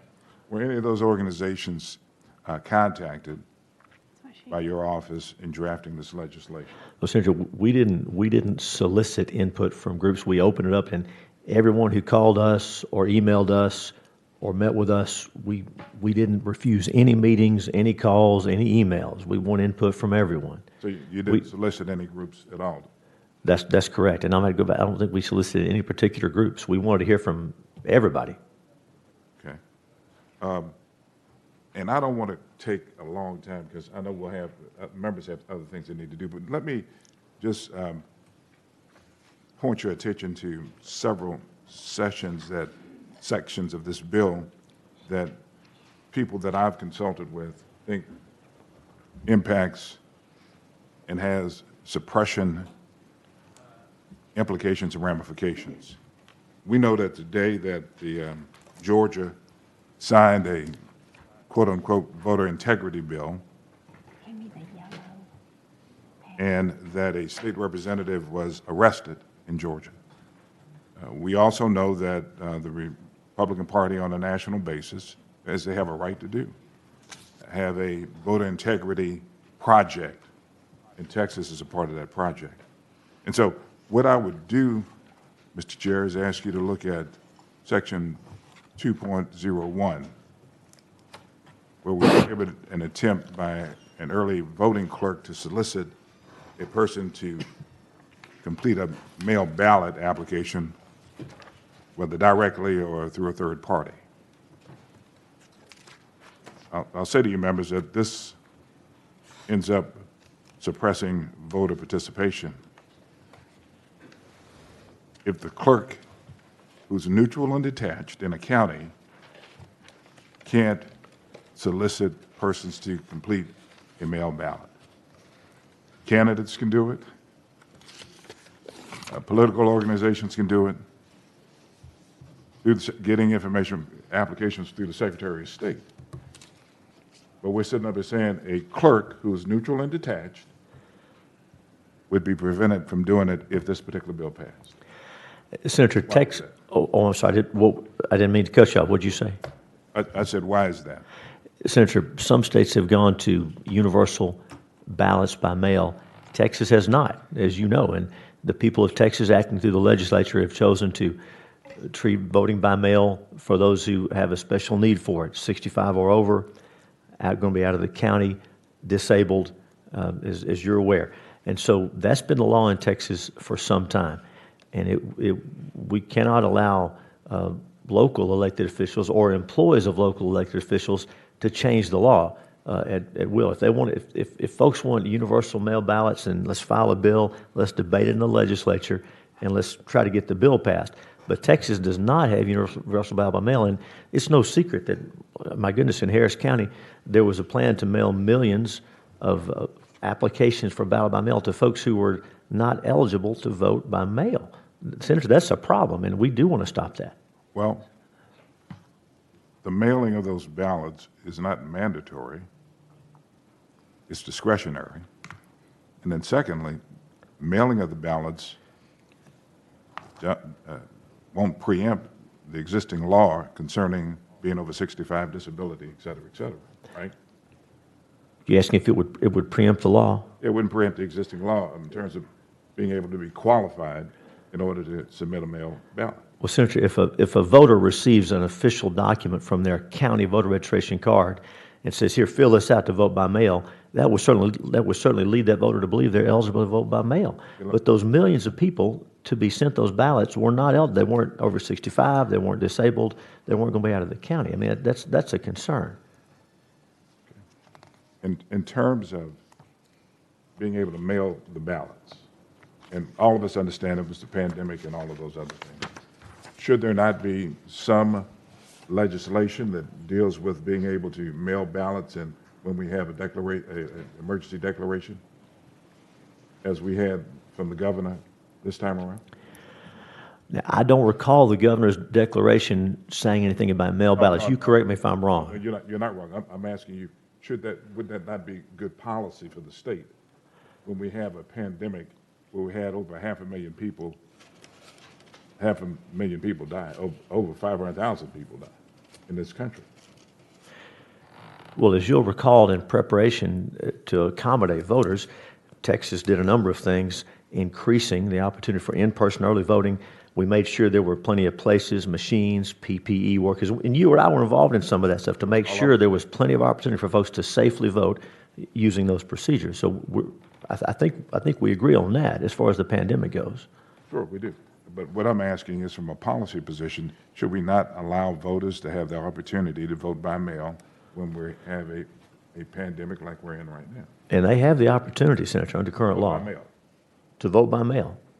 Are you asking if we should change the law to make it more than 65 or over, disabled, or out of the county? That's what I'm asking. Well, let's file a bill to do that, and let's do that here, but we can't have a county official doing it unilaterally. Would you join author a bill? I'm not in favor of that, but I'd be part of the debate. You file the bill, and we'll have a good debate about it. The other issue is 2.3. Yes, sir. Prohibits local officials from distributing an application for mail.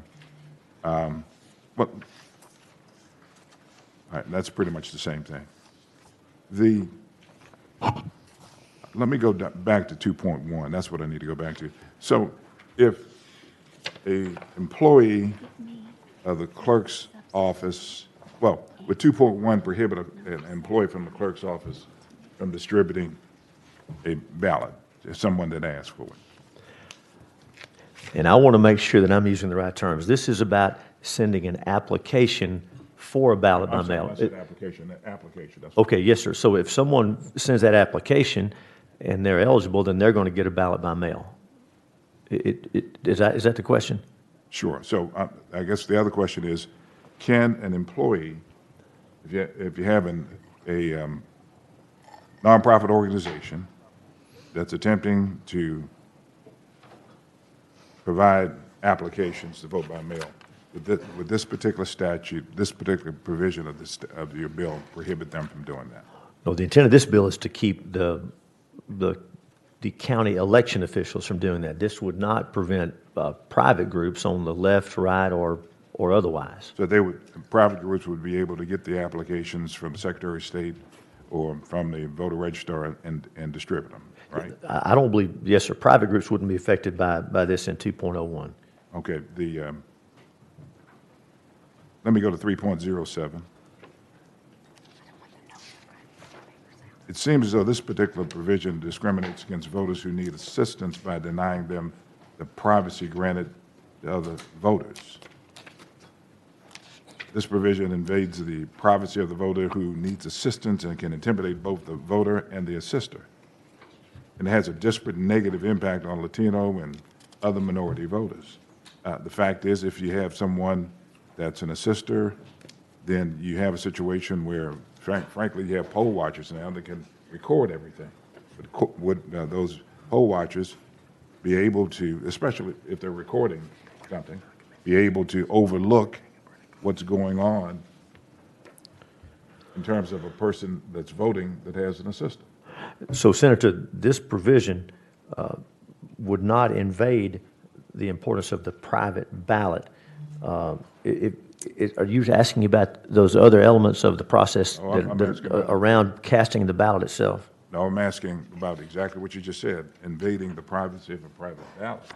When you have someone that's voting and you have an assister, is the poll watcher able to kind of overlook that person voting? Senator, there was testimony before the State Affairs Committee in previous sessions and also over the interim about folks who will show up at the polling places and they will prey upon voters who look maybe like they can overcome their will and say, do you need help, don't you? Do you need assistance?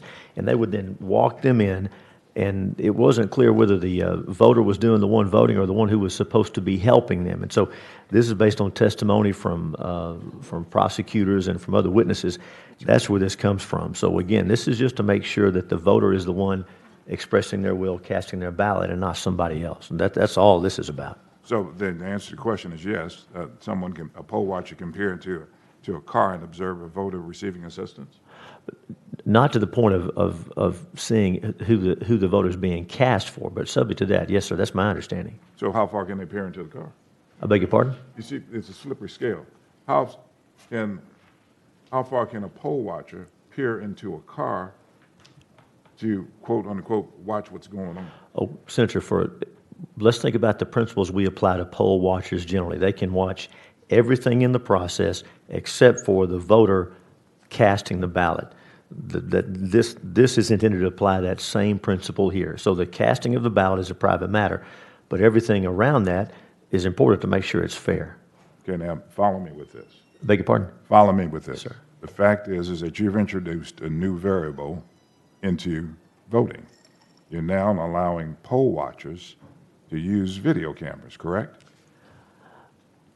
That's correct. Not of the voter casting their ballot, but of everything else. That's right. But a poll watcher, correct me if I'm wrong, can a poll watcher peer into a car and watch an assister assisting a voter?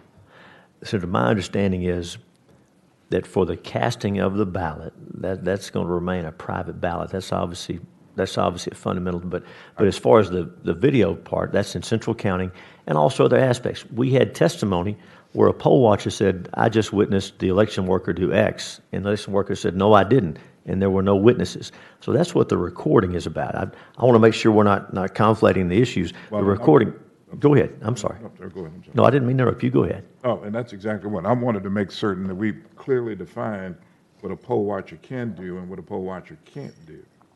And it may already be an existing law, but if it's not, we need to make certain that that's clarified. I think we agree on that. I want to make, if we need to look at that, we can. I think you and I agree on that. Okay, so poll watchers can video. What about voters? Can voters be able to take in to the polling places video cameras also? No, sir, that did not change, and that kind of goes back to what Senator Powell and I were talking about, and you know this debate, right? It's important for that secret ballot that you be able to cast your ballot, and I know that you and Mrs. West see things eye to eye, and you vote alike on everything. No, we don't. She's probably watching right now. All right. No, we don't. Well, for those other families, sometimes we've made a policy decision that it's best if only you know how you vote. So the voter, you still can't take a picture of it, and no one can take a picture of how you voted, not you or the poll watcher. And I'm not talking about taking pictures of how you're voting, but should voters be able to take pictures of poll watchers? Well, remember that I would say, not under this bill, no. There are poll watchers from both parties, as you know. And so, whether they're Democrat or Republican or independent, doesn't make any difference. I'm just saying. My point is that there are poll watchers there to watch the process and to watch each other. There are poll watchers from not limited to one party. And they're also watching the voters, right? Oh, yes, sir. Okay, so why shouldn't the voters be able to watch them then? They can watch them. They can watch them, but they can't video. Under this bill, we do not change the law about allowing voters to bring recording devices into the polling places. You're correct. Okay. Again, these are suppression-type issues that we're going to have an extensive debate about on the floor. I won't stay here with you. Let me ask you another question. And I'm sorry, suppression on... Go ahead. Go ahead, sir. No, that's fine. Go ahead. I just wanted to, Senator West, as you acknowledged earlier, we've got a lot of people waiting to testify, and I'd like you to stick specifically to a question rather than a lot of introduction before you get to the question, if you would. I don't understand what you're referring to. Give me an example. Stick to the question as quick as you can. Give me an example of what I did, where I have... Well, I'm just asking you to look at when you ask. I understand what you're saying, but I'm just trying to figure out... I feel like the length of the time you're explaining to get to the question may be longer, and you're a man of fewer words, and I think you can do that. With due respect, I disagree with you on that, Senator. Okay. I think Senator Hughes and I are having a back and forth on the specific section that I'm referring to. I'd like to now refer to Section 305, which is in the bill. I know. Thank you. All right. Senator, in Section 305, as it relates to, it requires counties of Harris, Dallas, Tarrant, Bexar, and Travis to allocate polling places based on the number of voters in each state representative district. What is that all about? Senator, you may recall testimony and also debate in the Senate last session about some larger counties with countywide voting where one party was being advantaged over the other. That is to say, polling places, there would be more polling places where there were more voters from one party than the other. That's what that's about. There was a lot of testimony over the last two sessions in front of Senate State Affairs, and I believe also in the House, about this problem. So the goal of that is to make sure that if we do countywide voting, like many counties do, that the Republican, if it's a Republican county, we don't want them to be tempted to put all the polling places in the Republican areas, and we don't want the Democratic-run counties to do that either. So that's what that's about, making sure those polling places are evenly distributed and that there's machines and poll workers where they need to be. That's what that should apply to Republican county, Democrat county, independent county. Well, you would agree with me that Democrats won Harris, Dallas, Tarrant, I don't know about Bexar, and Travis County. That's right. Okay, and so this particular section only applies to counties that Democrats won. Senator, the only testimony that we heard about this was in those larger counties, and if it's a problem elsewhere, then we should talk about that. But that's the testimony we heard. Also, countywide voting was initially only in those larger counties. It's coming into some more medium-sized counties now, but historically, it's only been in those larger counties. So this only applies to establishing of countywide election centers? No, Senator, countywide voting began in those larger counties. It's starting to come down to smaller ones now, but this is just based on testimony we heard in committee. So why is it just applied to those counties as opposed to all 254? But those were the counties that the complaints came from. The Democratic counties? that's where the complaints came from, Senator. All right. And I feel like if folks were doing that in Republican counties, we'd have heard about that as well. okay. Folks don't mind complaining around here, You would and agree. that's good. Go You would ahead. agree with me that these counties, Harris, Dallas, Tarrant, you have a large minority population in these counties, correct? Harris, Dallas, and Tarrant. Yes, sir. I believe that's right. I don't have the numbers, but I believe that's right. Okay. So are And I think Tarrant County is still has a Republican-controlled county government, but I guess that's not really the issue. This is about everybody of that size. right, I mean, ethnic minority populations in those counties. I have other questions, but I will save those for the floor purposes of time. 'Cause I know- Thank you so much, Senator West. And members, are there any other questions? We do have two invited witnesses. The chair calls Eric Opiella.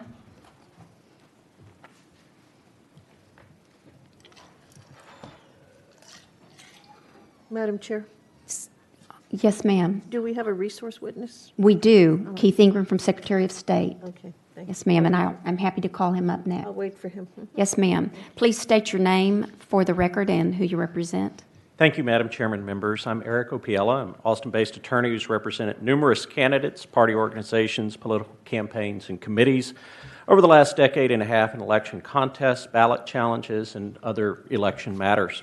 I'm testifying for Senate Bill 7. I wanted in particular to speak to Articles 3 and 4 of the bill, which deal with election systems and uniform application and enforcement of our election laws, and bring some of my experience to bear for your benefit while answering any questions you might have. Article 3 of the bill first addresses an issue which arose in Travis County this last election cycle, where poll watchers were sequestered in a locked room, separate and apart from the activities they were observing, and they were unable to carry out their statutory duties at the Central Counting Station and also at the early voting ballot board. When the county clerk and her staff refused access, and these were my clients in this matter, I unfortunately had to bring a writ of mandamus to the Texas Supreme Court to stop this sequestration. After bringing suit, the clerk let watchers out of the locked room, but then set up a corral with a table and other barriers to prevent watchers from reading information on the tabulation machines. Eventually, through the hard work of the Travis County Attorney's Office, we were able to negotiate a settlement which allowed watchers to see and hear the activity being observed. But similar abuses were noted in Gillespie County, which is a Republican county, Dallas County, and Harris County this cycle. Section 3.06 of the bill addresses a new method of voting that was not prescribed by the election code or by this legislature. It was invented in Harris County this cycle. That is what we've called the so-called drive-through voting. While the election code currently restricts in-vehicle voting to those voters who are physically unable to enter a polling place, and also requires that a voting booth be located in a physical structure, in this county, whole vehicle tents were erected to comply with the physical structure requirement while conducting voting by passing around e-slate devices between voters in vehicles. This created numerous challenges to the integrity of the election. It facilitated illegal assistance by persons in the same vehicle as a voter who had not taken the prescribed oath by the code. It obstructed poll watchers from seeing and hearing the process and put them in physical danger being around a parking lot with vehicles that were moving. And most concerning, since the e-slate devices were used in a method they weren't designed for, it led to the loss of votes being recorded on the judge's ballot controllers when multiple voters voted in the same vehicle. A painstaking recovery process had to be employed to recover lost votes from memory cards contained in each slate to attempt a reversal of the disenfranchisement of thousands of voters.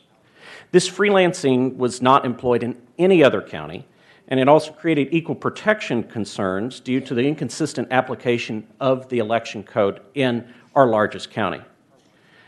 This equal protection concern is also addressed by the provisions contained in sections 3.13 through 3.15 of Senate Bill 7. Every voter in this state should have equal access to the polls, regardless of what county they reside in. Article 3 also implements a voter-verified paper record for all votes cast in this state. If this system were in place this cycle, errors like those in Harris County could have been more easily rectified, and all voters could have the confidence that their votes were recorded correctly. All modern systems sold and used today now have this option, which also increases the accuracy of recounts when they are necessary. Article 4 places teeth into the enforcement of our poll watcher laws by preventing persons who obstruct their service from future service as an election official.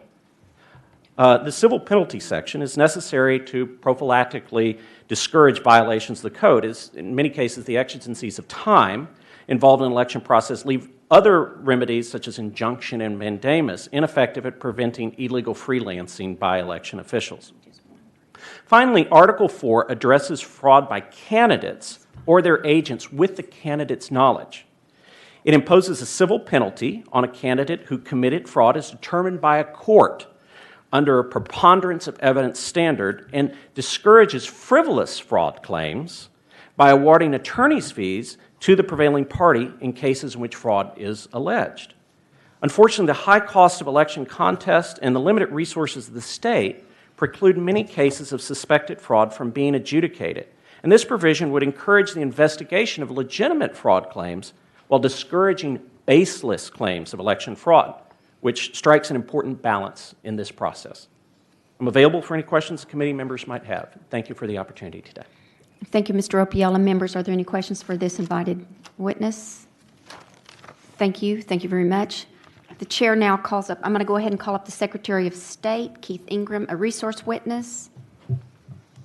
Please come up, state your name for the record, and again, who you are with.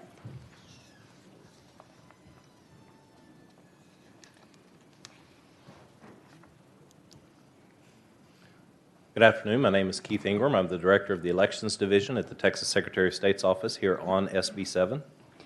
Senator Zaffarini. Thank you, Madam Chair. Mr. Ingram, do you have a copy of the bill there? I do, yes, ma'am. Okay. My first series of questions have to do with persons with disabilities, and I'm looking at page 6, beginning with line 22 to page 7, line 18. And this part of the bill requires voters with disabilities application for mail-in ballot to provide written documentation providing they have a disability. So my first question is, this bill would require them to do so, to submit a doctor's certificate with an application to vote by mail. Do other persons entitled to vote by mail need to submit a statement from a third party affirming their eligibility? No, ma'am. No? Thank you. Would the state's resources provide financial assistance to persons with disabilities who are uninsured or whose insurance company charges a copay to visit the doctor to request a certificate? Would you know that? I don't know if anywhere in the state there are funds for that, but we don't have it in our office. If this provision creates out-of-pocket expenses for voters with disabilities, could that constitute a poll tax? I don't know. It's a Thank you. question for a court. If a person with a disability or an illness receives a certificate from a specialist, such as a psychiatrist or an oncologist, that identifies their disease or condition, what protections would be in place for their medical privacy? Would you know that? Well, as I read this affidavit, it's more generic. It just says that they have a sickness or physical condition. Do you think those provisions would ensure that the required certificate does not violate the privacy protections provided by HIPAA? I'm not aware or familiar with the requirements of HIPAA. Okay, thank you. Regarding the signature match, that begins on page 10, lines 11 to 12, to lines 26 and pages 11, line 1. The bill would allow signature verification committees and early voting ballot boards to examine any known signature of the voter to determine whether he or she signed the mail-in ballot application and mail-in ballot carrier envelope. What is the definition of known signature in the election code?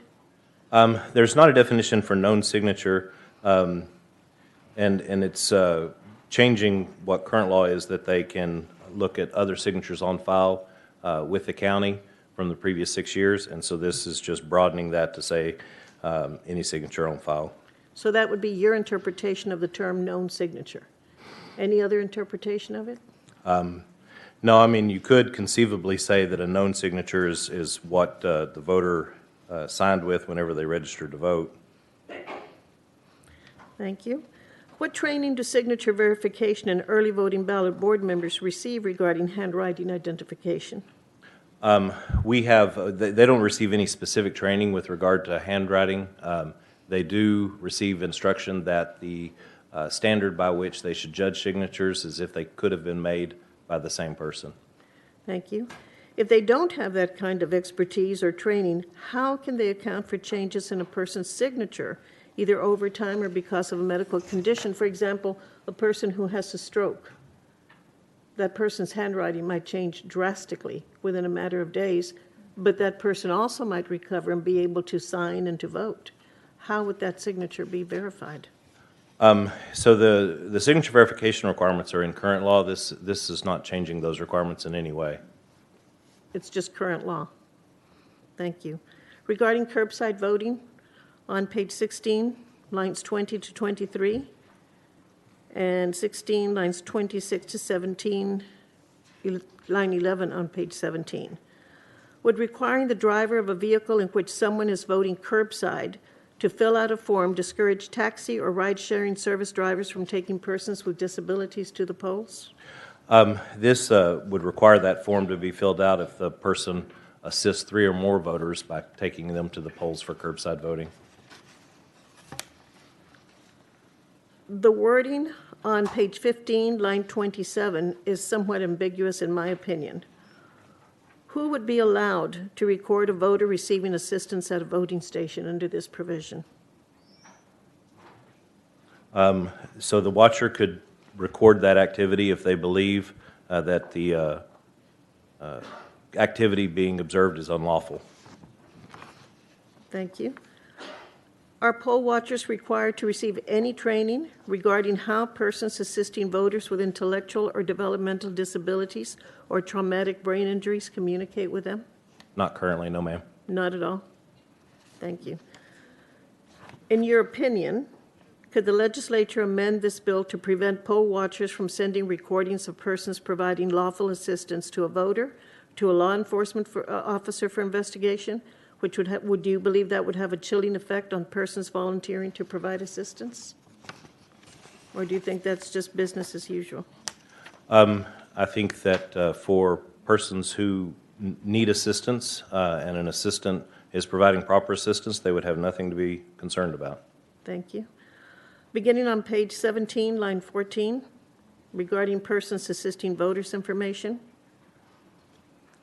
this part of the bill requires persons assisting a voter at the polls to fill out a form that states the reason the assistance was necessary. Could this provision be interpreted as requiring the assistant to disclose confidential medical information regarding the voter in violation of the American with Disabilities Act? No, I would tie it back to the, we're supposed to prescribe the form here, and so the form would be a generic reference to the reasons why someone would need assistance in the first place, and it would probably have a checkbox next to one of those reasons. So they're very generic and not voter specific. Thank you. My next set of questions begins on, has to do with recording voters. And if you look at page 12, beginning on line 27, but then it skips to page 15, line 20, and that whole area. The bill would allow poll watchers to record video inside a polling place.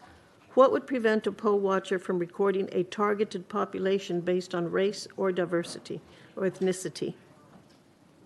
So the only recordings they're supposed to make are when they believe someone is receiving unlawful assistance. That's in the polling place. Is there any provision that would prohibit a poll watcher from uploading these videos to YouTube or to another online platform? I'm not aware of a provision No? that would prohibit that. Would the bill potentially subject election officials to criminal penalties if they try to stop a person from inappropriately harassing a voter by recording them? Potentially, if that was determined by a prosecutor to be obstructing a poll watcher. Thank you. Regarding the early voting hours limit that begins on page 19, line 6, would prohibiting early voting between the hours of 9 p.m. and 6 a.m., do you think there's any evidence of increased instances of fraud at night? Well, in Texas, we have very little experience with voting at night. This last election might be the only experience that we have with it. What would be the rationale, or do you know of any rationale for prohibiting the voting?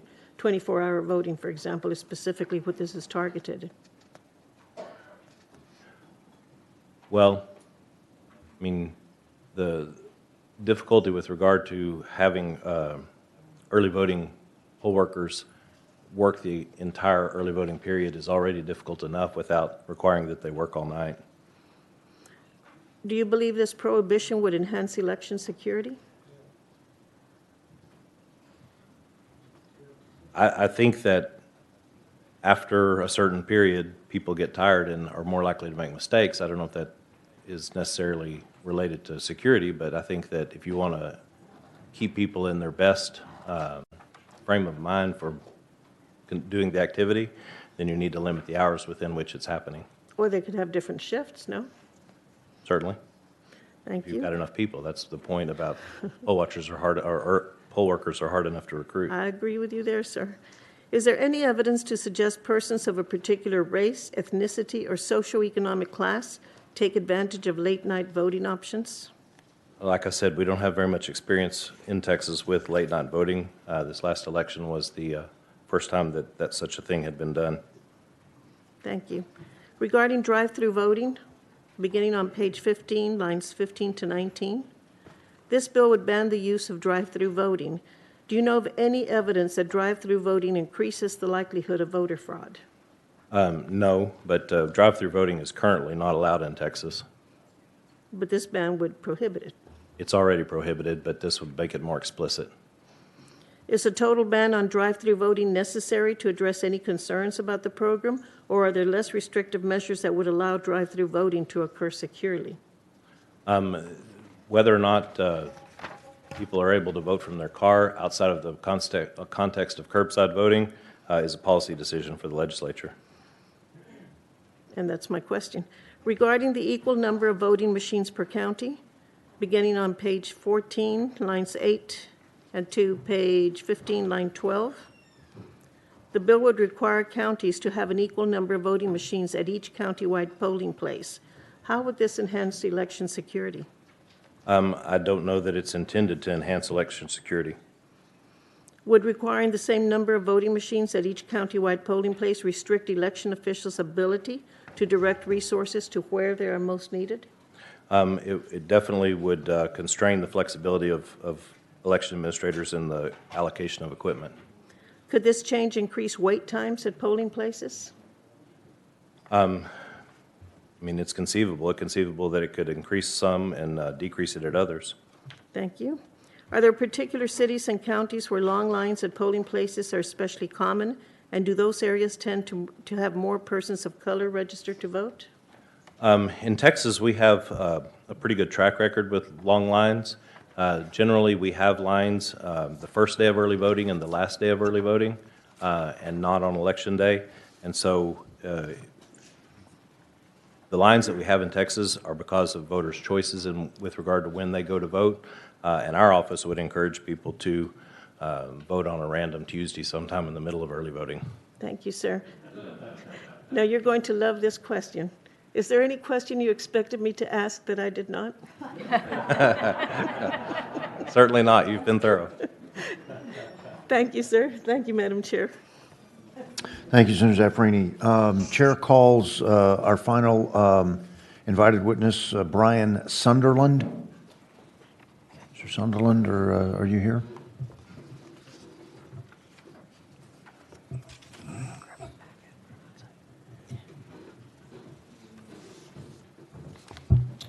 Please state your name and, for the record, whom you represent. And Yes, then sir. may begin Thank you, your- Mr. Chairman. Thank you, Chairman Hughes. My name is Brian Sunderland. I'm speaking on behalf of Opportunity Solutions Project. We work on program integrity issues, including election integrity in states across the country. And I thank you for this hearing today and the thorough nature that you're taking. I'm speaking today in support of Senate Bill 7, which offers measured, common-sense safeguards to ensure that Texas elections maintain integrity. The bill addresses concerns that many in your state and around the country have regarding the integrity of elections. I'm not here to focus on cases of election fraud. I'm not here to talk about past elections. Instead, our focus is on safeguarding and protecting the integrity of future elections. I can offer some perspective on how other states are working to restore faith in the election process and how Senate Bill 7 will help do that for Texas. In the interest of time, I'll highlight a few key provisions of the bill we feel are very effective and highlight what some other states are doing. Senate Bill 7 holds unelected officials accountable for how they manage elections. This is important because there's much at stake in the details of carrying out elections, and it's critical that individuals follow the law. The bill would allow the Secretary of State to correct violations by registrars and impose corresponding penalties if they're out of compliance. Some states have very strong provisions to ensure local election officials follow the law uniformly. In Florida, when a Palm Beach County election officer failed to report information accurately, Governor DeSantis was able to actually suspend this official because Florida law has strong laws in place allowing this action. Other states, like Arizona, levy criminal penalties for election officers who do not follow the law. Other key reforms to strengthen integrity is in the area of voting by mail. I'd like to highlight specifically the issue of mailing unsolicited ballot applications. Senate Bill 7 includes a very good reform to prohibit mailing voters a ballot application they did not request. For example, in Michigan, the Secretary of State mailed out applications for over 7 million registered voters. This becomes problematic because it causes confusion for voters who want to vote in person, and with scores of unsolicited ballot applications floating around, it can open the door to fraud and ballot trafficking. The provisions to stop unsolicited ballots in Senate Bill 7 will be effective in preventing fraud and confusion among voters. Senate Bill 7 also includes protections for poll watchers, which improves the security and transparency of the process and fosters greater public confidence in the outcome. This has been proven to be important. During the recent election, Republican poll watchers were denied access to vote counting centers in Pennsylvania and Michigan, and we've recently heard testimony that some of that happened here in Texas as well. Senate Bill 7 includes provisions to prevent this from happening in Texas. The bill also sets up a pathway for basic video surveillance of areas where ballots are submitted, including drop boxes. This is a good provision, but it should be noted that the language does not require this type of monitoring, but allows it. Some states are moving towards requiring this type of video for areas where voted ballots are stored. For example, Iowa just passed a bill into law that requires this surveillance. Finally, I'd like to address a major issue we've seen across the nation. During the 2020 election, the Zuckerbergs, billionaires of Facebook fame, gave hundreds of millions of dollars to local election officials in specific jurisdictions to aid in the administration of elections. Texas jurisdictions received at least $32 million in funds, including more than $15 million in Dallas and $9.6 million in Harris counties from the Center for Tech and Civic Life. While they claimed the grants were meant to meet the challenges of COVID-19, like buying PPE, much of the funds were spent on non-COVID-19 related items like drive-through voting, drop boxes, and polling place rentals. While investing in elections processes is important, it should not be controlled by entities outside of the state that get to pick winners and losers in who has greater access to voting. Senate Bill 7 addresses this problem by limiting donations for use in the administering of elections without the written consent of public officials here in the state. Many states are moving towards a full ban on this practice and preventing private funds from flowing directly to election officials without the allowance for public officials such as the Secretary of State, Governor, Speaker to have an involvement. One approach some other states have taken, short of a full ban, is to require that funds be donated directly to the state, which can then disperse them through a fair formula to counties to ensure the imbalance in the distribution of funds doesn't cause the disparities that we saw in 2020. Overall, Senate Bill 7 provides a common-sense approach to election integrity going forward by ensuring that officials are required to follow the election law and are held accountable if they don't, by making sure that ballot harvesting is not easy, providing security over ballot returns, and by getting private money out of local election operations. Together, these provisions will give Texas voters confidence that their vote counts because uniform, fair voter laws make it easy to vote but hard to cheat. I'm happy to take any questions. Members, questions of Mr. Sunderland? All right. Hearing and seeing none. Thank you for joining us today, Thank Mr. you. Sunderland. Members, that concludes the invited testimony. Therefore, Senator Hughes moves we adopt the committee substitute, Senate Bill 7. Is there objection? All right. Hearing and seeing none, committee substitute is adopted. With that, Mr. Chairman, I believe you wanted to take a either stand at ease or a recess to a time certain. Stand at ease, okay. Members, how? 15 minutes?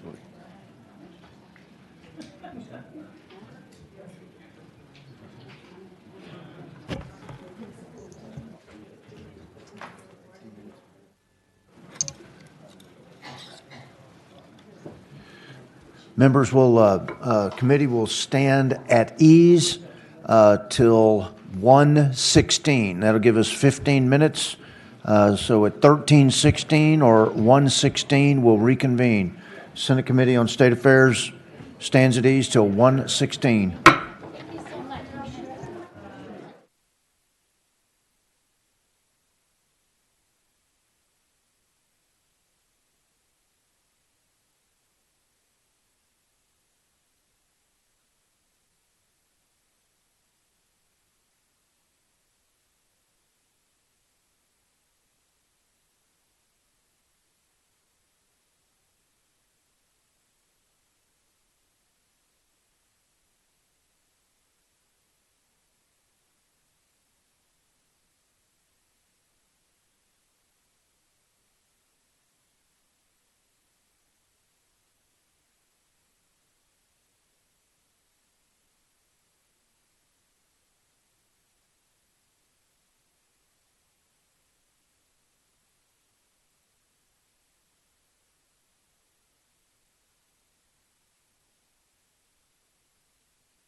Welcome back.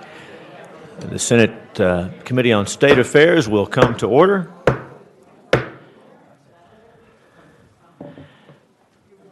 We'll now open public testimony on Senate Bill 4. And let me just say, we're glad everyone's here. And earlier we had some moving testimony from veterans and other folks. As we move into the afternoon, we do want to make sure folks know that outbursts, even happy outbursts like applause, is not allowed under the Senate rules. So we're just trying to keep moving as quickly as we can and listen to everyone and give everyone the time. The public testimony is, of course, limited to 2 minutes, and that's customary in the legislature. As you know, in most places, there's no public testimony at all allowed, but this is how we do it in Texas. When you come to testify, you'll see that there's a light that will come on, a warning light, after 1 minute. You still have a minute after that. Then when the light goes red, try to wrap it up, and we'll gently remind you if we need to. We want to be able to hear from everybody who's here. So first of all, on Senate Bill 4, which we heard this morning, we're going to open up public testimony, and the chair calls Stacy Matson. Is Ms. Matson still here? Stacy Matson, testifying for Senate Bill 4. And the chair also calls Bob Green, Robert L. Green. I know I saw Bob earlier. He may have had to step out to make some copies. Okay, there he is. Okay. All right, Bob, come on down. And we know who you are, but introduce yourself. Tell us who you represent and give us your testimony. Yes, sir. My name is Bob Green. I am the chair of the Travis County Republican Party Election Integrity Committee, and I'm here testifying in favor of Senate Bill 4. I don't have a whole lot to say except that, this whole problem I think could have been eliminated a long time ago. It's when the first person disrespected the flag of the United States was told, hey, you want to continue to play on this football team? There's the door. If you want to go back in the locker room, get on your knees, do whatever, that's fine. But you're on my time here. I'm the coach, I'm the owner. You come out here, you're going to stand for the national anthem. Otherwise, I'm sure there's another team that may want you to play. And that's all I'm going to say about it. I think that there are too many people who have died under that flag. I was never in the military, but damn it, I try and thank them every time I see one of them and say, thank you for your service. Thank you for doing great damage on my behalf so I can live safe in my bed at night.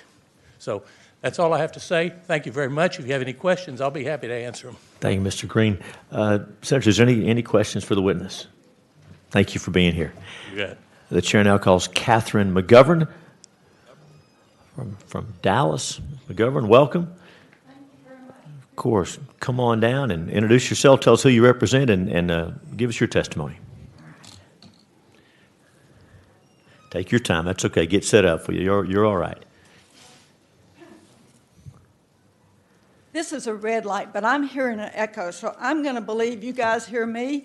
I'm Catherine McGovern. I am speaking for myself, but for all other people who love democracy and recognize that the fact that you, in a private contract with private companies, say you have to play certain music doesn't mean that you were patriotic.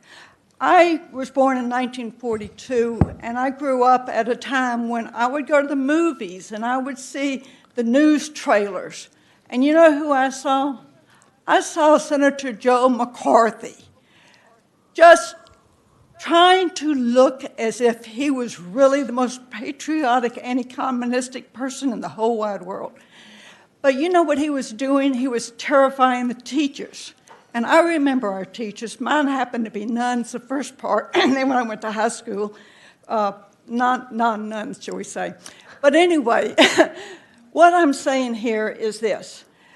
Those nuns, those teachers, were put in such a terrible position because Senator Joe McCarthy thought, well, every teacher ought to be able to swear I'm not a communist because that would make sense to him. But we all know if you were engaged in subterfuge or treason, you wouldn't have any problem lying at all. Meanwhile, all the loyal, wonderful teachers were being put in a terrible position because They were being told that if they did not swear that they were not a communist, even though there was no evidence they were a communist, that they would lose their jobs. They would be ostracized. And that's not the only example of the time that McCarthy had hold of this country. Fortunately, there was a woman named Senator Margaret. Am I already through? Just go ahead and finish that thought, if you will, so we can hear from everybody. My point is very quick. The contract you're talking about is a contract for a private company to use a facility. Frequently, it owns it. We're talking about the likelihood they are going to hire police, sometimes local police who are off duty. They get more money because they cover this. It may also be that they are hiring other public employees who get extra money because they're there. The fact that the anthem is being played does not mean that that team is less patriotic or that the city is more patriotic. It just means that we are abusing the right of democracy to not be assumed that you have to play particular music. Okay. And that's what's wrong with this, and I would urge all of you all to be against Joe McCarthy and vote against this bill. Thank you. Thank you, Ms. McGovern. Well, of course. Senators, any questions for Ms. McGovern? Thank you for being here. Thank you. I'm going to call out a couple of names so folks can be making their way down. We had previously called Stacy Matson from Bexar County. If Ms. Matson's in the sound of my voice, be making your way here. How about David Albert? Dr. David Albert. Is Dr. Albert here? I know it's been a long day. All right. We're looking for Jeffrey Clemens. Jeffrey Clemens. All right, Mr. Clemens. I know Ms. Clemens, but I couldn't see you over there. All right. Welcome. Introduce yourself. Tell us who you represent and begin your testimony. Good afternoon, committee members, Mr. Chairman and Vice Chairman. My name is Jeffrey Clemens. This is not the first time I'm going to be coming up here. I'm going to be representing myself on this bill, though. I want to start out by saying that I do respect our service members. I appreciate their service and their fidelity to our democracy. And I personally believe that our displays of patriotism in this state, in this country, should not be based on symbols. They should actually be based on our belief in integrity in this democracy. Moreover, there are, as far as I could tell, 2 places in the United States Code that actually address the issue of symbolism in terms of patriotism. So we have 36 U.S. Code 301 that has to do with the national anthem, actually, and then you also have Title 4 of the U.S. Code, which has to do with the flag. And the issue of the flag has also come before the Supreme Court before. People have even defended, the Supreme Court has defended, things like flag desecration if people choose to use that as political speech. I don't think that it's an appropriate thing for the legislature to be prescribing businesses to be patriotic through compelling them to have to play a national anthem whenever they, arrive on the field or things like that.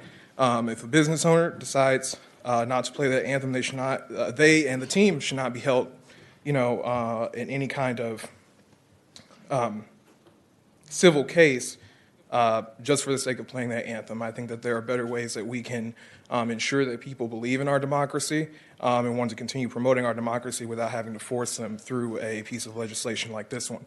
So I would very much hope that the committee will not pass this bill to the Senate floor when we have other issues that we've been dealing with in this legislative session that I think are just as important, if not more important, than the issue of symbolic patriotism. Thank you. Ms. Clemens, thank you. Members, any questions for the witness? Thank you for being here. You're excused. We'll visit again, I think. Chair calls Kathy Turner. Ms. Turner, make it. All right. Take your time. Take your time getting down here. And we're also still looking for Stacy Matson, Dr. David Albert. If you're around, please kind of come down close. And also, we're going to be calling Lissa Nilsson and Frank Holman in just a moment. So, Please introduce yourself. Tell us who you represent, if anyone, and go ahead. My name's Kathy Kahn Turner.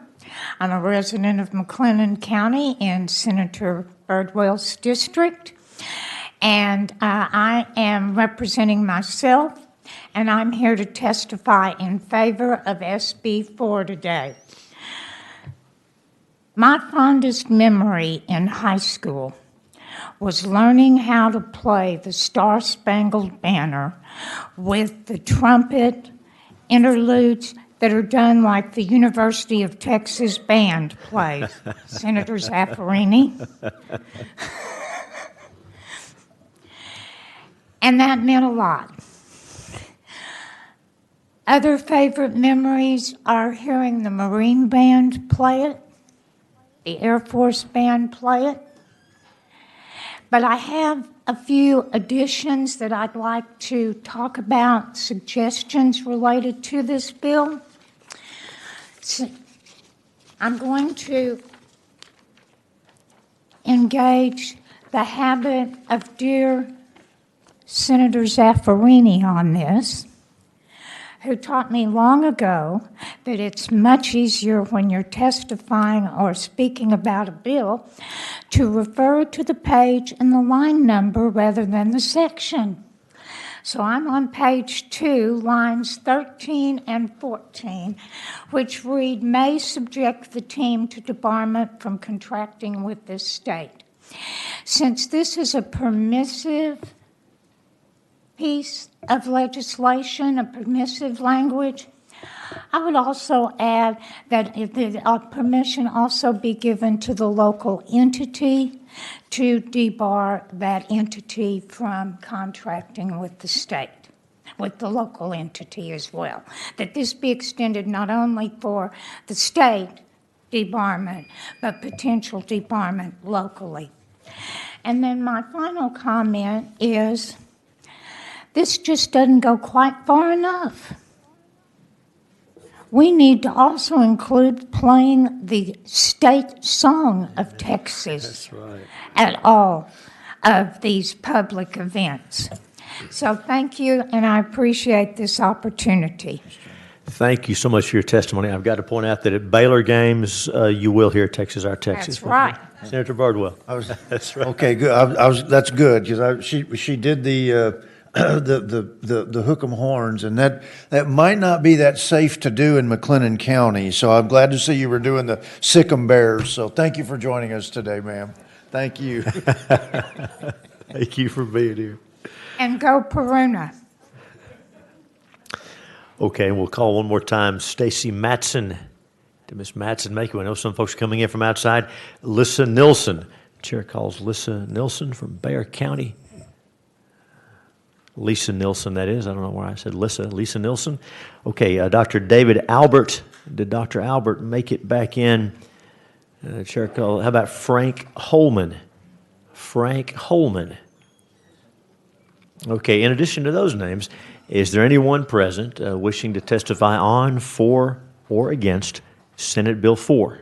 Anyone present wishing to testify on, for, or against Senate Bill 4?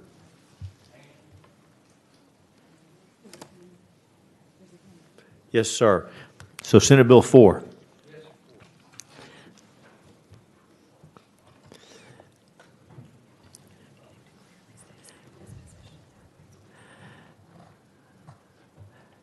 And so James Perry. James Perry, yes, sir. And I represent myself yes, sir. in this particular matter with Senate Bill 4. And Mr. Perry, do me a favor, before you leave, we want to make sure we get all your information so the record is correct. I think I know, but tell us whether you're for or against or on the bill. I am for this. Okay, you go ahead. Give us your testimony. Thank you. Everyone since my great-grandfather has been in the military. We fought for this country. My sons all fought for this country. And to have someone that has been given a college education, that's plays sports, and doesn't want to respect the nation that is giving them the opportunity to have their millions of dollars, shouldn't be allowed to be even be in the country. People died. Our president got it wrong. He said there was more people that died of COVID than in World War II and World War I combined. That's not true. It was 42 million men gave their lives for this country in just those two wars alone. So I think that you ought to reflect, even across party lines, it doesn't matter. You're in America. Be an American. And don't let selfishness get in the way. Thank you. Ms. Terry, thank you for your testimony. Senators, any questions? Thank you for your testimony. Thank you very much. Anyone? Oh, and sir, if you'll, Ms. Perry, if you don't mind stepping out to the back, there's a dear lady back there going to get your information and get you in the system so we have a record. She's just outside the room. You can come back in, but we want to make sure we have your information. Representative? Have you registered on this bill? I don't know if we have you in there or not. I registered for it, but I did not register to speak on it. Very good. Okay, so Since it was my senator, I thought, well, yes, ma'am. If So you opened up the opportunity, we know you, but introduce yourself and give us your testimony. My name is Molly White. I am from Bell County. Senator Buckingham is my representative, and I do want to speak in favor of this bill. And like Senator Powell bragged about her father, I'd like to brag about mine. He's the highest decorated Vietnam Huey pilot. And has received all of the stars and medals for that. But because I was raised in the military, it was very customary. I'm sure you grew up on a lot of military bases, Senator Powell, but I did live on a lot of military bases. It was very customary for us to hear our national anthem played on a regular basis. And anyway, I just think it's important for all of our students and all of our athletes to remember that we live in the greatest country in the world. And our men and women have sacrificed a lot for it. And I think playing the national anthem just increases our spirit and our respect for our country. So that's all I had to say. Thank you. Representative White, thank you for your testimony. Do we have your permission to correct the record that you're for the bill and did give testimony? Yes, thank you. Thank you very much. Anyone else wishing to testify on, for, or against? All right, come on down, please.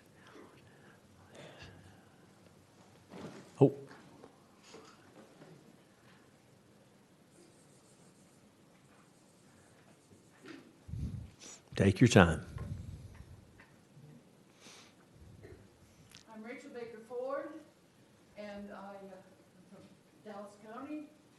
And I am opposed to the bill, anybody forcing anybody to sing the national anthem. I sing it now for you, if you would please stand. Oh, say, can you see by the dawn's early light what so proudly we hailed at the twilight's last gleaming, whose broad stripes and bright stars through the perilous fight o'er the ramparts we rushed, were so gallantly streaming, and the rocket's red glare, dawn's bursting air, gave proof through the night that our flag was still there. Oh, say does that star-spangled banner yet wave o'er the land of the free and the home of the brave? Well done. Thank you.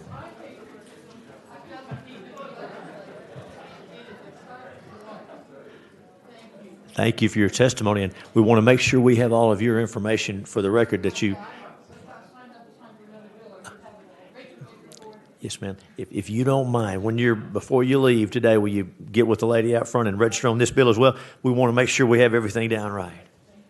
Yeah, and thank you for singing. Thank you for leading us. Thank you very much.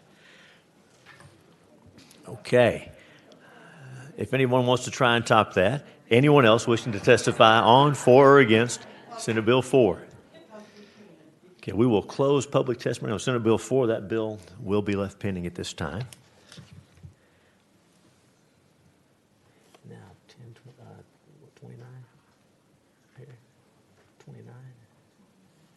29. We'll now open public testimony on Senate Bill 29 that Senator Perry presented to us earlier.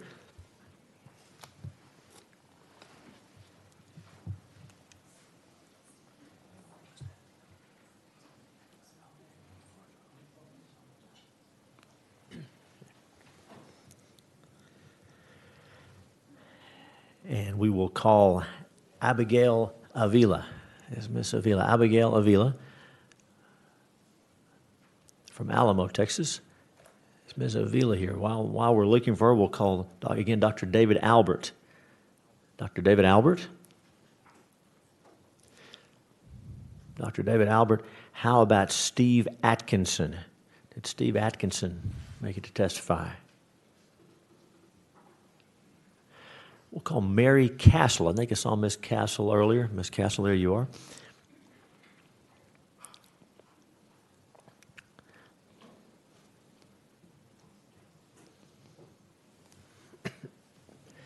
Ms. Castle, welcome. You know the system. Introduce yourself. Tell us who you represent and give us your testimony. Yes, good afternoon, Chairman Hughes and members of the committee. My name is Mary Elizabeth Castle, and I'm the Policy Advisor for Texas Values Action, and I'm testifying in support of SB 29.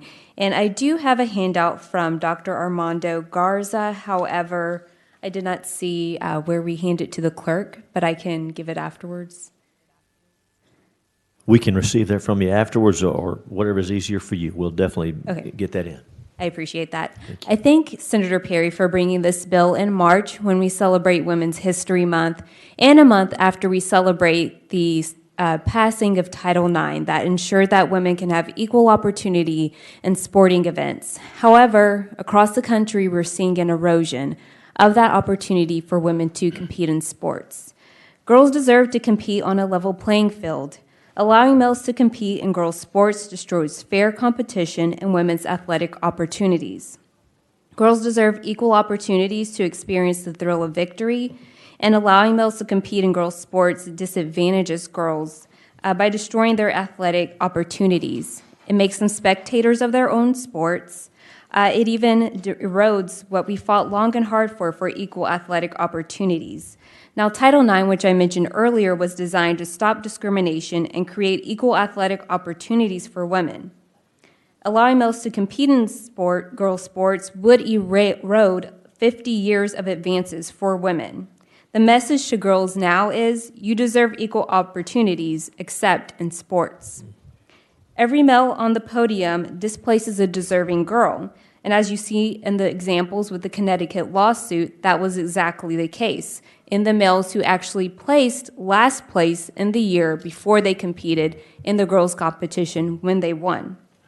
In 1 year, 275 high school boys ran faster times than the lifetime best of world champion sprinter Allison Felix. Therefore, I'm supporting SB 29. If there are any questions, I am free to answer them. Ms. Castle, thanks for your testimony. There was a question when Senator Perry was laying out the bill about actual cases, and so you talked about a case in Connecticut that you have a handout. Tell us a little bit more about that.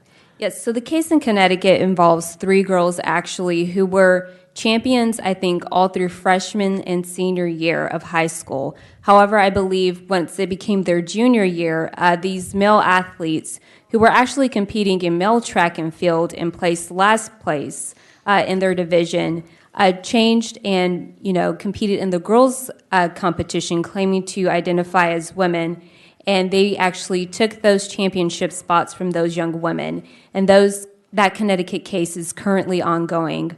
You also have an example here in Texas. While this is NCAA and the bill does not particularly cover NCAA protections, there was a sprinter, CC Teffler, who identified as a woman and was able to compete against Texas athletes and other athletes across the country and win the women's division in track and field. And I believe that was a couple of years ago. Thank you, Ms. Castle. Members, I should have asked before my question. Any senators have questions for the witness? Thank you for your testimony. Thank you. You're excused. We had previously called Abigail Avila. We'll give Ms. Avila another chance since it's been a little while since the bill was laid out. Abigail Avila. All right. Ms. Avila, welcome. We'll get you all set up there and tell us your name and who you represent, if anyone, and give us your testimony. Good morning. My name's good morning, committee members. My name's Abigail Avila, and I'm with Texas Rising as a student leader, and I'm also representing myself. Okay, so I'm here to oppose Senate Bill 29. Transgender kids, like other students, deserve the same chance to learn important values like sportsmanship, self-discipline, and teamwork, and build a sense of belonging with their peers through sports. We shouldn't ban kids from participating in sports simply because they're transgender. SB 29 is designed to create fear and shamefully uses scare tactics to perpetuate and spread misinformation about the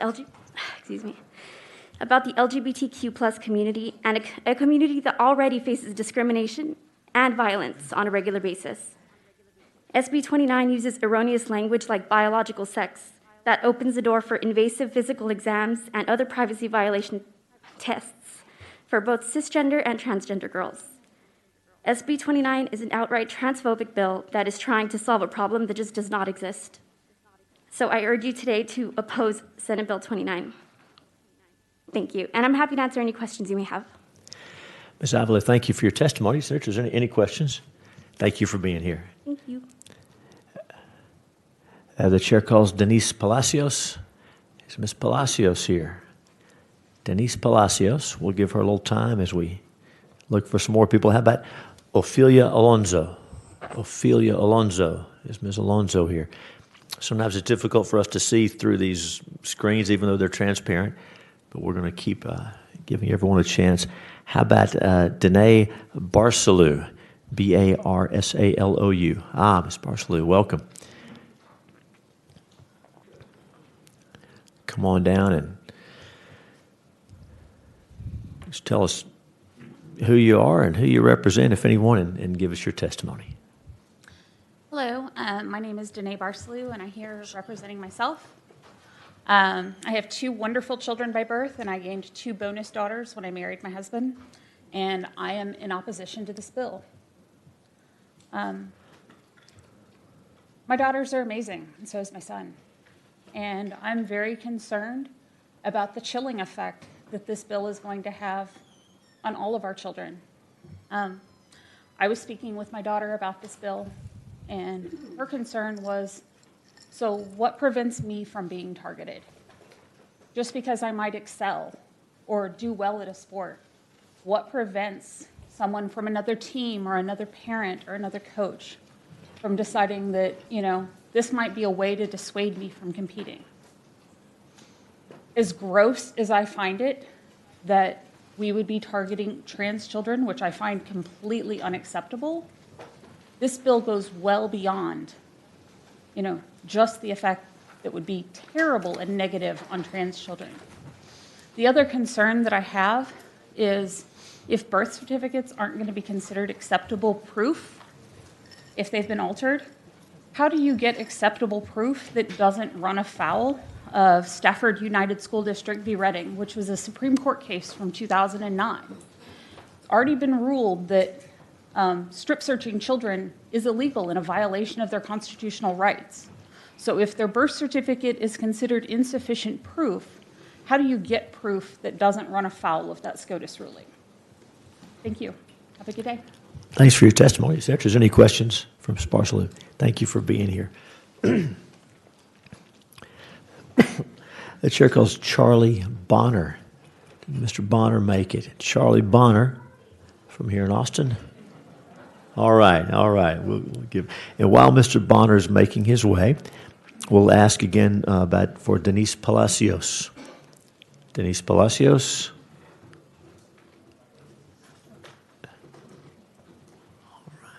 All right.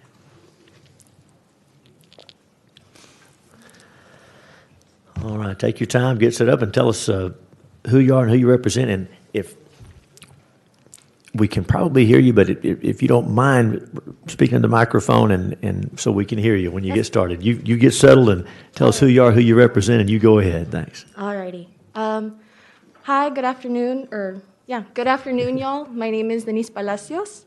I am a 23-year-old from the Rio Grande Valley, and I'm here today to testify against this bill.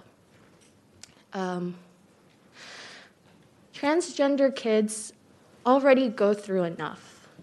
There's no reason that there should even be a bill on the floor that invades or would invade their privacy. And the fact that we're even talking about this is really disturbing because there's so many other priorities. There's so many other things that we need to be focusing on in Texas. We just had this power outage where hundreds of people died across the state. People are facing evictions.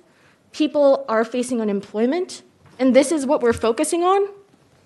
A bill that looks to harm kids? I think this is a grave mistake that we're even hearing this bill on the floor today. And it's very disappointing to know that the people that represent me would be willing to make something like this. And I ask that you really reconsider this and that you vote against this bill because these are kids and they deserve respect too. Thank you for your testimony. Senator, if there's any questions, thank you for being here. Thank you very much.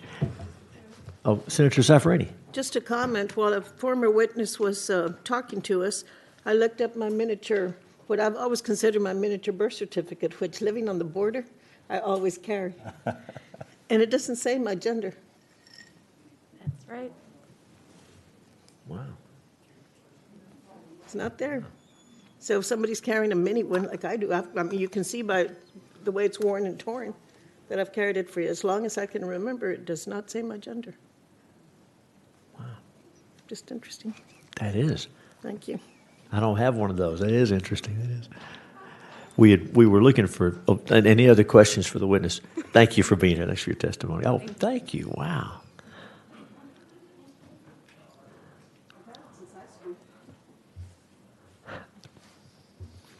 Wow, I haven't seen one like this. May I show it to the other members?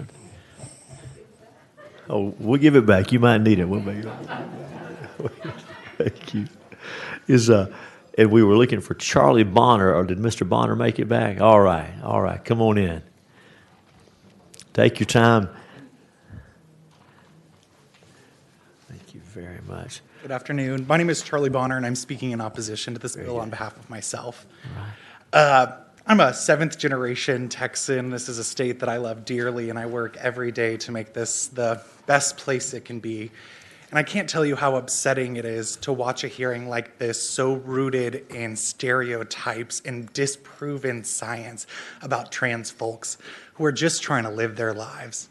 Too often, we are criminalizing and making life even harder for those at the margins. We do have crisis in this state right now, whether it be that of the electrical grid or that of the COVID crisis or the very real crisis around the deaths of Black and brown trans people that happen all too often. But instead we focus on this, the things that further harm these children who are just trying to live their lives. We should be doing everything we can to make sure that kids can live up to their full potential, but instead we try to further discriminate against them and make it even harder for them to grow up and be the full realized humans that they can be. That's not the Texas that I've grown up in. This is a big-hearted place that believes in equality and championing one another, and we deserve better than this. So I ask you to oppose this bill. Thank you. Mr. Barr, thanks for your testimony. Senators, any questions for the witness? Thank you for being here. Ophelia Alonzo. Did Miss Alonzo make it? Looking for Ophelia Alonzo. Hello, take your time. Come on down. Hi. Welcome. Hi, my name is Ophelia Alonso. I'm here representing Texas Rising, and I am here to ask you all to vote against Senate Bill 29. It is really, really important for us to protect those communities that are the most impacted by the way Texas already works, right? There are so many risks that are targeting the trans community because of misinformation, because of fear tactics and messaging. And at the end of the day, they're children, right? And especially when we're talking about things that revolve around school, for me, sports was a pivotal part of my formative years. It's where you learn how to communicate with others, work in a team, where you learn how to celebrate success and understand what loss is. And that is being taken away from children. And just the fact that enforcing a bill like this would be extremely, extremely difficult, and it would invade people's privacy, would make it just a terrible bill overall. So I ask you all to really consider what you are really coming across here, which is discriminating against children that are just trying to play sports and live their life and go to school and be children. So, like Denise said, there are so many more important things happening in Texas now that we need to put all of our attention to, especially after everything that happened this February with the freeze. So I thank you all for your time and ask you to oppose this bill. Thank you, Ms. Alonso. Senators, any questions for the witness? Thank you for being here. The chair now calls Alexei Swirsky. Alexei Swirsky. Looking for Alexei Swirsky. And while we're, how about, I think we previously called Stephen Atkinson. I want to make sure. Oh, hang on. There we go. Ms. Atkinson, hold tight on deck. Thank you for being ready. We're almost there.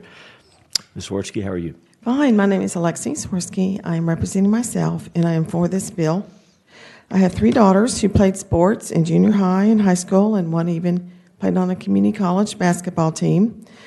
It's ridiculous to have boys and girls playing on the same teams and against boys, to have girls playing against boys in sports. The vast majority of the time, the girls are not as big nor as strong as boys. My second daughter is 5'1". She was actually a starter on her high school basketball team because she was very tenacious, determined, and fast. I can't imagine her playing against 6'8" boys on a basketball team. The injuries are unimaginable. I can't even imagine her 5'6" and 5'10" sisters playing against boys in basketball. The fact is, they're just very different sizes, and it would be dangerous for them to compete against one another. Please vote this bill out of this committee and protect our daughters and allow girls who want to play sports in Texas to be able to continue to enjoy this healthy activity, which is such an important part of growing up of so many girls. Thank you. Ms. Swirsky, thanks for your testimony. Senators, any questions for the witness? Thank you. You're excused. Mr. Atkinson, thanks for coming down. And Stephen Atkinson, Equality Texas, welcome. Introduce yourself. Tell us who you represent and give us your testimony. Thank you very much. I'm happy to be here to speak to you all today. My name is Steve Atkinson. I'm a native Texan. I've lived in the Dallas-Fort Worth area all of my life.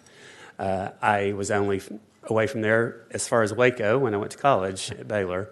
I have also spent the greater portion of my adult life doing a whole lot of activism and volunteer work, much of it centered on LGBTQ rights issues. And I'm proud to be a board member of Equality Texas.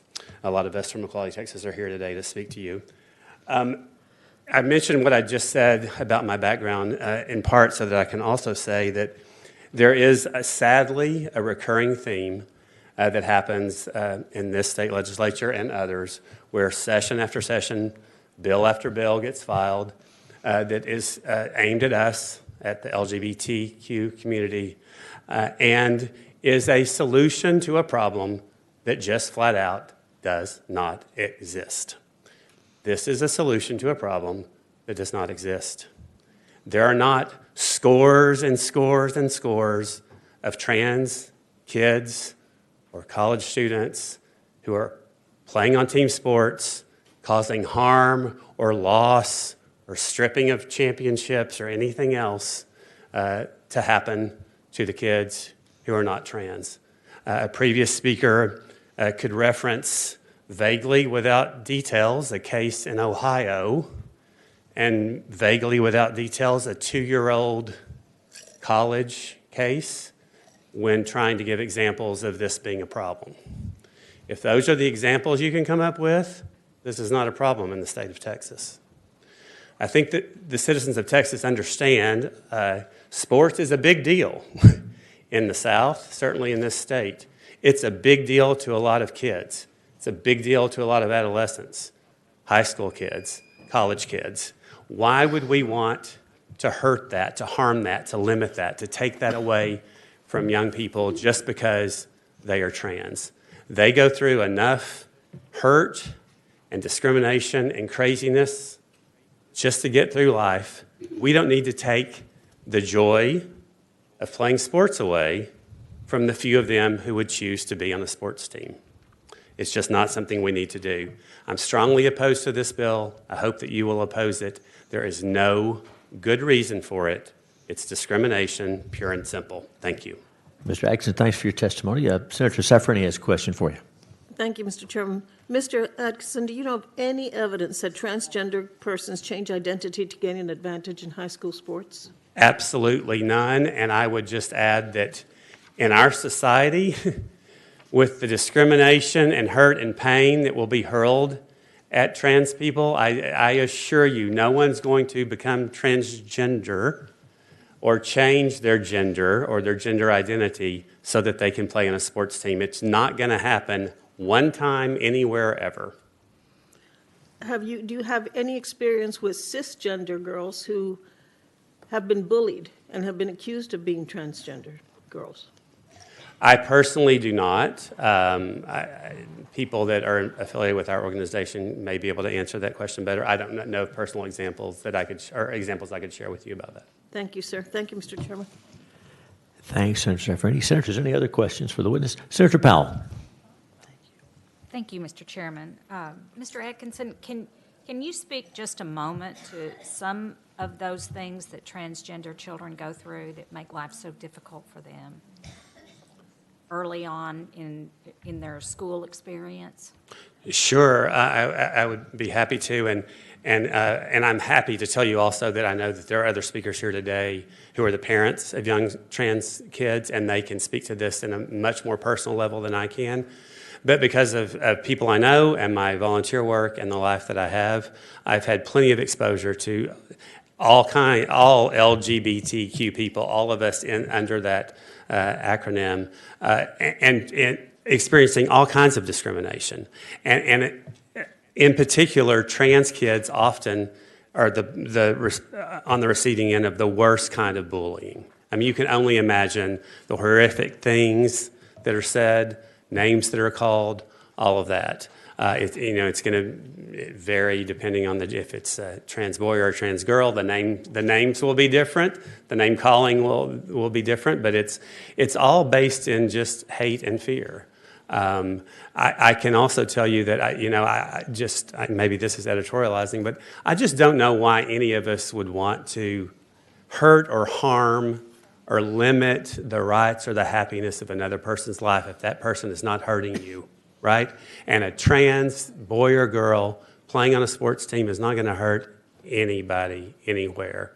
And that boy or girl would be very brave to even be in that position and would have gone through discrimination, I assure you, and lots of pain and angst and name calling in their background and probably continuing in their current state in that. But so it's a true act of bravery for a trans person to live openly, and it's another act of bravery for them to even want to participate on the sports team and to step into that arena. Thank you, Mr. Atkinson. Thank you for the question. Thanks, Senator. Any other questions, members? Mr. Atkinson, thanks for being here. Thanks for your testimony. Chair now calls Katie Coyne. Katie Coyne. And while Ms. Coyne is making her way, we want to also have on deck Gordy Carmona, Charlie Apple, Adair Apple, and Michael Balson. Welcome. Thank you so much. Thanks for being here. Introduce yourself and give us your testimony. Mr. Chairman and members of the committee, my name is Katie Coyne. I'm a proud Texan, Austin resident, and I'm here to testify in strong opposition to SB 29. While I'm a mediocre tennis and golf player now, which I'm sure at least some of you can relate to, I spent much of my younger years at the top of my game. I spent countless hours playing sports as a child, participating in travel softball, 4 practices a week, most weekends with games on Saturday and Sunday if we were lucky. My mom and dad never missed a game. I made varsity as an 8th grader. I made all area teams for softball. I went on to coach multiple high school softball teams over the years. In college, I was a starter on the D1 University of Florida women's rugby team when we were ranked 10th in the nation. I made the All-Florida and All-South women's rugby teams and was recruited to participate in training camps for our national women's rugby team, the Eagles. Sports have been critical in my life, and had I not been able to participate, it would have been life-altering. My participation in sports has taught me leadership, confidence, and the power of teamwork, lessons that carry into my successes today. I welcome the participation of my transgender sisters by my side in both sport and life. Please do not take away the ability for trans children to participate in sports. This bill would effectively do that. What's more, and to speak to a previous comment by one of y'all, bills like this, while framed as a means of protecting girls and women like me, do harm to girls and women like me, cisgender girls like me, not just trans girls and women. I fear that the passage of this bill will translate to higher scrutiny on what women and girls are supposed to look and sound like. For me, a lifelong tomboy, despite my birth certificate aligning with my gender, my short hair, my exceptionalism in sports as a child, my demeanor, could all be reason for heightened scrutiny of my gender, which I fear could be used and would be used as a means to justify invasive and inappropriate investigations into a child's gender. A bill like this would also mean more bullying for women and girls who do not fit the mold of what a woman or girl is supposed to look like. And I'll end on this comment. No one is going to fake their gender to get on a women's or a girls' sports team, especially because they are systematically underfunded and undersupported. If the best soccer team in the world, the U.S. women's soccer team, can't even get equal pay, no one is going to lie to make their way into women's sports. Thanks for your testimony. Thank you so much. Mr. Thank Chairman? you. Senators, any questions? Yes. Senator Zaffarini. Thank you for your testimony, ma'am. So your testimony is that as a cisgender, if you were, say, a 10-year-old or a 15-year-old, if this bill were law, it would hurt you, and you fear that you would be accused of being transgender? Absolutely. My gender would be called into question. Brett Townsend down the street, who I played wiffle ball with in his front yard, found out I was a lesbian and said, "Oh, well, now I know why you beat me all those times." I'm just saying, any breaking the mold of what a woman is supposed to be like, a cisgender woman, anything will be called into question, including whether or not I'm trans, and that will lead to invasive lack of privacy for many women across the state of Texas. So your testimony is it would damage transgender girls as well as cisgender girls? Absolutely. Thank you, ma'am. Thank you. Thank you, Mr. Chairman. Thanks, Senator. Members, any other questions? Thanks for your testimony. Thanks. The chair calls Gordy Carmona. Gordy Carmona. We'll get that prepared for you. And again, we want to hear from everyone. We are going to do our best to keep it tight to that 2 minutes so that we can hear from everyone. And so that light will turn yellow after 1 minute, then you'll get that red light and wrap it up. So welcome. Give us your testimony. Good morning, Chairman and committee members. My name is Gordy Carmona, and I'm from Plano, Texas. And I'm here opposed to this bill on my behalf and the trans children that were a part of the youth group I used to facilitate in North Texas. These kids, they just want to be like their cisgender peers and allies, to be loved, accepted, find camaraderie in sports and other extracurricular activities. But oftentimes, they're bullied or are afraid to come out to their family members or their schoolmates, so they don't tell anybody, and they live in fear because this is Texas. And they see y'all bring these bills up every year to attack them and others similar to them. These bills don't do anything other than discriminate against people. This is basically a show me your genitals bill. And this will affect cisgender girls just as much as transgender girls. Not all women who are cisgender or transgender look the same. Some are tall, some are short, some are built bigger than others. And the same for men and transgender men. We all look different. We all look different, and I would hope you would expect me to gender you correctly if I met you on the street. And these kids just want to be accepted and loved. So I implore you to vote no on this bill and stop attacking trans children and wanting them to show you their genitals to prove to you something that does not need to be proved. Thank you. Thanks for your testimony, Senators. Any questions for the witness? Thank you for being here. The chair calls Charlie Apple. Charlie Apple? Did Charlie Apple make it? All right. We're going to be looking for Adair Apple and Michael Balson coming up. Welcome. Introduce yourself and give us your testimony. Good afternoon. My name is Charlie Apple, and I'm here in opposition to SB 29. Get a little closer to the mic so we can all hear you. Sorry. That's okay. No, we want to hear your testimony. That's okay. Go ahead. I'm a 17-year-old high school student from Corpus Christi, Texas, and for most of my life I have participated in competitive martial arts. So you can imagine my excitement whenever I found out I had the opportunity to join my high school wrestling team. It just so happened that around the same time I had started to live my life fully transitioned as a man. However, many did not see this as a positive development in my life. People who I respected and looked up to ended up turning their backs on me and refusing to treat me not as a child, but as an abnormality and something to be fixed. Because of these experiences, I knew that I ran the risk of being mocked or hurt if I returned to my original sports communities. And so these school sports gave me the vital chance to find a community when I was at my most vulnerable. I had felt isolated and unsure of my future. However, wrestling greatly changed that and changed the course of my life going forward. I was given support and encouragement from my coaches and treated with respect and dignity by my teammates, both experiences I had not had previously. I wasn't treated as inherently dangerous or an abnormality. I was treated as a kid, which is what I needed at the time. This ban will take vulnerable children like myself and send the message that there's something to be identified and isolated from their peers. This ban will hurt children like me. Sports saved my life, and I beg of you to allow this to continue for other kids like myself and vote against SB 29. Thank you for your time. Thank you for your testimony. And Senators, any questions? Any questions for the witness? Thank you for being here. Thank you. The chair now calls Adair Apple. In East Texas, that will be Adair. Adair, I should have gone with that. Okay, Adair Apple, welcome.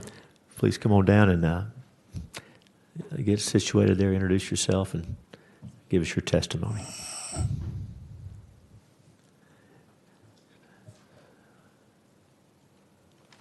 Madam Chair and members of the committee, my name is Adair Apple.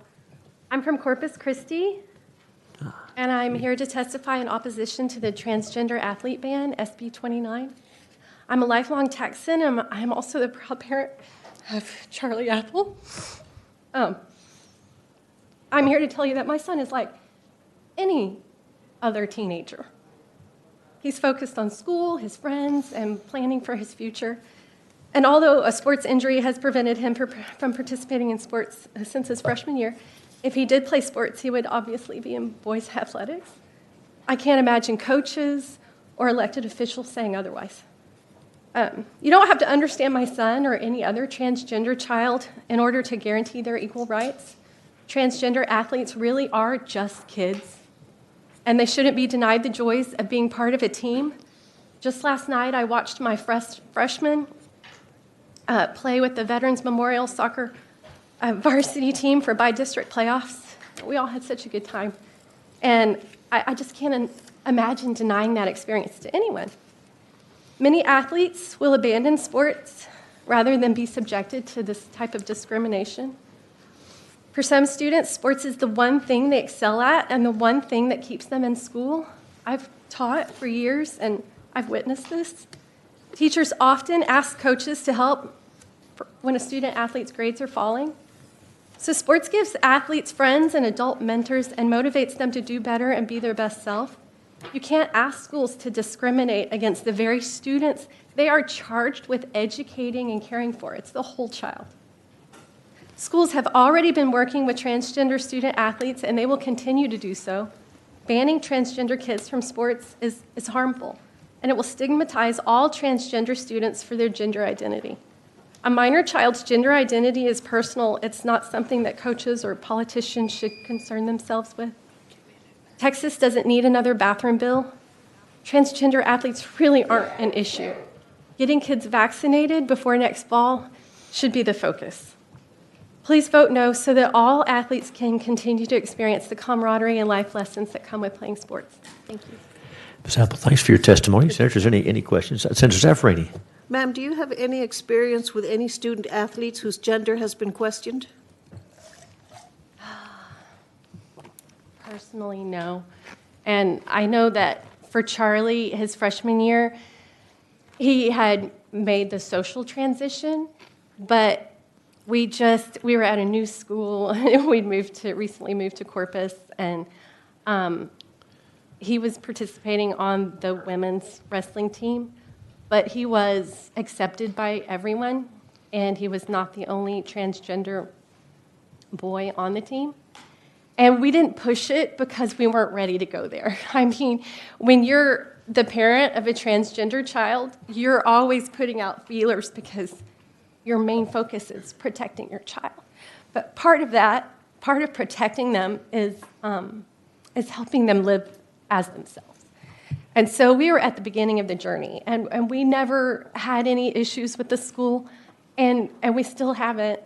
And he's fully himself, and he's very accepted, and I think that's what people don't understand. It's just that it's really not as much of an issue as you think it is. And when I was a librarian, I dealt with students who were transgender, and they're just kids.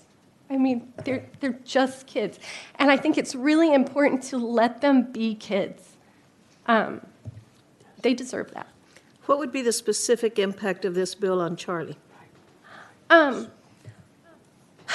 Well, like I said, Charlie is no longer in sports because of a foot injury, but it just makes him the other.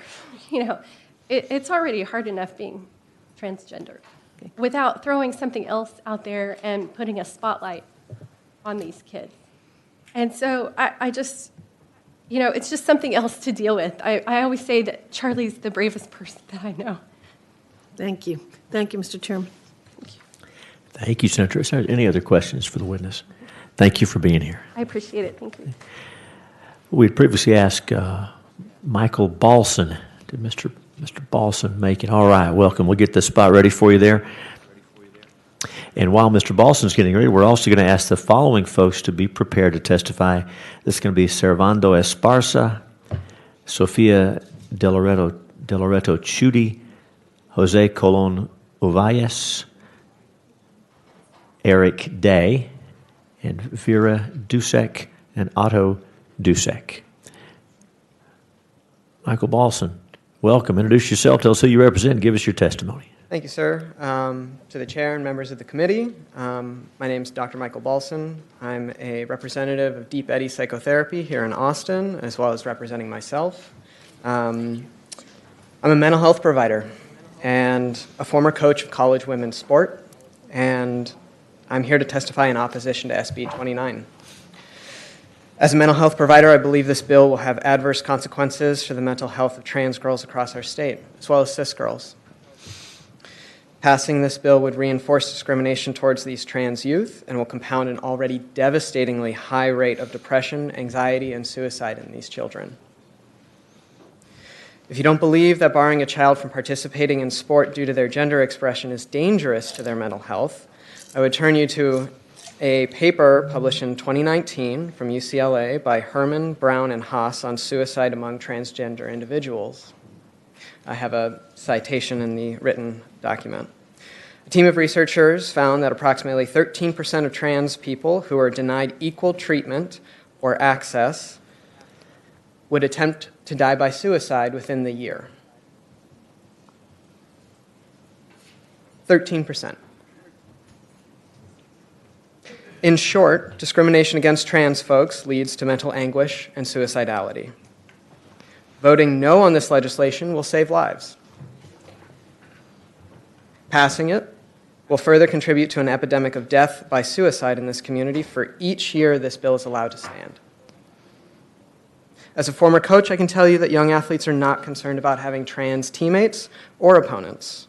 Children are more concerned with their grades, social media, substance use, parental conflict, and the myriad other challenges kids are facing in a pandemic. Trans youth face all of this and more. This bill attempts to make the case that trans girls' participation in sports is a problem. It's not. SB 29 would merely serve to promote fear and hatred towards the LGBTQ plus community. On behalf of mental health providers and this community, please don't pass this bill. Thank you for your testimony. If there's any questions for the witness, thanks for being here. Thank you. The chair calls Servando Esparza. All right, come on down. And after Mr. Esparza, we'll be looking for Sofia De Loreto Chudi and Jose Colon Uvalles. Servando, welcome. Introduce yourself and tell us who you represent and give us your testimony. Mr. Chairman and members, for the record, my name is Servando Esparza, and I'm Executive Director of TechNet, a national network of tech companies promoting the growth of innovation economy in all 50 states, and I'm here to testify in opposition to Senate Bill 29. Talented workers know that they can pick and choose where they want to live, and a big part of that choice, increasingly, is a culture of inclusion, opportunity, and safety for workers and their families. Senate Bill 29 would cause harm to tech employees and their families who may have already been marginalized and susceptible to harassment. These knowledgeable workers want to know that they and their families will be treated fairly as they move through their daily lives.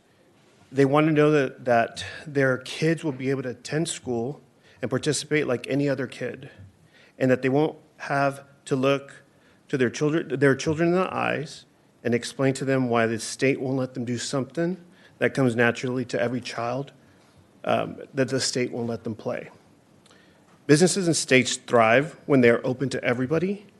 Transgender people are family members, our friends, our coworkers, our neighbors, and in this case of this bill, their children. They deserve to feel like they belong in this state. So thank you. Thank you for your testimony. Senator, is there any questions for the witness? Thank you very much. Sofia De Loreto Chudi, and I hope I'm not mispronouncing that name too terribly. Thank you, Senator.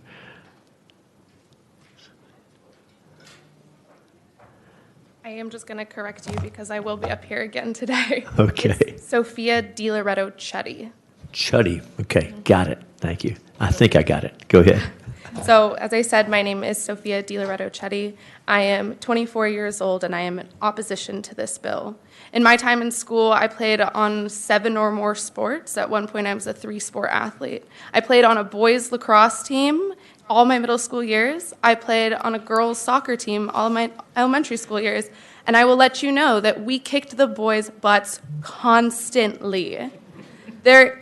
Competition fosters improvement, but it is important to note that trans children, trans girls, take hormones to suppress their development and growth. There is not a physical advantage when you do that. I just want you guys to know, the authors of this bill, you do not fool me. This bill is a disgusting attack on trans people under the guise of protecting women, written by lawmakers that regularly restrict the rights and protections of women. This law is baseless. You continue to talk about theoretical threats to girls in sports, but what about the real threats to girls in the world and in sports? How will you enforce this law? By subjecting our daughters, our young women, our children to invasive physical exams, DNA testing? What do you do when you get an intersex child? Yesterday, the University of Southern California paid $1.1 billion to women who were sexually abused by a school gynecologist. MSU paid $500 million for over 300 cases of women who were assaulted in the worst sex abuse case in sports history. This bill will perpetuate that if passed into law, and I urge you to vote against it. Thank you, and I yield my time. Thank you for your testimony. Senators, any questions for the witness? Thank you for being here.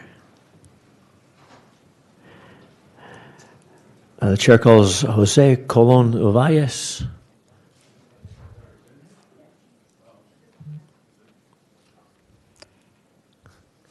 Welcome.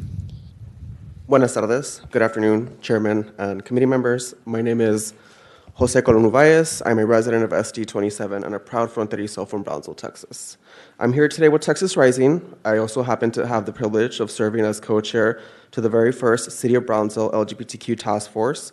And today, more importantly, I'm here to represent myself and the many LGBTQ people in the Rio Grande Valley who couldn't be here today because there is no virtual testimony allowed for the general public during a global pandemic. I'm here today to urge you to vote against Senate Bill 29. First, I would like to state that trans girls are girls, period. I ask you to oppose this bill because it is dangerous and invades the privacy of transgender youth across the state. We must fight instead to protect trans youth who are already the most vulnerable and at risk for bullying and harassment. If we allow this bill to proceed, we are creating a solution to a problem that doesn't exist. No person will go through the oftentimes difficult but brave process of transitioning, whether medically or not, simply to gain a leg up in sports. This bill will also create a hostile environment for all girls who are simply just different. SB 29 is a show me your genitalia law that actually makes me question why legislators are invested in trying to figure out the gender of children in grade school. The committee would be better served addressing COVID relief for Tejanos or even addressing the failure of the power outage. Again, I urge you to oppose SB 29. Gracias. Thanks for your testimony. Senators, any questions for the witness? Thank you very much. The chair calls Eric Day. Eric Day? Eric, come on down. We'll get this ready for you. And introduce yourself and give us your testimony. All right. Hello, Mr. Chairman, committee members. My name is Eric Day. I'm the Senior Vice President of Small Business at Dell Technologies here in Round Rock, Texas. I'm here today to testify in opposition of SB 29 on behalf of Dell Technologies and myself in a personal capacity. Dell Technologies is a Texas-born and bred company, and we're incredibly proud to be part of the Texas economic miracle. We're also proud members and the founding members of Texas Competes, a coalition of nearly 1,500 Texas employers making the case since 2015 for the state to be welcoming to LGBTQ people, which I am one of, which I came out in 1997 in Dallas. Go Ponies. As a company, we always are striving to attract the best and brightest and to help our team members shine. A big part of that is making sure that every person on our team feels that they are welcome at work, that they'll be treated with dignity, that they will be valued for who they are or who they love. That's something we've worked hard on for many years. But one thing we've learned over the past several years, especially in a very tight market for talent, is that we have to think of this in a 360-degree manner. Full life of our team members and their families. If they feel safe and included at work, but their spouses or their kids don't feel safe or included in their daily lives, it takes an enormous toll on our team members. We care about that because we care about them, and we also care because it presents us with enormous risk from perspectives of productivity, recruitment, and retention. In thinking about the daily lives of our team members and their families, and I think of my future workforce, we would note that SB 29 would isolate transgender children from their peers, ban them from basic childhood activities, and visibly set them apart from their peers in a way that will expose them to even more bullying and harassment than they already face.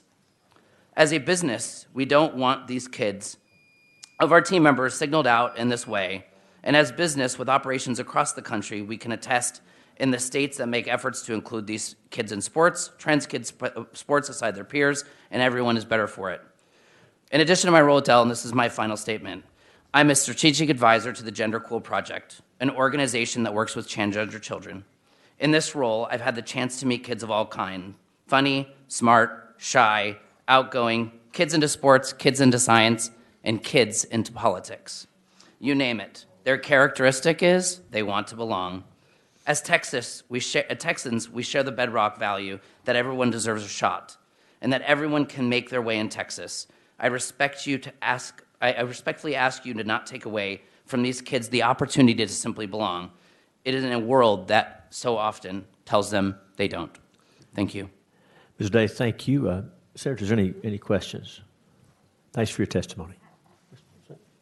Oh, I'm sorry, Senator Powell, I didn't see you through this opaque glass. Go ahead, please. Senator Powell, you're recognized. It is complicated, isn't it? Since you are a part of a coalition of businesses, the Texas Competes, 1,500 businesses, tell me what you think the impact of bills like this one may be directly on our ability to recruit more businesses to come into the state of Texas to provide jobs for our citizens. Absolutely. I talked about this a little bit in my testimony, Ms. Powell, it's all about recruitment and retention for us in the business community. And when you can't feel like you can give your full self at work, it impacts productivity. And so we are noticing that more and more kids coming into the workforce are wanting to work for companies that are more inclusive, especially in the area of LGBTQ. This legislation clearly it works against that. And so we believe that in order for kids to be kids, in order for them to grow up to be really productive adults, they need to be who they are. And that allows them to be better for the workforce for the future. To take that to the next step, would you suspect that if our state begins to pass bills like this, that it makes us less attractive to large companies like Dell? Absolutely. In the state of Texas? Yes, ma'am. Thank you so much. Yes. Senator, is there any other questions for the witness? Thanks for being here. Thank you. The chair calls Vera Dusek. D-U-S-E-K. Outside, okay. So we'll give, is Otto Dusek probably out there too? Okay, we'll give them, if they're in the sound of my voice, we'll ask the Vera Dusek and Otto Dusek to be making your way inside. And what about Frank Holman? We've looked for Frank Holman a couple of times. Any reports, any Frank Holman sightings, anybody? Okay, all right.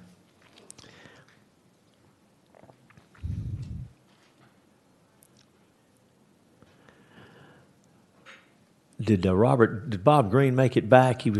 Bob, we've got you on this one, Robert. Come on down. Chair calls Robert Green, Senate Bill 29. Bob, welcome back. Bob Green. I'm here on this bill just representing myself.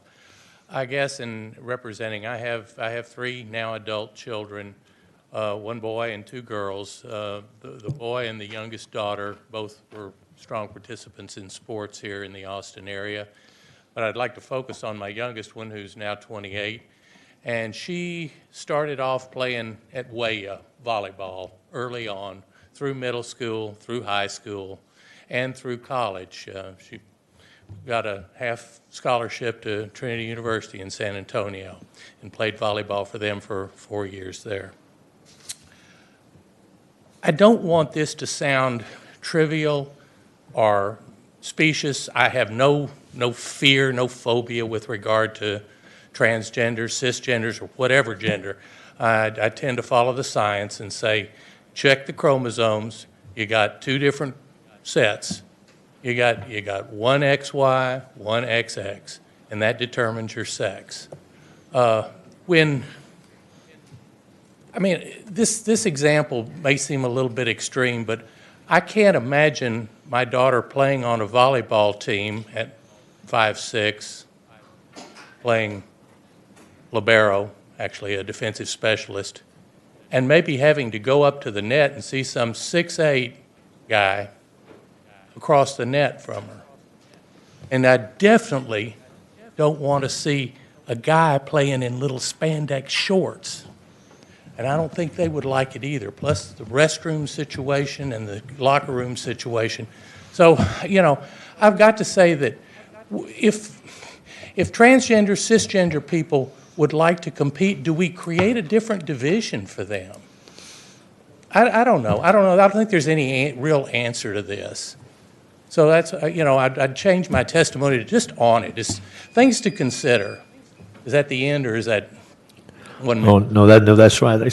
So you said you're going to be, I'm going to test it. Please change it to on. so we'll show you on the bill, not for or against. Very good. That's okay.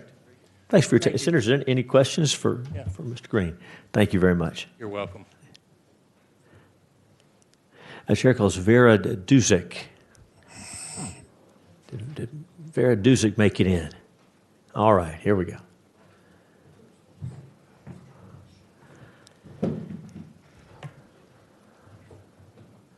Oh, come on in. We have to get situated, and yes, thank you.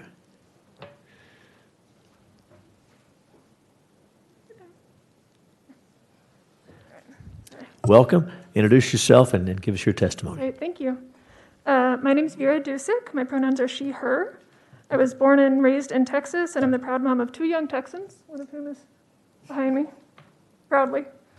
In my adulthood, I've served Texas youth and families, both as an educator and as a school administrator. I do have experience with corrected and amended birth certificates. I'm not sure if anybody shared today already, but they're visually indistinguishable. A corrected transgender child's birth certificate can't be distinguished from a cisgender child's original birth certificate, which is problematic for this bill. The clear sentiment of this bill is to segregate transgender children from cisgender children of the same gender, but a birth certificate won't do that. The only way to discern which girls are cis and which girls are trans would be via an invasive genital examination or by ordering lab work of child athletes. It appears that the writers of this bill are willing to expose all children to this practice for the purpose of isolating and shaming transgender children. And that's really all any voter or any lawmaker should need to know about a bill like this. But I'm also here to speak today as somebody, I have 18 years experience as a cisgender girl growing up in Texas. Cisgender girls and women never in my life have I ever needed protection from a transgender person. We don't need to be separated from our transgender sisters, where I feel fine in bathrooms. I feel fine in locker rooms. I know lots of trans folks personally. They're wonderful people. I agree. I'm sure we've heard lots of people today with concerns about health and well-being, socialization of girls. Those are very important things, and I look forward to enthusiastically supporting any measures that will help girls in Texas be healthier, better socialized, but this bill doesn't do it. So that's all. This exposes our athletes to harm in the process. Thank you, Ms. Dusick. Senators, any questions for the witness? Senator Powell, any questions? Just making sure I didn't miss you. Okay, all right.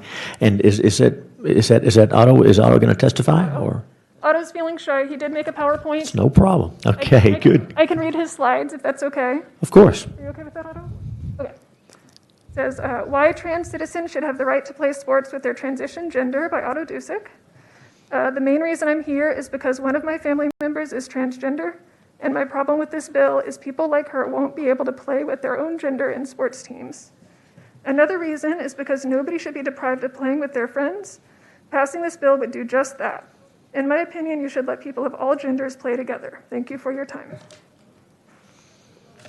Thank you. And thank you, Otto. All right. Senators, any questions for either of the witnesses? Thank you all for being here. Thank you so much. The chair now calls Shannon Jaquette. I don't think I'd given Ms. Jaquette warning yet, but Shannon Jaquette will come on down. And then after Shannon will be looking for Joe Ivester, Mandy Giles, Holt Lackey, and Jonathan Ivester or Ivester. We'll get that right when y'all make it down here. And Shannon, welcome. Did I say Shannon? How about welcome? And give us who you represent and your name, and give us your testimony. Good afternoon. My name is Shannon Jaquette, and I am the Policy and Education Analyst at the Texas Catholic Conference of Bishops, testifying in support of SB 29. As a refresher, SB 29 prohibits public schools from allowing students to participate in an interscholastic athletic activity that is designated for the biological sex opposite to the student's biological sex as determined at the student's birth and correspondingly stated on the student's official birth certificate. It in no way provides for genital inspections. This bill protects the safety and privacy of female student athletes and allows them to build confidence, strength, and determination, which athletics provides in a unique way since it involves the mind, body, and spirit. Were females required to compete against biological males, they would automatically be placed on an uneven playing field, since males have more bone and muscle mass as well as greater lung capacity. This puts female students at risk of serious injury and would stymie the development of their abilities, as the unfair play undermines their confidence and their desire to compete. This bill also upholds the dignity of the human person by acknowledging the meaning and importance of sexual difference. It recognizes that allowing biological boys to compete with girls is part of an effort to advance gender ideology, a social construct that denies biological sex and is divorced from scientific and ontological reality. We have made great strides not only in respecting the unique dignity of women and girls, but also in fostering a fair and equal environment that provides them opportunities to grow and succeed according to their created uniqueness. We cannot sacrifice this progress. Every person should be able to participate in student activities. The activities, however, should be in accord with fairness, safety, and the dignity of the human person. It is crucial that young girls and women, as defined by their biological sex, be allowed to engage in sports in a safe environment unhindered by unequal treatment. We appreciate Senator Perry for filing this bill, and we urge you to pass SB 29. Thank you, Mr. Quett. Senators, any questions for the witness? Thank you for being here. Chair calls Joe Ivester, or Ivester, I-V-E-S-T-E-R, and also testifying is Jonathan Ivester. Did y'all care what order we go in, or I'm going to assume y'all are together. I don't know many Ivesters, but I'm glad you're here. So Joe, you go ahead, introduce yourself, give us your testimony. I'll go ahead, and together married for 40 years, so All right. yes, thank you. Very good. So my name is Joe Ivester. I'm a board member of Equality Texas, but I'm here today testifying on my own behalf, representing myself against SB 29. I've lived in Austin for 30 years, and my 4 kids graduated from a local high school. My daughter, my oldest, lettered in soccer and then played D1 college ball. My oldest son made all-district football and went on to play D1 college. My youngest was a varsity wrestler, eventually serving as team captain. That leaves my son, Jeremy. In middle school, largely as a result of playing football as what was perceived to be the only girl on the team, Jeremy was named the best all-around girl athlete. Yes, Jeremy is transgender. 30 years ago, we welcomed him into the world as what we thought was our daughter. We were wrong. Jeremy played football because he loved the game and because his teammates were his best friends. Sadly, SB 29 strikes at the heart of that joy. It denies transgender children the opportunity to learn through sports about commitment, teamwork, friendship. At a time when my son was suffering from gender dysphoria, participation in sports was not only his joy, but his salvation. Sports are important for our youth, and that includes our trans youth. You've heard others speak about school districts that have had trans-inclusive teams for years with no problems, that we don't see girls' sports dominated by transgender athletes in those school districts, that sports have never presented a level playing field, and that the differences among cisgender girl athletes are typically greater than those between cisgender and transgender girls. What you need to know from me, though, is how much SB 29 will hurt families like mine. Please vote against this poorly conceived bill that at its core discriminates against transgender youth. Thank you. Thank you, Ms. Ivester. Senators, any questions for the witness? Senator Zaffarani. Ma'am, did your son ever suffer any hardships while playing sports? Did he have anybody bully him or discriminate against him or try to get him to quit? Yes.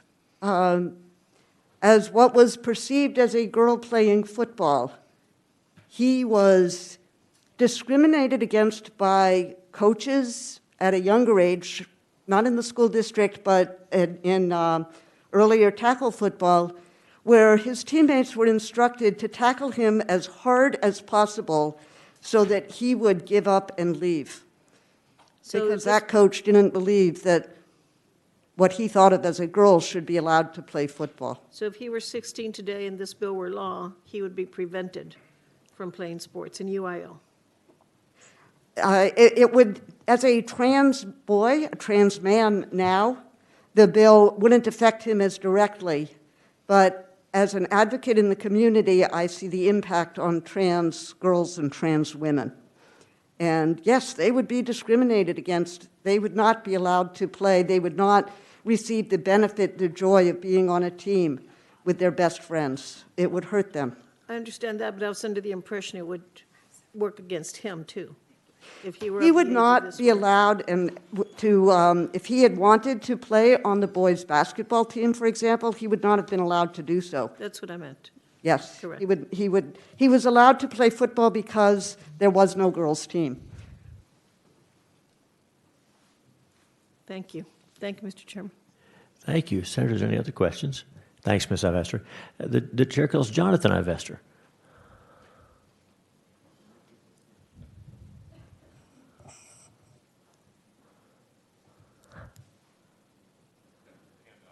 You bet. You bet. Take your time.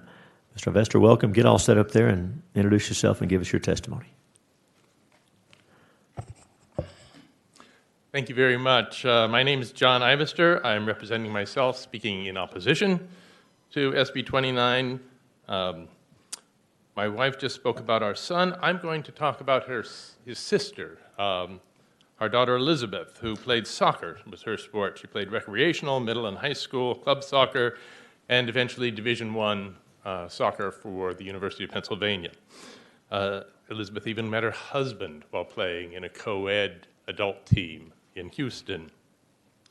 And many of her closest friends, even to this day, are people that she met on the soccer field 15, 20 years ago. And now my wife and I go to soccer games for our grandchildren the same way, our granddaughters just the same way as we used to go to Elizabeth's. So when I heard about Senate Bill 29, I asked myself, as a father and as an admittedly competitive and overprotective father, what would I think about a transgender girl playing soccer with Elizabeth? Competing with her for a spot on the roster, a member of the opposing team. And after reflection, I really decided that no, I would not mind at all. The value of allowing that transgender girl to enjoy the benefits of competitive sports without the pain of denying her true identity far outweighs any other consideration. Even if the girl was some sort of athletic superstar, bigger than normal, whatever, greater competition creates greater skill and makes a player stronger who are opposing that superstar. So just like to summarize, transgender girls are girls, sports are valuable experiences and are very important. And I can second the earlier testimony about the concern of the high-tech community regarding its ability to attract talent to a state with a reputation of discriminating against LGBTQ people. I have personally had the experience of losing employment candidates because they were worried about moving to Texas with its perceived anti-LGBTQ bias. And that was trying to get them to come to Austin. So that's a real thing. And I am further haunted by the earlier testimony of a 13% annual suicide rate among LGBT people who are discriminated against. Thank you very much. Mr. Ivester, thank you for your testimony. Senators, any questions? Thank you for being here. The chair calls Mandy Giles. Mandy Giles, and then we're going to be looking for Holt Lackey, Reverend Remington Johnson, Tony Mascioni, and Leslie Jackson.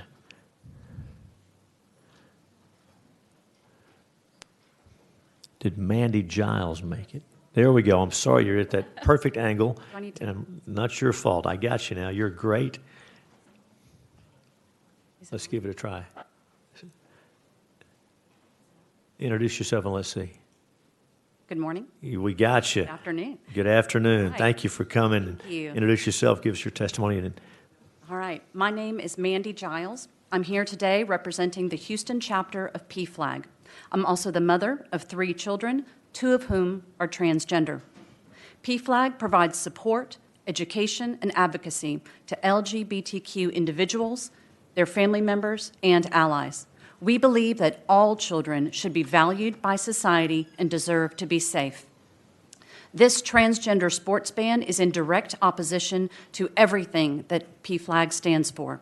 By excluding transgender children from the simple childhood activity of playing team sports, this bill harms trans youth and singles them out for bullying and harassment. 2 of my children were on their karate team at school. Being on this team taught them discipline, hard work, leadership, and most of all, a sense of belonging. They loved their coach and teammates and would have been devastated if they were told they didn't belong, that they couldn't participate just because of who they are. Trans kids want the freedom to participate in team sports like everyone else.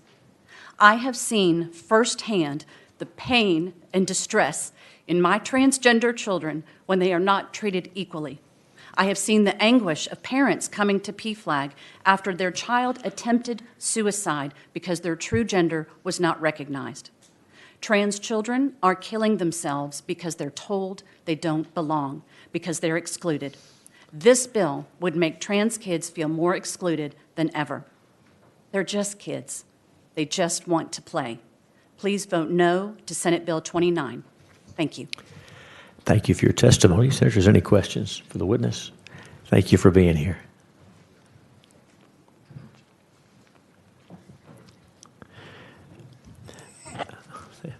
The chair calls Holt Lackey. Holt Lackey, there you are. You got past me. Welcome. We know you, but introduce yourself. My understanding is you had trouble seeing that spot. Thank you. That's much better over here. Introduce yourself. Tell us who you represent and give us your testimony.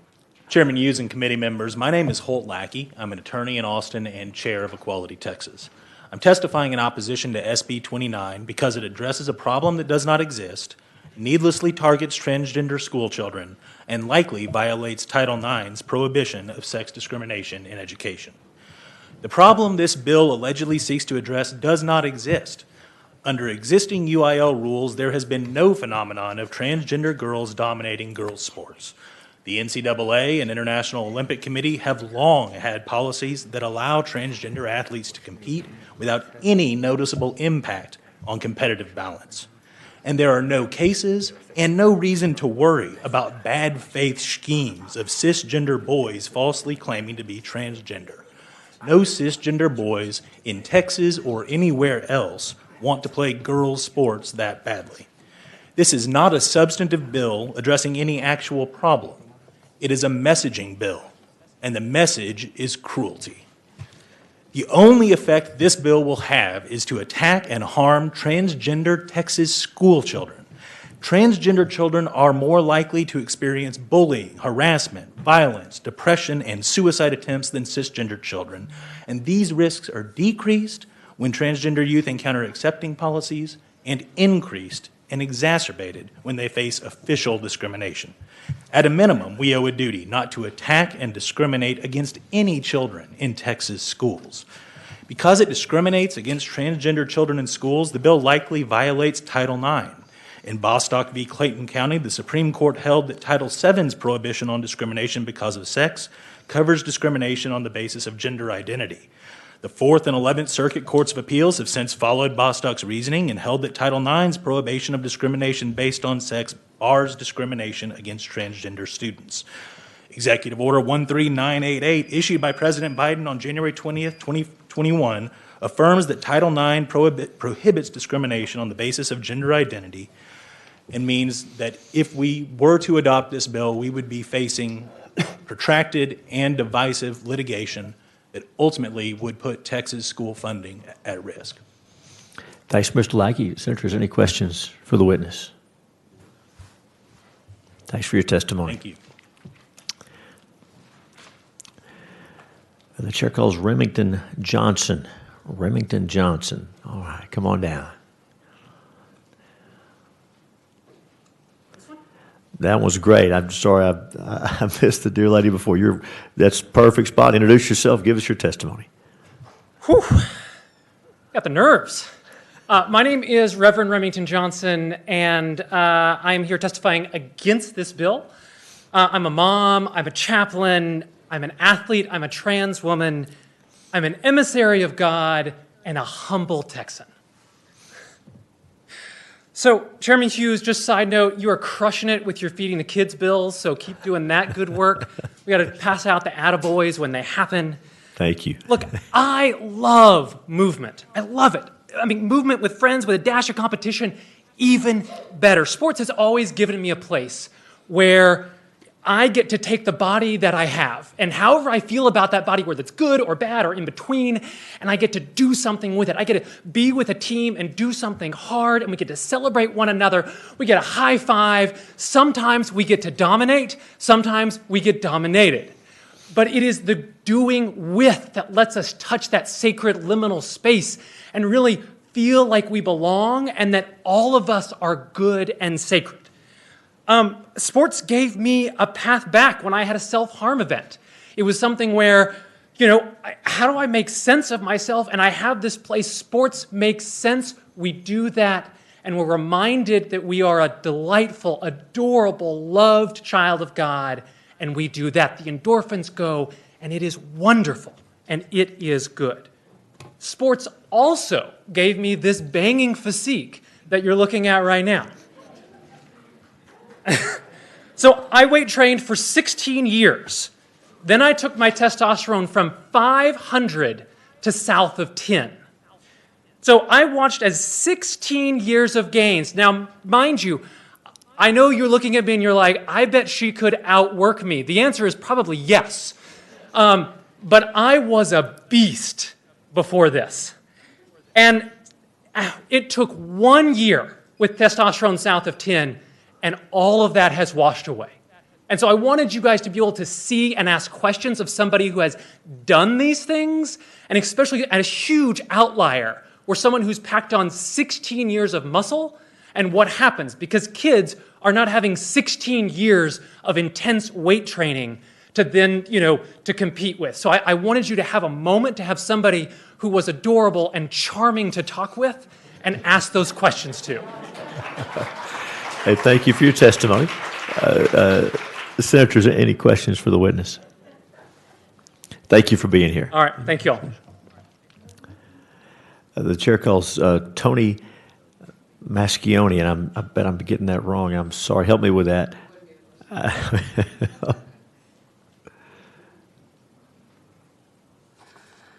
All right.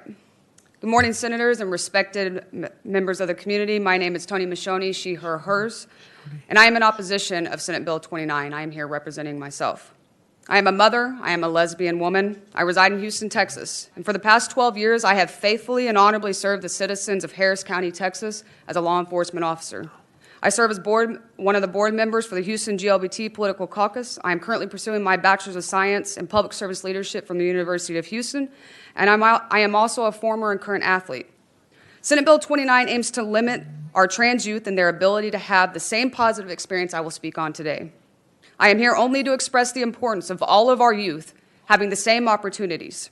Limiting or preventing our trans youth from positive outlets such as sports is not only a disservice, a deliberate impediment in their social development, but mainly a gross injustice. My experience in interscholastic athletics positively impacted my adolescence, it shaped my character, and it laid the foundation for my life. I remained dedicated to sports throughout my school-age years, being recognized statewide as first-team all-district in softball and basketball. Sports were more than an activity for me, they were an outlet. During this time, I was struggling emotionally as my mother's addiction to drugs and alcohol placed an element of trauma and abuse in my life. Having the opportunity to participate in sports allowed me to positively process through the trauma I was experiencing. Discipline, resilience, and determination were skills I obtained through sports, which I still use today as a police officer. Had these opportunities not been available to me, I would most likely not be standing before you as accomplished as I am. In closing, Senate Bill 29 codifies discrimination. It further divides our communities and regresses the progress we have made at becoming a more equal state. It permits this state to promote the acceptance of inequality at a dangerous level by discriminating against our children. There are more relevant issues at hand which would have a greater effect on our children. We are still battling social inequalities, inequality in women's ability to play professional sports. These issues have long-lasting effects and further regress equality. Rather than implementing misguided policy, the focus should be on the current issues we have yet to rectify, and our trans youth deserve justice. Thank you. Thanks, Ms. Michoni. Senators, any questions for the witness? Thank you for being here. The chair calls Cameron Mayfield. Cameron Mayfield. All right. Thank you. Come on down. Thank you. Thank you. Sorry, I've lost my voice a little bit, so I apologize for that. It's okay. My name is Cameron Mayfield, and I want to thank you all for having me here and listening. I'm a native Texan, currently residing in Houston. I've worked for progressive candidates and organizations across the state for almost 10 years, and I'm currently here representing Texas Rising and myself as an advocacy organizer. I also would like to personally thank Senator Powell for the questions presented to Senator Perry regarding SB 29, and I would like to stand here as a former Texas high school swimming state champion in the girls 4x4 freestyle relay and a transgender man opposing this bill. I could talk about the difficulty of discovering myself and the trauma that comes with being a transgender in the state of Texas at all, but I've found it's been hard to have my voice heard in my own state capital. And I really hope that I see the difference in that for younger generations. So I will speak today as an uncle for my biologically female niece, who just finished her second season as a linebacker for Hubbard Middle School. She's been invited by both of the high schools in Tyler, Texas, to play on their JV team next year. If this bill is passed, this will take it away. We've had no issues for the past 2 years. No issues with coaches, no issues with teachers. They want her to play with all boys. She is the only girl playing on an all-boys sports team. Teenagers should be allowed to stay kids and be kids as long as they want. This bill will enact unnecessary regulations on children, transgender or not. I appreciate all of the speakers who came here today and want to repeat that this bill has nothing to do with biological genders and everything to do with opposing children. Thank you. Thanks for your testimony. Senators, any questions? Thank you very much. The chair calls Stacy Matson. Stacy Matson. I know folks have been in and out. If Stacy Matson makes it, we'll keep our eyes open. Now call Leslie Jackson. Leslie Jackson.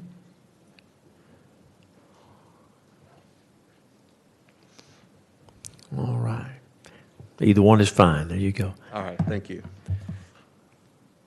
Good afternoon, Mr. Chairman, committee members.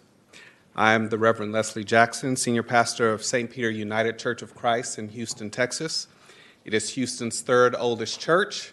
It was nearly dead, and then I revitalized it with a bunch of LGBTQ folks. I'm here today to speak in opposition of SB 29. I want to tell you a story about Rose. Rose is a transgender girl. Rose had fallen in love with her church right here in Houston. She loves the outdoors and summer camp, but times were hard for her family. She had gone through a lot of anxiety and depression as she struggled to discern her thoughts and feelings, which were very different from the others around her. She was awarded her first scholarship to go to Slumber Falls Camp here in Texas in 2017. Slumber Falls is an open and affirming camp of the United Church of Christ. She was free to go there as Rose.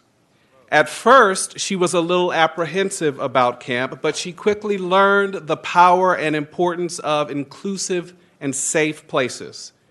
Not only did she quickly make friends in the girls' cabin, but she also blossomed and opened up to others in very sacred ways. Her cabin members loved her for who she was. This affirmation allowed her to find her voice, build confidence, and experience freedom and dignity. This bill will ban children like Rose from joy, from dignity, and from full participation alongside other children. This bill will ban children like Rose from building confidence, resilience, self-discipline, and leadership. If you want to protect girls, expand funding for youth sports and put more money into their sports programming and equipment. If you want to protect children, respect them and their families' privacy. If you want to protect our children, devote more time to making sure we have a working power grid instead of wasting time shutting down their liberty. Please vote no on SB 29. God bless all of you and all of the trans people serving to make sure we all are safe and free. Thank you. Thank you for your testimony. Senators, any questions for the witness? Any questions? Thank you for being here. We call Eve Molnar. Eve Molnar. And we're also going to be looking for Stephen Miranda and Ashley Langlinais, Langlinais. No, come on up. I'm just getting some other folks ready. Okay. You're okay. So introduce yourself and give us your testimony. Welcome. Right. Thank you. My name is Eve Molnar. I live in Austin, Texas, and I'm here to testify in opposition to SB 29. I'm representing myself with this testimony. I'm a parent of 2 teenage student athletes, and I'm also a transgender woman. My girls, they're cisgender. They have benefited tremendously through their involvement in school sports. Neither of them are phenomenal athletes. They did it to be with their friends and to have fun. And I've seen with my own eyes the growth that occurred when they began going to practice, working hard, setting goals, challenging themselves. And their growth continued when they began to compete. Sometimes they won, sometimes they lost. I've certainly embarrassed them by cheering too loudly whenever they scored a point or passed another runner. But I could see the look on their faces when they heard me cheering. They were proud of themselves for what they'd accomplished. And the friendships that they developed and the camaraderie they experienced through school athletics have been such valuable experiences for them. Watching the way my girls and their teammates supported and encouraged each other whenever one of them hit the ball out of bounds or missed the ball entirely, was just such an important lesson about teamwork and friendship and this being part of something that was, greater than themselves. So as a parent, I'm so thankful for the lessons that my kids have learned through sports. And I believe that all kids should be able to have those same experiences and learn those same life lessons. SB 29 would rob transgender students of those experiences. Transgender girls are girls and transgender boys are boys. These kids aren't confused. They know exactly who they are. Business about gender marker on birth certificate and biological sex, these are, excuses that ignore the lived experience of these children. So I don't believe that transgender youth have any advantage over cisgender youth in athletics. And SB 29 does nothing to prevent fairness in sports. It actually does quite the opposite by seeking to deny transgender kids the same opportunities as their peers. That's discrimination, and discrimination is wrong. Thank you for your time. Thank you for your testimony. Senators, any questions? Thank you for being here. The chair calls Stephen Miranda. Stephen Miranda. Come on down. Thank you, Mr. Chairman, and good afternoon. My name is Stephen Miranda. I'm on the board of the Houston GLBT Political Caucus. My pronouns are he, him, and his, and I'm representing myself, speaking in opposition of SB 29. And I must say I'm getting a little tired of having to take off work and drive to Austin every time state senators start bullying Texas students. Here are some facts. The Center for American Progress reports that 18.9% of Texas children are currently living below the poverty line. The Dallas Morning News reports that 12.7% of them don't have health insurance. The U.S. Interagency Council on Homelessness has reported that over 200,000 Texas students that you all represent are homeless. And instead of tackling any of those issues, we're here today because our state legislators, in a limited session, are focused on keeping a handful of transgender kids off the basketball team. Kids just like yours, and perhaps even like you, years ago just trying to fit in, stay out of trouble, get involved, and trying to find their way in this world and just belong. And what better way to do that than school sports? Teaching teamwork, leadership, trust, respect, and giving them a leg up on college applications, a leg up on life. Every child deserves that opportunity, and our communities are proven safer and stronger when they have them. Let us be very clear. SB 29 is legislative discrimination against children, again. And Texans deserve better than weak, wedge-issue politics. We're better than this. Texans stand up for each other and protect each other through hurricanes, winter storms, and even political agendas. And so I ask all of you today to stand up for Texas children, all Texas children. Please vote no on SB 29, and let's get back to work on the issues that really matter. Thank you. Thank you for your testimony. Senators, any questions? Thank you very much. The chair calls Ashley Langlenace. Help me with that when you get here. We're also going to be looking for Ash Hall and for Rachel Gonzalez coming up.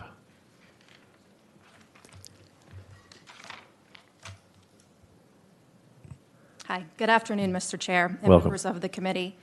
My name is Ashley Longlenay from Austin, Texas, and I'm testifying in opposition to SB 29. I am here today as a girls' basketball coach, an athletic coordinator, and a member of the LGBTQ community. Athletics have been at the center of my life for as long as I can remember, and my job is to provide young people with the opportunity to play the sport they love. As a former student athlete and a current coach, I can attest to the positive impact sports participation can have on youth and adolescents. Sports taught me how to work with others towards a common goal. It taught me how to be humble in success and how to handle failure and adversity. Sports gave me confidence in my abilities, provided me with lifelong friendships, and served as a sanctuary and safe space throughout all of my most formative years. Sports has given to me greatly, and for that reason, I believe it is important that I continue to give back to it. With every team I've coached, I have stressed the importance of finding your voice and using it. I have kids walk into a gym at the start of a season, barely able to make eye contact, and finish the year as vocal leaders of the team. Sports have that unique capacity to reveal who we truly are and to build character. All players deserve the opportunity to have that experience. By banning transgender athletes from participating in sports and being members of teams that affirm their gender identity, this bill would silence transgender student athletes' voices and deny them the right to self-determination. Supporters of SB 29 have stated that they are proponents because they are concerned about fairness in women's sports. There are many challenges facing women's sports every day. Lack of institutional support, inadequate facilities and training equipment when compared to their male counterparts, pay inequity, low game attendance, sexism, marginal financial investment, and a culture that continually minimizes their athletic prowess and capabilities. This bill is not about protecting women's sports. It is simply another tactic to perpetuate misinformation and fear about transgender athletes and the transgender community at large. I am here today asking you to let them play, to let them be kids, and to let them have the opportunity to learn all of the life lessons that playing sports can teach. I am asking you to vote against SB 29. Thank you. Thank you for your testimony. Senators, any questions? Thanks for being here. The chair calls Ash Hall. Ash Hall. All right, welcome. Awesome. Thank you for having me. Hello. My name is Ash Hall. I am testifying against the bill, and I represent myself.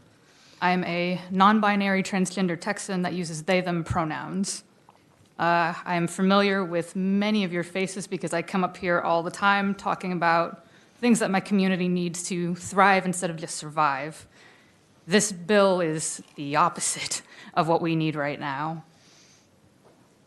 When somebody goes and seeks out mental health help, one of the first things that somebody asks when they suspect that you have depression is what your exercise regimen is. Therapists are constantly asking if you're active, if you're moving, and that's because the positive effects of exercise, of participating in sports, and being around other people has been proven by science to have a positive effect on mental health. This is especially important for transgender youth because what we have heard repeatedly and seen throughout the decades is that our kids are struggling with depression and anxiety because our society does not accept them for who they are yet. And that's changing slowly, but we're not where we need to be. Our kids are suffering with suicidal ideation. Our youth are ending their lives about 4 times the rate of their cisgender peers. And being able to participate in something like athletics is going to be key in making sure that we're keeping our kids safe. So when we instead take these chances away from them and we tell them that they don't belong and that there's something wrong with them, I've seen the end of the path when we tell kids that, and it's a grave. Bills like this may seem innocuous and unimportant to the average person, but there are life and death implications whenever we bring up legislation that tells somebody that they do not belong and that they are not enough. And so the other thing that I want you to know is that there's a part of this bill that I have a big problem with. If somebody would ask a question about it, I'd love to continue to talk about it real quick. So since there's so many witnesses, give it to us quick, okay? Of course. Go ahead, thanks. It's line 21, section C. Okay. It says that the way that we want to prove somebody's gender identity here is to do with their birth certificate, but not just any birth certificate. It says it has to be the one that was written around the time they were born, and that any amendments to it, any ways that it was changed, does not count in terms of talking about that kid's gender identity. The thing is, when we go through the process of getting our documents changed so that our genders on those documents match who we feel that we are inside, we have to talk to doctors about that. The science is on our side here. We have to get a doctor's note, and they put us through this whole process and we have to jump through hoops until that doctor says, like, my medically sound decision here is that this is the gender, you are what you say you are, and now you have this note, you can go get your documents changed. The science is on our side. We need you on our side, too. Thanks All for is in your court. Thanks for your testimony. Senators, any questions for the witness? Thank you for being here. Call Rachel Gonzalez. Rachel Gonzalez? Is Rachel Gonzalez? Probably have some mask lines. Hi. Hello. Welcome. Thank you for having me. My name is Rachel Gonzalez. I use she, her pronouns. I'm representing myself, and I'm here in opposition to SB 29. You've heard a lot of information and facts, and so I thought I would talk to you a little bit about my family again. So I'm the mother of 3. My oldest daughter is 11. Her name is Libby, and she is transgender. The first time I came to testify against anti-transgender legislation here, she was 6 years old. And I have been here repeatedly to ask you to please stop discriminating against my daughter. Last week, my family got hot water back from the winter storm. My children are still struggling with the back and forth at home learning, in-person learning. And so I'm really having a hard time understanding why, with these different issues that we're facing right now, why I'm here again to ask you to leave my daughter out of your legislation, to stop using her as a political pawn. In the 2017 bathroom bill battle, I testified 3 times. And I became aware after that session, in the special session, that the Trevor Project, which is an organization that has a suicide hotline, a national suicide hotline, had started to see spikes in their calls from Texas, that they could not figure out what was causing these spikes, where they were getting double the number of calls from transgender Texans. And what we realized is that they were directly related to the times that media promoted and our legislation started promoting attacks on transgender Texans. So even though this is just, we're here talking about this has a direct impact on our kids. Just talking about this has a direct impact on them. My daughter told me that she's scared, that she is terrified, that the people who are here to protect her are attacking her. And I am urging you to please take a stand against these extremist national rhetoric that is insistent on perpetuating misinformation and nonsensical rhetoric against my child. Thank you. Thanks for your testimony. Senators, any questions for the witness? Thank you very much. Chair calls David Najab, or Najab, N-A-J-J-A-B, and also we'll be looking in a moment for Hillary Moore Embry. So did David Najab around?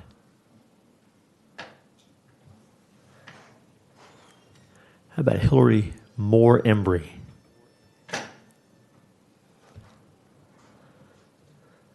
Welcome.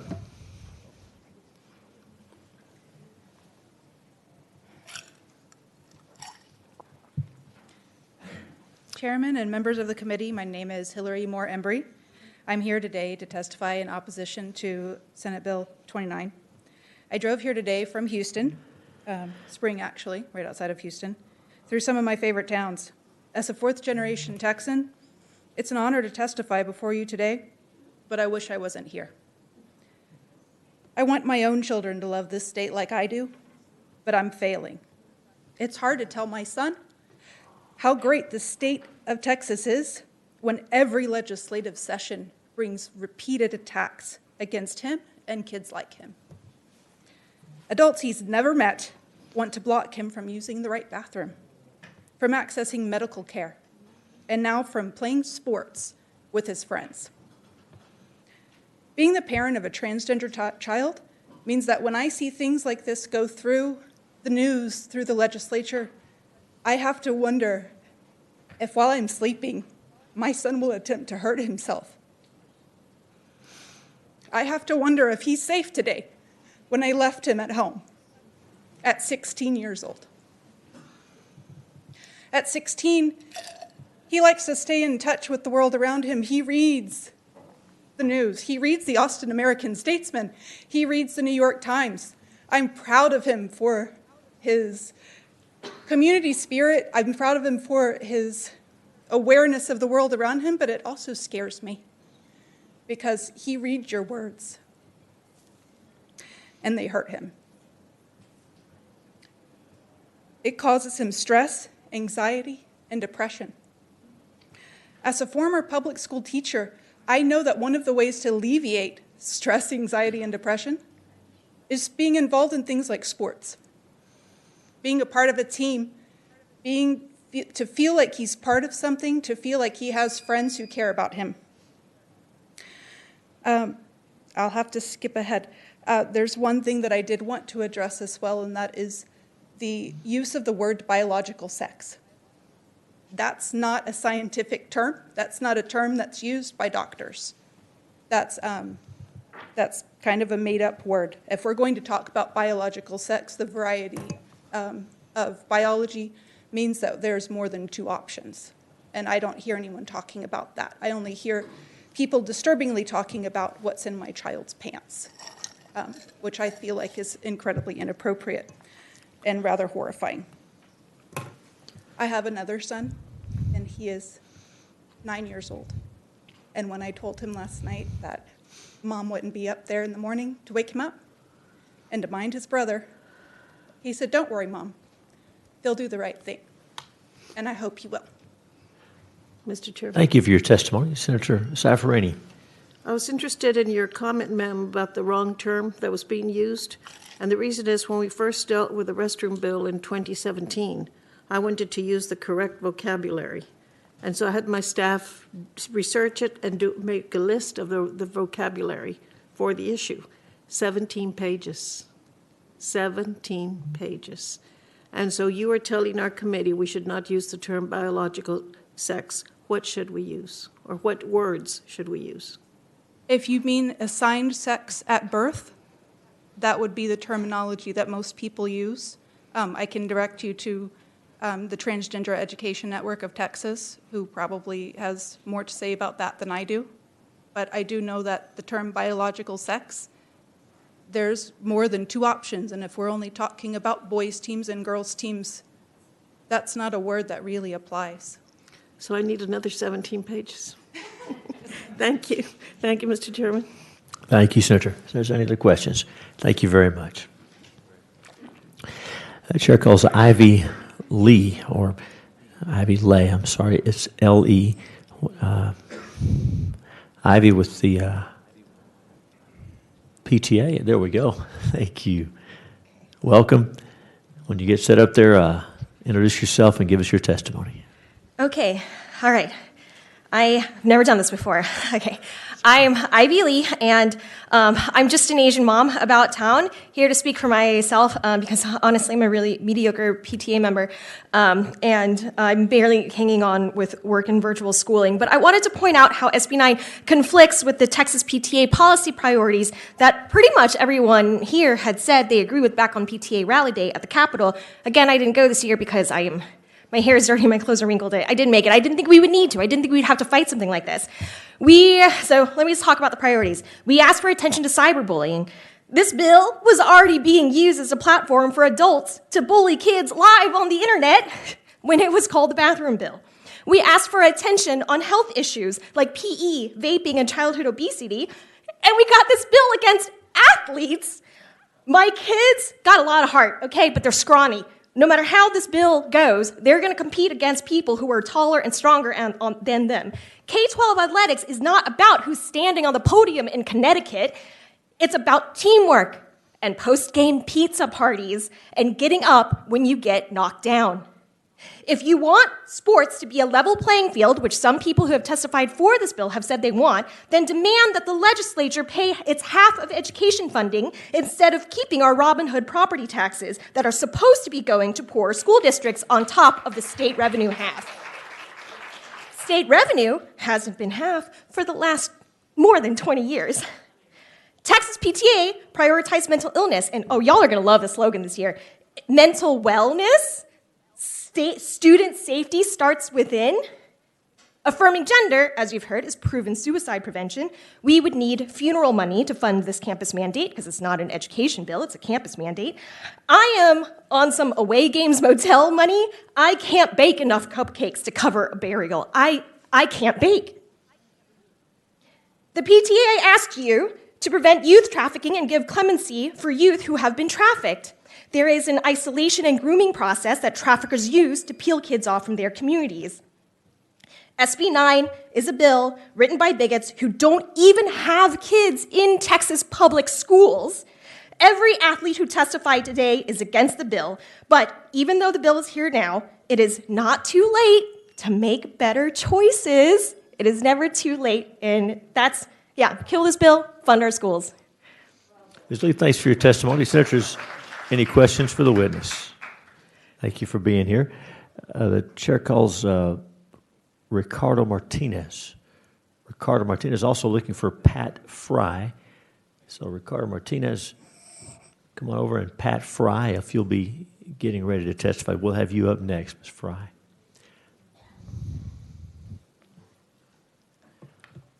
Hi. Hello. Welcome. Just give me 1 second. I've been conserving my battery life. Thank you, Chairman. Members of the committee, for giving me the opportunity to provide testimony today. My name is Ricardo Martinez. I represent Equality Texas, and I'm here in opposition of SB 29. I grew up in a very religious household with parents who prioritized attending church every Sunday. Their experience of God is defined by empathy, by compassion, by acts of service, and the universal currency of friendship.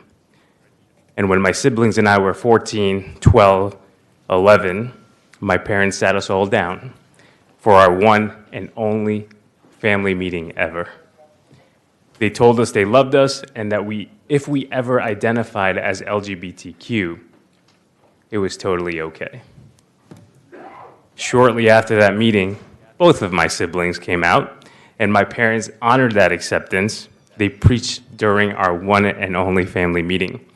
Their spiritual life and love for their children and their created uniqueness emboldened them to affirm who we were. What they were worried about was the people around us. They worried we would be treated differently for who we are and how we identify.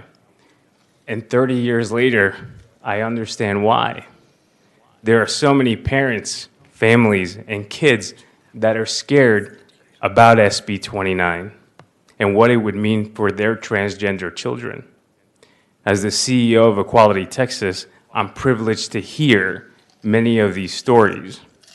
While you consider SB 29, I want you to imagine how it actually plays out with the families that we represent. Imagine riding in the car to school with your kids, and your child starts talking excitedly about joining a sport. If your child is transgender, under SB 29, you would have to take away that joy and tell them that they can't participate just because lawmakers passed a law that specifically says that they can't. No other kid, not any other children, only transgender children like them. And when they ask why, what would you tell them? These conversations are heartbreaking and unnecessary. This bill would have lasting traumatic effects for all kids, but especially transgender kids. And I ask you to please oppose SB 29. Thank you for your testimony, sir. If there's any questions for the witness, thank you very much. The chair calls Pat Fry, and we'll ask Cody Pike to be prepared to testify coming up, and also Lisa Nilsson. Ms. Fry, welcome. Introduce yourself and give us your testimony. All right, thank you. My name is Pat Fry, and I am here to support SB 29. I have heard some very compelling testimony this afternoon, and I am very touched by the experiences, and I have all due respect for everybody. I love everybody. I feel like y'all probably love everybody. Jesus tells us that we should love everybody. I'm a believer in Jesus Christ. I believe that God put things in order when He created them in Genesis. I believe that in His order, that as He created male and female, that was all part of it, and that God knows. God knows. And it is truth. And truth is very important. And I also was, I don't know how to argue against their experiences, because I don't want to argue, for one thing, but God knows, and God is truth, and we need to seek the truth.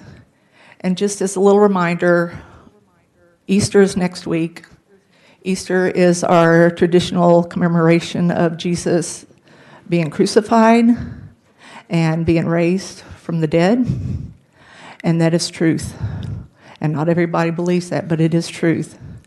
And we need to hold to truth. We need to seek it. And he overcame death. That is some more truth. And there are some amazing things that truth reveals, that the Bible reveals.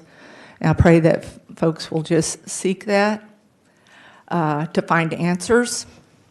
And thank you for what y'all are doing and to allow me this opportunity to speak. I want to just, on a personal note, I was a tomboy when I was young, and that I did overcome it. I wanted to do boy things. I wanted to be there and dress in boy clothes and do that. But I did when I grew up, when I became a young teenager, I was able to overcome that. So anyway. Ms. Fry, thank you. Thank you for your testimony. Senators, any questions for the witness? Thank you for being here. All right, thank you.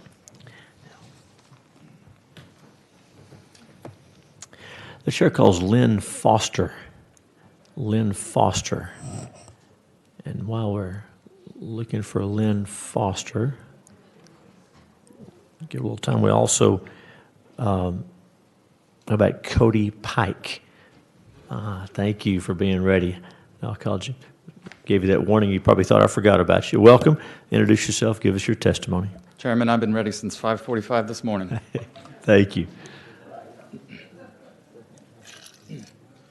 Chairman Hughes, would you indulge me the kindness of a very short comment before I start my prepared statement? Very, very brief. I'll just ask you out of respect to all the witnesses to do it very shortly. Thank you. I just want to point out that Senator Hall, Senator Perry, and several of the folks that have said trust the science and asserted that a biological binary is science are not here to hear my testimony, and I encourage you to tell them to listen, because I am a scientist, and I will be explaining why that is not the case. Well, thank you for that. And so you'll know, and everyone else, senators are in and out. Their staffs are watching this all being recorded, but I will pass that along. They already know, but I'll tell them. And thank you for that. Go ahead. Good morning, Chairman Hughes and honorable members of the Texas Senate. My name is Cody Miller Pike, representing both myself as an individual and Doctors for Change, a Houston-based nonprofit dedicated to promoting the health of all Texans. And I'm here to testify in strong opposition to SB 29. Members, I have a bachelor's degree in music and education, a master's in biomedical ethics, a Juris Doctorate, a master's of healthcare law, and in one more year, I will finish my medical doctorate at Baylor College of Medicine. I am an educator, an advocate, and next year, a physician. But most relevantly to today's hearing, I am a transgender and non-binary Texan, and I urge this committee to not pass SB 29 for 3 reasons. First, SB 29's presumptive definition of biological sex based on a child's birth certificate is not supported by any medical science. I've delivered babies with supervision. When a child is born, a physician looks at the genitals of that baby at that time and makes a judgment call.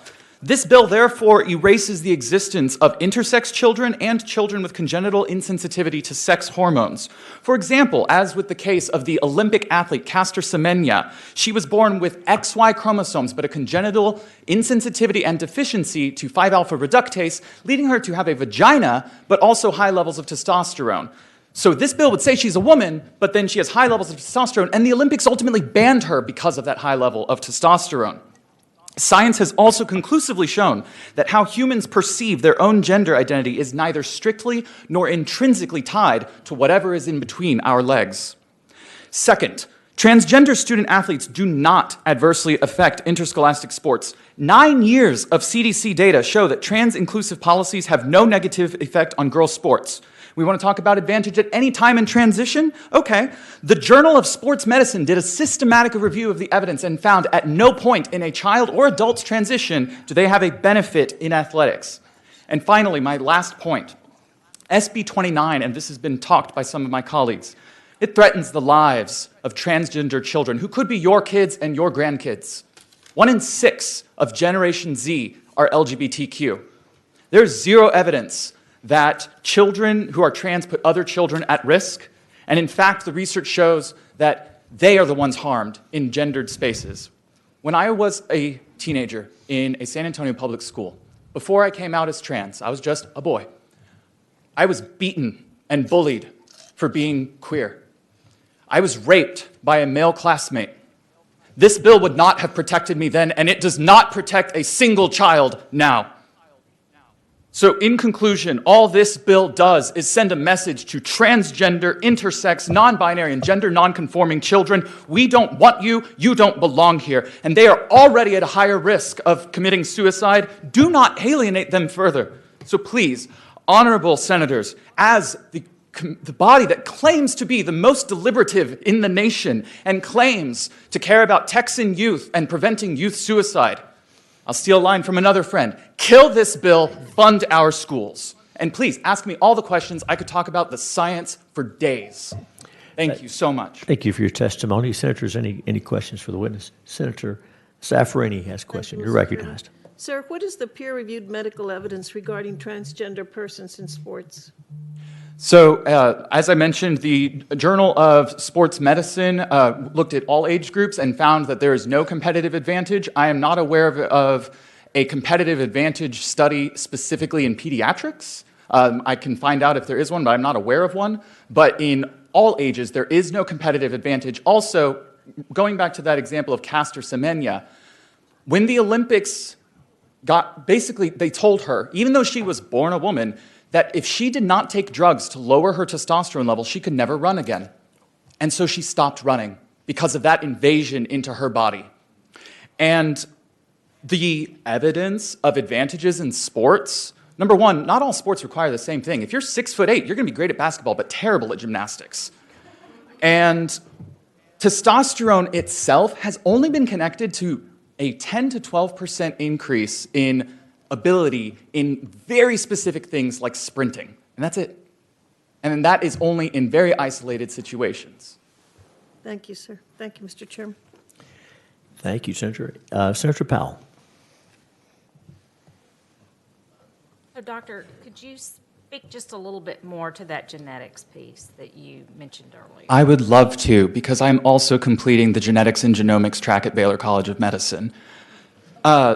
So, we heard earlier there's XX and XY, and that's just false. There is XX, there's XY, there's X naught, also known as Turner syndrome, there's XXY, also known as Klinefelter syndrome, there's XX males who have a translocation of the single SRY gene from the Y chromosome onto the X chromosome during the creation of this gametes.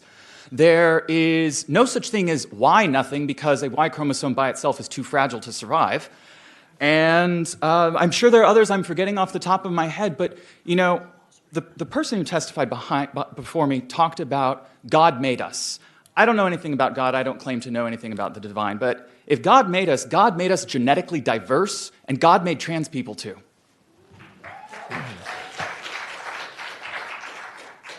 So we've heard some earlier testimony that just wants to boil it down to two different options. And what I hear you say this evening is that there are far more than just two ways to look at a person's gender.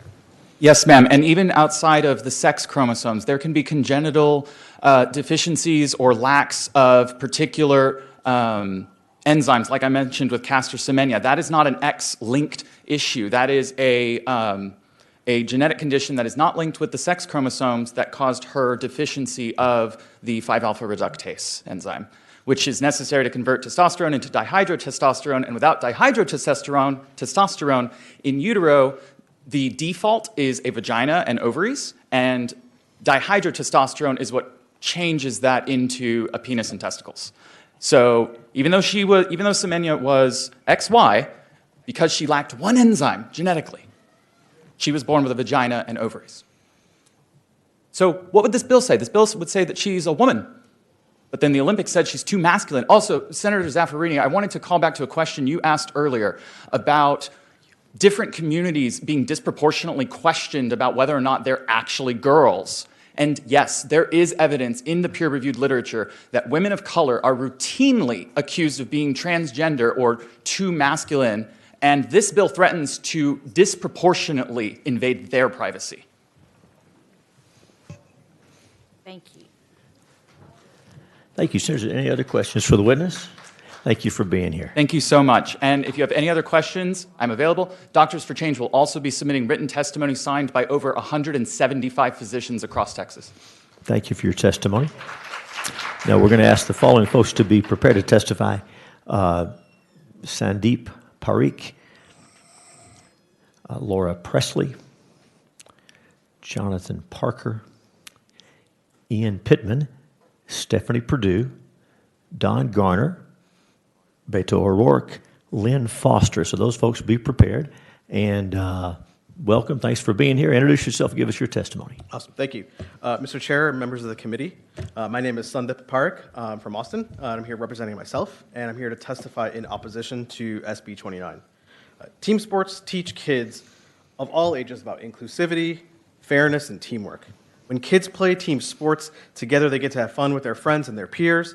And most of all, team sports let kids be a part of something that's bigger than themselves. SB 29 prevents trans kids from participating. Instead of promoting inclusivity and fairness, SB 29 excludes trans kids. And honestly, no child should ever feel discriminated against or excluded. The American Academy of Pediatrics clearly states that when trans youth are supported, they experience better mental and physical health. If we want to ensure that trans kids are supported, it's our job as grown-ups. We have to work towards policies that don't exclude trans youth. We have to oppose bills like this and seek to discriminate against trans kids. But even beyond excluding trans kids from participating, the enforcement of SB 29 implies the use of privacy-invading methods to determine a student's gender. In America, we're all afforded the right to privacy, and kids are afforded that right even more so. No child should be subjected to such an invasion of privacy or an invasive physical examination in order to participate in team sports, to learn about teamwork, or to have fun with their friends and their peers. As a parent, I do not want my child's privacy invaded like this, and I imagine you would all agree with me. Any kid who runs faster or plays better is at risk of being recklessly accused and subjected to invasive violations of their bodies. In addition, this bill also risks violating medical privacy laws of trans kids who aren't out to their friends or their peers, which can lead to bullying and harassment. This is exactly what the AAP urges us not to do. We need to support trans youth, which helps reduce their likelihood of depression, substance abuse, or much, much worse. SB 29 focuses on excluding trans youth from participating in team sports. And let me be clear, this bill targets children, and it allows for invading the privacy of all kids, including mine and yours. And just in closing, our job as parents and caregivers is to make kids feel safe, supported, and loved. This bill does the opposite. It scares and excludes kids. It does not support them. I don't want this for my child. I don't want this for any child, regardless of gender. Thank you. Thank you for your testimony. Senators, any questions for the witness? Thank you very much. Chair calls Laura Presley. Dr. Laura Presley.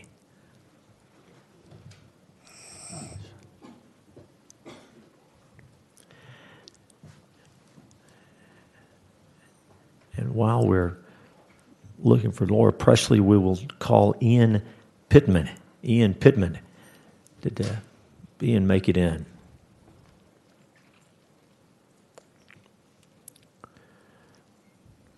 We'll call Stephanie Perdue. Stephanie Perdue. Thank you. Stephanie, come on down. Introduce yourself and give us your testimony. Certainly. My name is Stephanie Perdue. I am representing myself and testifying in opposition to SB 29.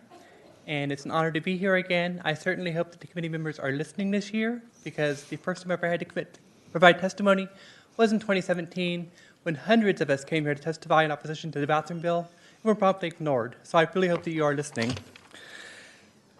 What I'd like you to think about for a moment, I know you've heard lots of people who are trans or who have trans children, is think about your own son or your own daughter.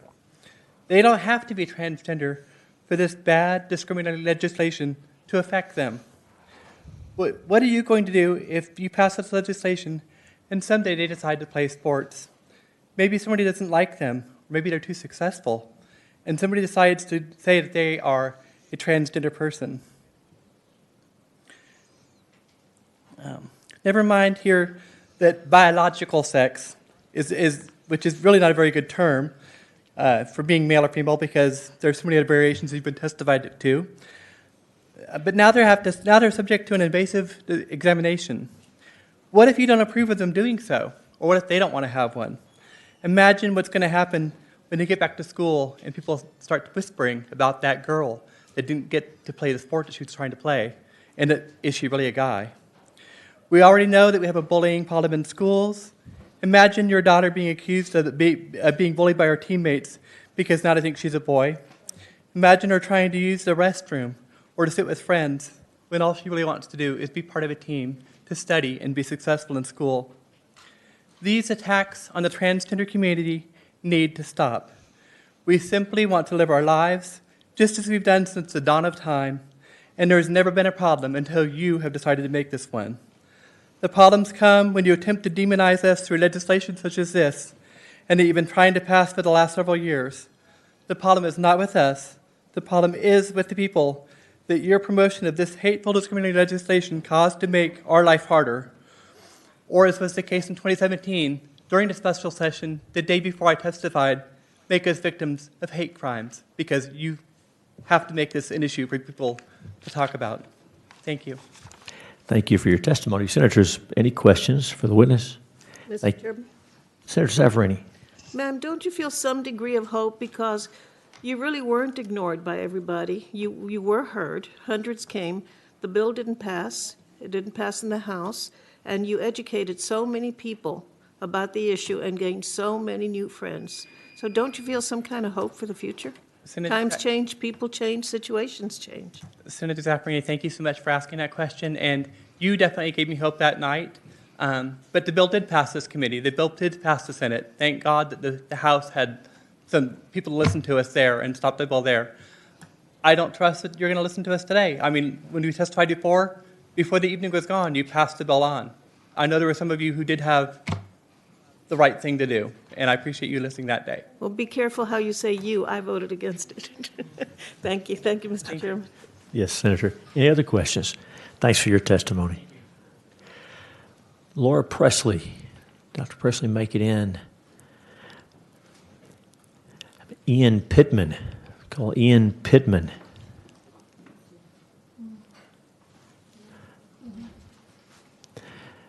Did Congressman O'Rourke make it in? Congressman, come on down, and we're going to be looking for Don Garner shortly and Lynn Foster. Congressman O'Rourke, welcome. Introduce yourself and give us your testimony. Thank you, Mr. Chairman, and to you and the committee, good afternoon, and thank you for receiving my testimony. My name is Beto O'Rourke. I'm from El Paso, Texas, and I stand before you in opposition to SB 29. I have been so impressed today, listening as all of you have been to those who've come to testify, both for and against this bill, and I've learned a lot. But what struck me the most has been the grace and the patience and the generosity, especially of the parents of transgender children and those transgender children themselves, in helping all of us to understand what their lives are like. And I know that has to move you because it definitely moved me. I also appreciated hearing from the representative from Dell who described the economic impact this would have on our state. And it's hard to think of a more important Texas economic development and job success story than Dell Computers. And understanding that this could imperil that kind of success is something that I took note of. I also think about the constitutional questions that a bill like this one poses of equal treatment to all of us as Americans under the law. I took note of the public health evidence given, the rise in depression and anxiety and suicide by those children who are discriminated against by bills like this one. But what got me more than anything else was the moral question that is before us. And listening to Charlie Apple, who said, "Sports saved my life." That really got me. I had to get you too.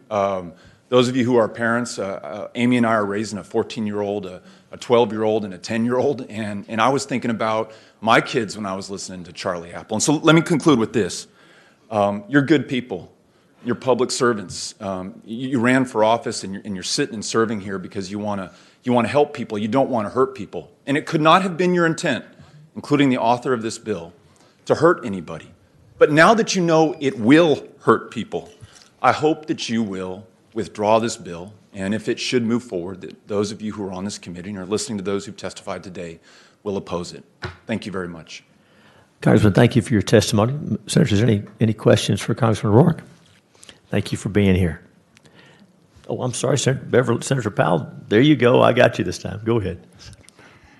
Congressman, I think probably everybody in here recognizes your name, and they know that you have traveled widely throughout the state of Texas on different campaigns and most recently during the last election cycle. And I would ask you, when you travel through the state of Texas, tell us what you see with regard to our LGBTQ community and bills that come before us like this that impact the lives of children.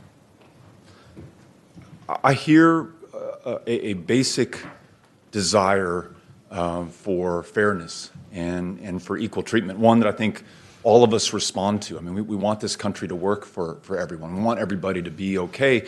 And again, I don't presume anything, any bad intent from anybody, including those who support this bill. I'm sure that they support it for the best of reasons. I just think that you're hearing right now what I've heard across the 254 counties of this state is that perhaps unintentionally, nonetheless, bills like these, even the effort, frankly, even the hearing of this, causes undue anxiety and distress, depression, and unfortunately, but I think it's worth saying, because it's the lives of our kids, it causes suicide, it causes death. Now, none of us wants that. And again, that cannot have been the intent. Now that we know that it is the effect, I urge you to please drop this matter, and as many others have said far more eloquently than I could, to pursue those very pressing issues that are before us as a state and a country right now.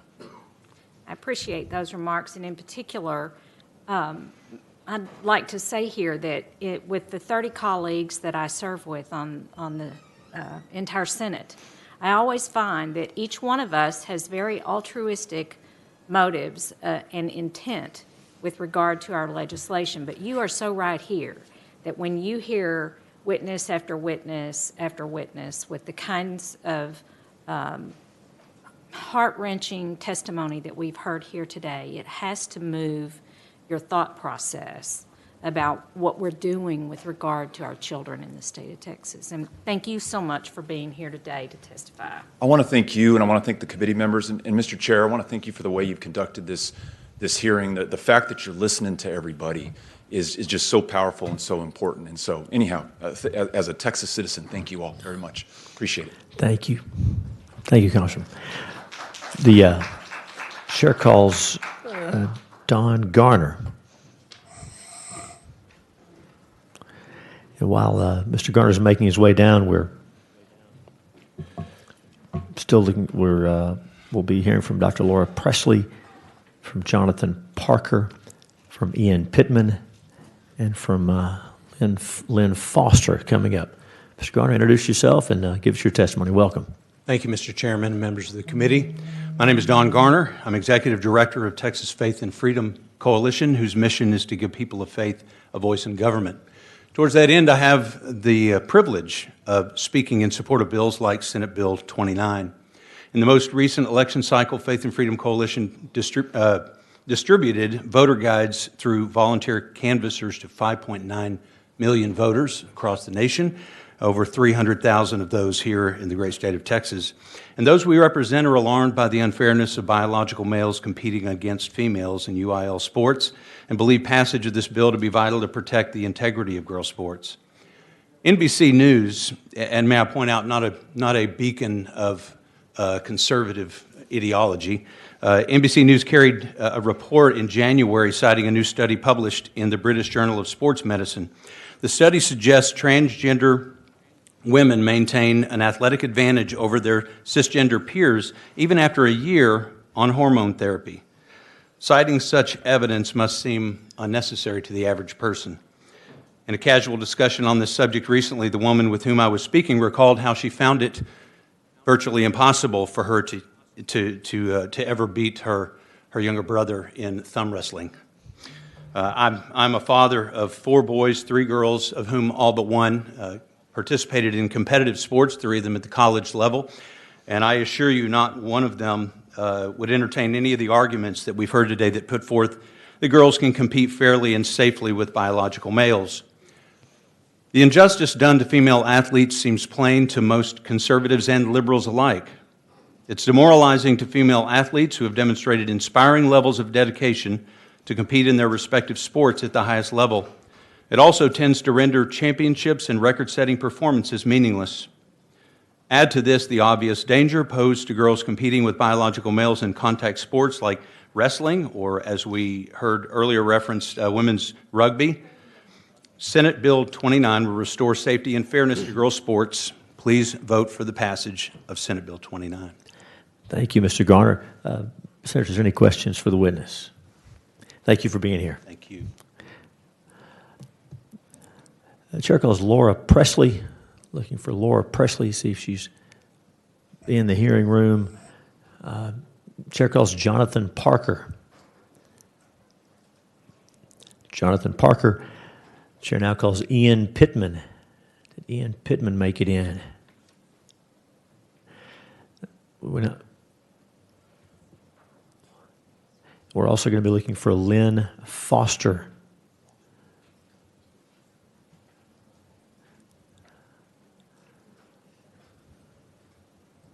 Very good. A few more.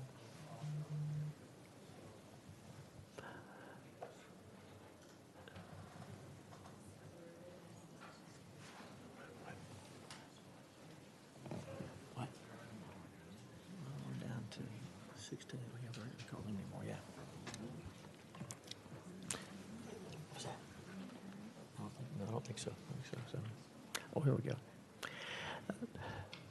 Chair calls Danielle Skidmore. Danielle Skidmore. We're also going to be looking for Judah Rice in a moment. Danielle Skidmore, welcome.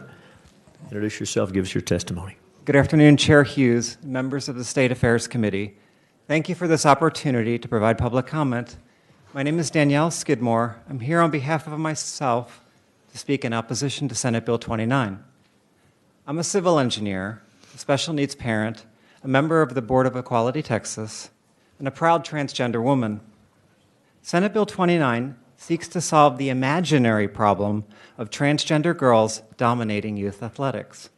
Let's be clear, this proposed legislation is simply the next wave of a coordinated attack against transgender children across the country.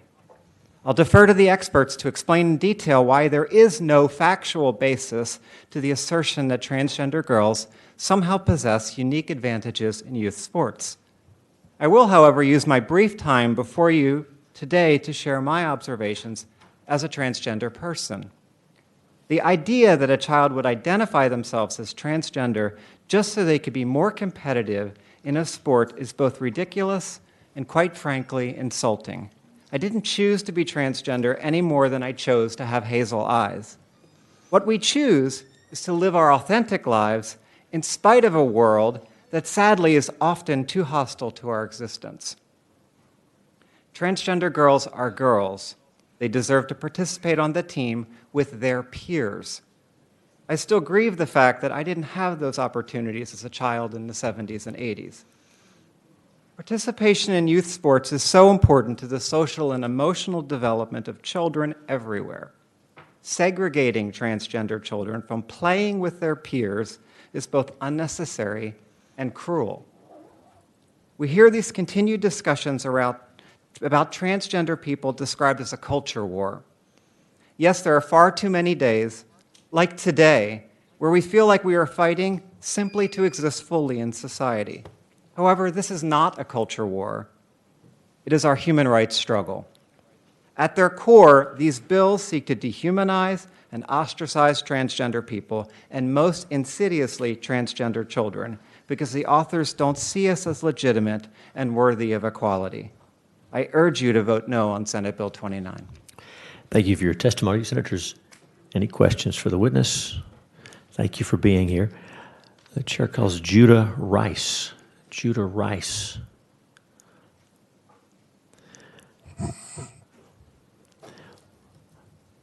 Also looking for Jeremy Sarton, Jeremy Sarton, and Lauren Rodriguez. So come on down.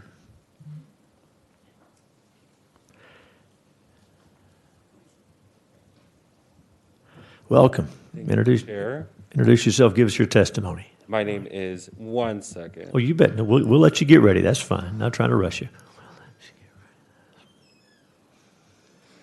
Hello, my name is Jeremy Sarton. I'm representing myself, and I'm here today because I refuse to sit idly by while my community is being attacked by unscientific, heteropatriarchal, transphobic discrimination. Religious beliefs have no place on sports teams in Texas schools. There are numerous scientific research cases and pieces of data to prove that there is no biological advantage that trans athletes have over their cisgender players. Biological makeup and aptitude vary from person to person, regardless of their sexual assignment at birth or their gender identity. Furthermore, there are many female athletes that can go head-to-head and defeat their male peers. So if your argument is solely based on the physicality of women, not only are you discriminating against trans women, but you're also discriminating against cisgender women as well, insinuating that they are not strong or great on their own merit. This bill hurts every female student and athlete. Gender in sociology is what we call a social construct. Doesn't mean it isn't real, it just means we made it up. So if we made up the rules to gender, that means we can change them. Furthermore, the psychological damage that will be done to not allow a student to compete as their gender identity will last longer than high school and college. I can personally attest to this because I know what it's like to be discriminated against in an academic setting. 10 years ago, I was harassed, discriminated against by a homophobic professor at the University of Texas, San Antonio. Being young, confused on what to do, and not having any state law protections, I dropped out and didn't go back to finish my education until 2 years ago. It damaged my mental health, and I developed harmful behavioral coping mechanisms that I will have to cognitively deal with for the rest of my life. This could have all been prevented by the members of the Senate, but you weren't there to protect me and other queer and trans youth in the past. You can change that today by voting no against Senate Bill 29. Thank you. Thank you for your testimony. Senator, is there any questions for the witness? Thank you for being here. Chair calls Lauren Rodriguez. Lauren Rodriguez, and while as we continue to move along, we're going to be looking for David Stout and for Maggie Stern. So David Stout, Maggie Stern, please be getting prepared to come down. Lauren Rodriguez, welcome. Introduce yourself, and we want to hear your testimony. Thank you, Mr. Chairman and members of the committee. My name is Lauren Rodriguez, and I'm from Hays County, Texas. I am testifying on my own behalf, and I am testifying against SB 29, which is a transgender athlete ban. I am the proud mother of a 17-year-old transgender son, and I'm beyond livid that once again I have to be here wasting my day in front of legislators asking, begging for my son to be treated like a normal human being. Especially during this time when we should have our legislation helping us through a worldwide pandemic, not focusing on what's in my kid's pants. My son loves to play sports, and he has played flag football, t-ball, soccer, gymnastics, just to name a few. My son began living as his authentic self when he was 13 and in 8th grade. The school forbid him from playing on any school sports team because he, and I quote, "it didn't belong on any team." The horrific bullying my son received mainly from teachers, principals, staff, and sometimes other students forced us to pull him out of brick and mortar school and enroll him in an online high school. This year, my son is a senior in high school, graduating in 3 years instead of 4. He is in National Honor Society and the top of his class. This past fall, we had to fill out his college applications. My son has always wanted to play sports, and since he couldn't go to brick and mortar schools, we looked into community teams and other resources outside of the community out of school. There were lots of sports options for young children and even adults, but not a single option for my teenager. I tell you this because when it came to filling out my son's college applications, it left both of us in a panic. Every single application asked for sports played, and my son was unable to put anything down on what amounted to at least a third of every application packet for every school. We, of course, could talk about his academic achievements and the club season, like National Honor Society and such, but that there was this huge gaping hole in the application where we needed to fill out something. What we ended up having to do was putting down his advocacy work in the sports section. We talked about how he's volunteered with different local organizations and how he has been to the Capitol to testify multiple times for his own rights and dignity. My son and I were forced to out him as a transgender student in order to fill up space because he didn't have sports. My son had to discuss how fighting for his basic rights in the state of Texas would make him a great choice for his school. We also had to ask members of the organizations that he worked with for letters of recommendation, and we were even able to get a local representative to send a letter of recommendation because they'd worked so closely together last legislative session. No child should be banned from playing sports because of their gender identity like my son. Not only did my son miss out on friendship, sportsmanship, leadership, self-respect, confidence, and the overall fun of sports, but it drastically reduced his options when it came to applying for college. No teenager should have to come and testify for their rights and dignity like my son has to. No kid should ever worry about whether their lack of being allowed to play sports will impact their college decisions like my son had to. My son is an amazing human being, and I'm in awe of his strength daily. He could have been the next star quarterback or even the best forward in basketball, but we won't ever know. He wasn't given the chance. He just wanted to be a part of his community and have fun playing sports, but he was denied that option because he was banned. If you pass SB 29, you'll be robbing all trans kids from the benefits of sports, which is essential to not only their growth, but also to their aspirations for college. My son, however, did manage to get accepted into 3 schools and will be heading So off Rodriguez, to college. yes, I know it's important, but a lot of folks want to testify, so kind of bring it to a close, please. Yes. So he won't be attending college in Texas, but he will be leaving this fall for another state because it's not safe for him here in Texas. Please don't penalize these kids for wanting to be kids and vote no on SB 29. Thank you for your time. Thank you for your testimony. Senators, any questions for the witness? Thank you for being here. Chair calls David Stout. David Stout, welcome. Introduce yourself, give us your testimony. Good afternoon, Chairman Hughes and members of the committee. My name is David Stout. I'm here testifying on behalf of myself and against Senate Bill 29. My pronouns are he, him, and él, because I'm from El Paso. In El Paso, everybody speaks Spanish, as my friend Beto will tell you. Todos hablamos español en El Paso. So I actually came to Austin this week because I'm a county commissioner. And I came to testify on some really important legislation for our community, like the bill that would bring a law school to El Paso, and I came to testify against some really bad bills that would negatively affect our county, such as the anti-taxpayer-funded lobby bill. I also decided to stay over today so that I could testify against SB 7 this afternoon, or this evening, or maybe in the morning, I don't know.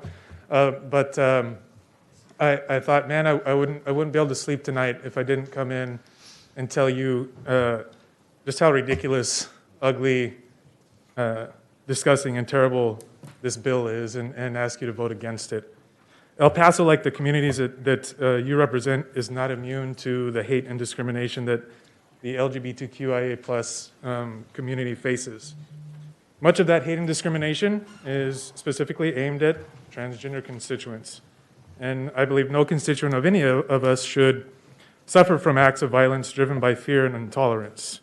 No constituent should be the subject of state-sponsored discrimination. You may have already heard this, but I think it's an important fact. As of 2019, Texas led the nation in transgender murders.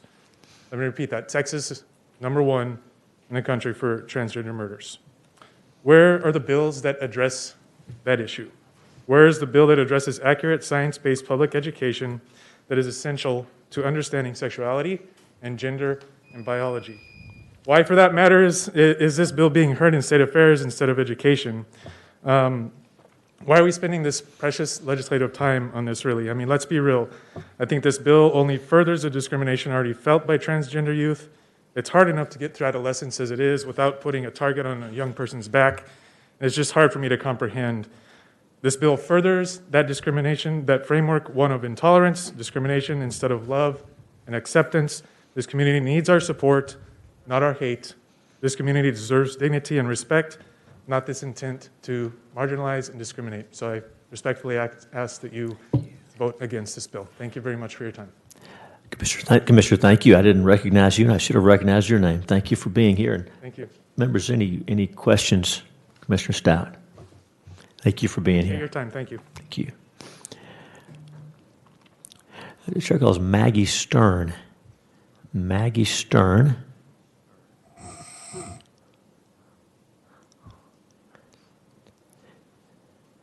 And then we'll still be looking for Ian Pittman, Judah Rice, Lynn Foster, Jonathan Parker. I want to make sure everyone who wants to gets a chance to testify. Welcome. Introduce yourself and give us your testimony.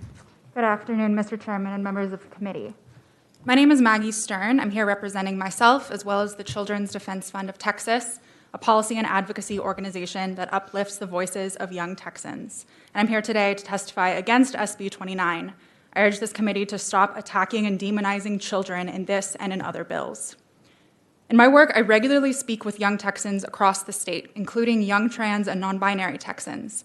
In these conversations, I always ask two questions. What issues are most important to you, and what changes do you want to see in your communities? What I hear from these students is what we've heard in this hearing today, is that they're too often unsafe in their schools. They face harassment, alienation, and sometimes violence. At the same time, they want the same things their peers want, including the opportunity to play sports and join extracurricular activities that develop their skills and engage their interests. I also, in my work, speak with young Texans who are cisgender. I've spoken to hundreds of cis youth over the past few years, and I ask them the same questions. What issues do you care about? What do you want to see from your elected officials? They don't talk about wanting to discriminate against their trans classmates. They don't talk about wanting to kick their trans teammates off of their teams. Most of the time, they explicitly support protecting and expanding LGBTQ+ rights because they recognize that Texas children of every gender and sexual orientation deserve the same protection and support from their communities so that they can grow up safe and happy. We have heard today how trans youth are more likely to self-harm and die by suicide as a result of bullying and bigotry. Higher levels of recognition and support from families and communities drastically lower these risks. Laws like SB 29 that further institutionalize discrimination, that make it state policy to target trans kids, lead directly to higher rates of harm. It is that simple. Young Texans have lived through enough this past year, and they need a legislature that actually responds to the very real needs that they are facing instead of playing politics with their childhoods and with their lives. Stop creating new burdens. Please oppose SB 29. Thank you. Thank you for your testimony. Senators, any questions for the witness? Thank you for being here. And so we'll call one more time Laura Presley. Yes. Can I speak for more? I know this may be out of line, but there were several that wanted to testify, but they didn't do the ban. Oh, yes. So I just wanted the committee to know that there were several that were unable to attend. Oh, thanks. And so folks who weren't able to attend, of course, we want their comments via email. If they want to do it that way, I can email individual members or the committee. Thank you very much for that. And so Chair calls Jonathan Parker. Jonathan Parker. Call Ian Pittman. Ian Pittman. Judah Rice. Lynn Foster.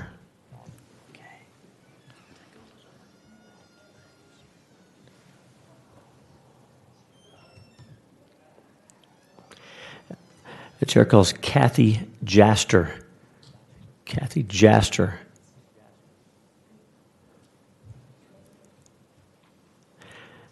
Chair calls Marcia Strickler. Marcia Strickler. Okay, so we won't be...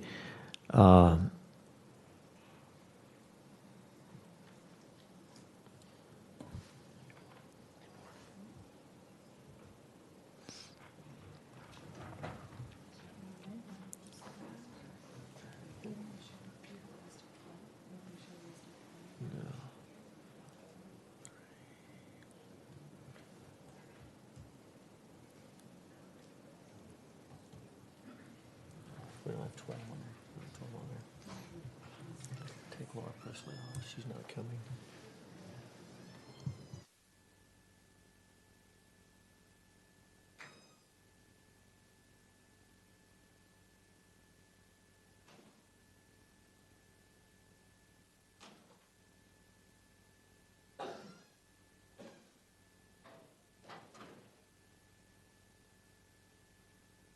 Chair calls Dr. Kevin Stewart. Kevin Stewart, testifying on the bill.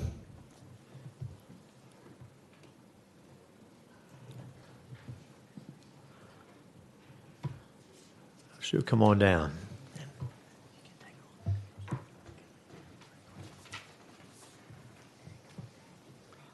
Good afternoon, Mr. Chairman and the committee.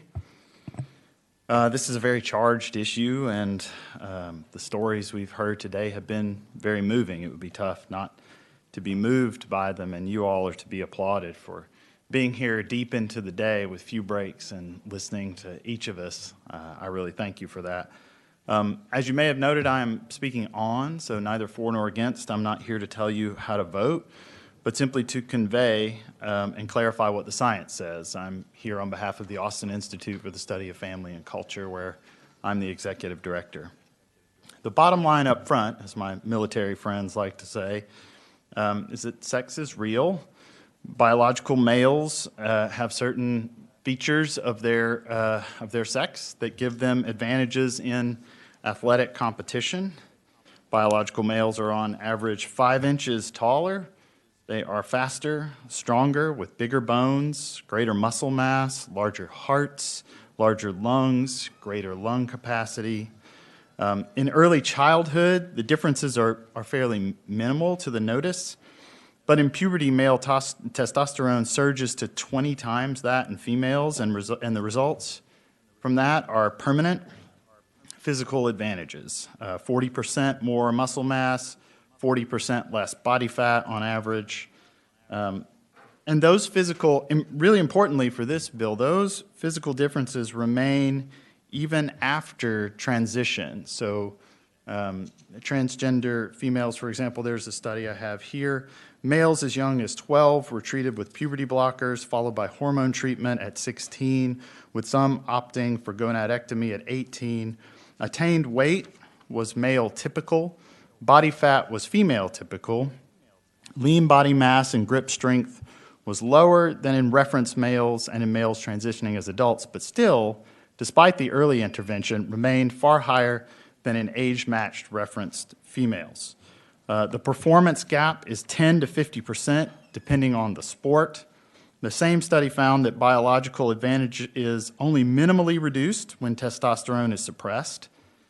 For example, we can see this in athletic competition. There are 9,000 males between the 100-meter record holders, Usain Bolt and Flojo. The current 100-meter Olympic champion, Elaine Thompson, is slower than the 14-year-old record-holding boy.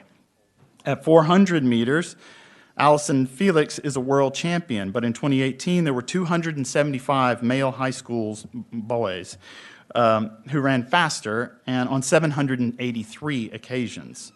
In Connecticut, of course, this is pretty well known, transgender girl athletes dominated female competition.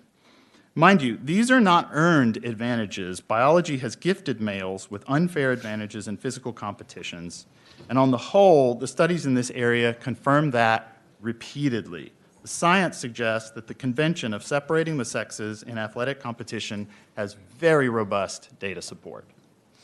Thank you for your testimony. Senators, any questions for the witness? Thank you for being here. The chair calls Brant Wild. Brant Wild. Come on down. We're going to be looking for Dr. Brian Temple and Marcia Strickler coming up. Brant Wild, welcome. Introduce yourself and give us your testimony. Absolutely. Good afternoon, Mr. Chair and committee members. My name is Brant Wild, and I am representing Texas Rising Action as well as myself. I am here today to oppose SB 29. Transgender equity is essential and should be a fundamental right to those who identify as transgender. But SB 29 is an unnecessary attempt to further marginalize a segment of an already marginalized community. I ask that you, as committee members, vote against this bill, which is discriminatory towards transgender youth. Placing stipulations on children who just want to fit in is simply unnecessary. The murder of transgender women, specifically transgender women of color, is already a major issue. We cannot allow bills like this to further harm transgender people. I think everyone in this room can understand the difficulty of discovering yourself as a young adult. Imagine being born into the wrong body and then being forced into sports with the wrong gender. I urge you to vote against SB 29. Thank you for your time. Thank you for your testimony. Senators, any questions for the witness? Thank you for being here. Thank you. The chair calls Brian Temple. Dr. Brian Temple.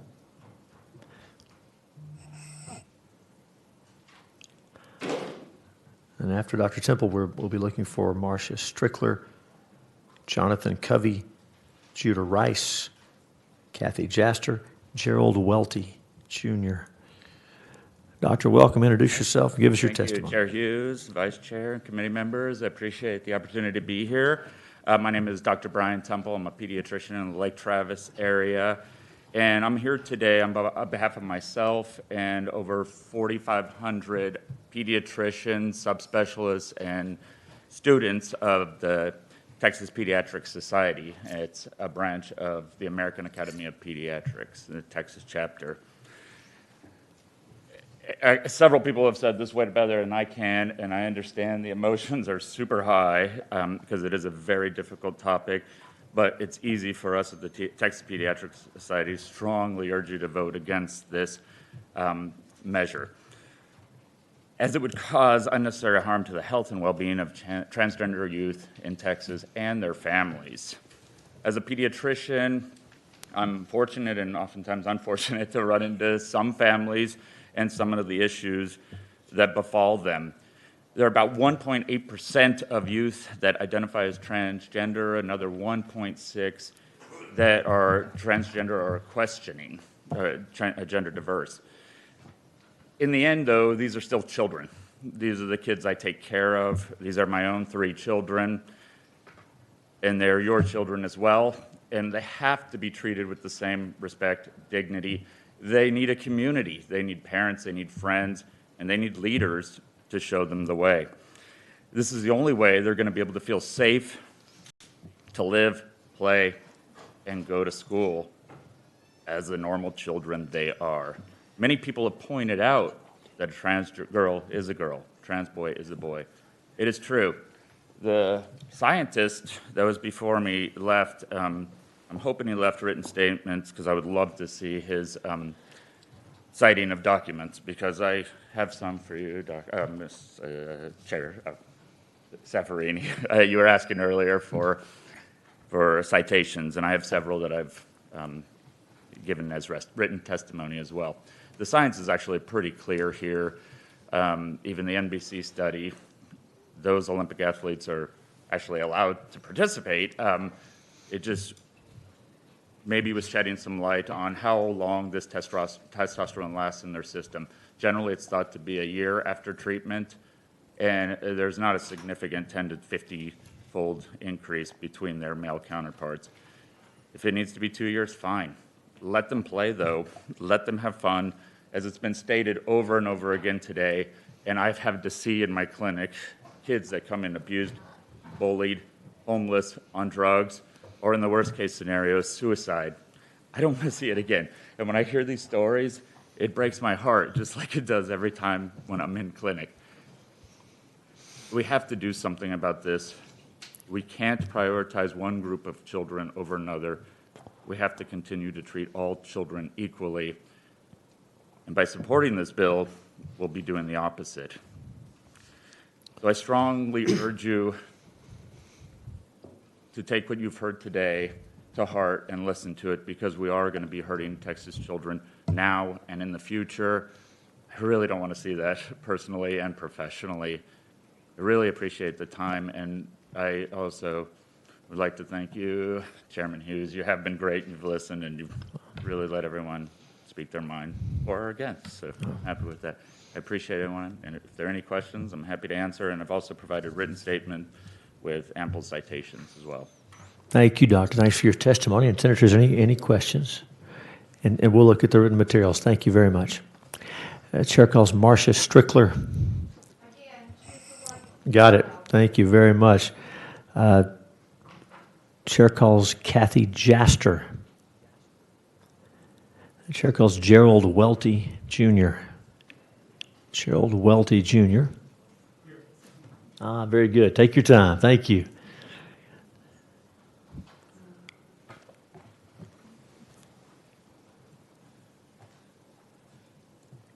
I've heard some of the testimony, and actually, well, let me start over again. Even though we know, go ahead and introduce yourself and give us your testimony. Thanks. Good afternoon, Chair Hughes, Vice Chair Birdwell, members. My name is Gerald Welty. I represent the Convention of States and myself. I am testifying for this bill. I've heard some of the testimony, and my heart goes out to the people that are affected by this situation. There is not a good answer for this situation at present, and I say that because the people who have the problems of LGBTQ, their problems, although we've tried to address them medically by giving chemicals, altering their bodies to fit the gender that they identify with, we still haven't gone far enough. I don't know if we'll ever get there, but I think a new approach is something that needs to be required. A lot of medicine and changes that are needed in this area are driven by money. There's nobody willing to go out there and say, I'm going to drop $10 million to fix this problem. That in itself causes problems. What people need to realize, I think, is that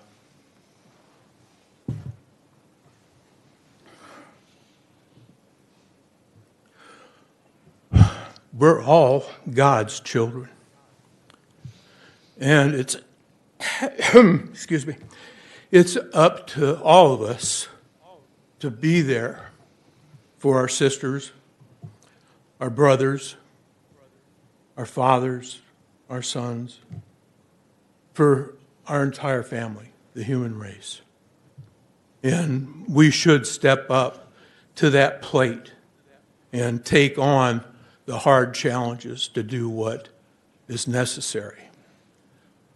In the meantime, it is not fair to young ladies to compete in sports against someone who has male gender characteristics. For the reasons that were explained earlier, the muscle tissue, the strengths, all the things that are attributed to a male by nature afford them a step up on the ladder. They can achieve more athletically than a biological woman. And they should not be competing against one another until such time as that male can be acceptably changed to a biological woman, which we are by no means there.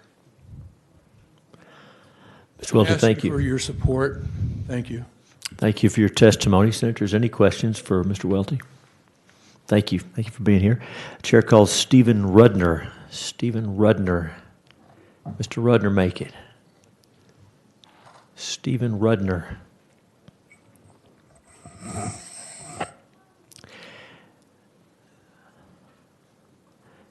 And as we approach the end of the witnesses who've registered, if anyone present wants to testify on, for, or against Senate Bill 29, you need to register so that we can get you in.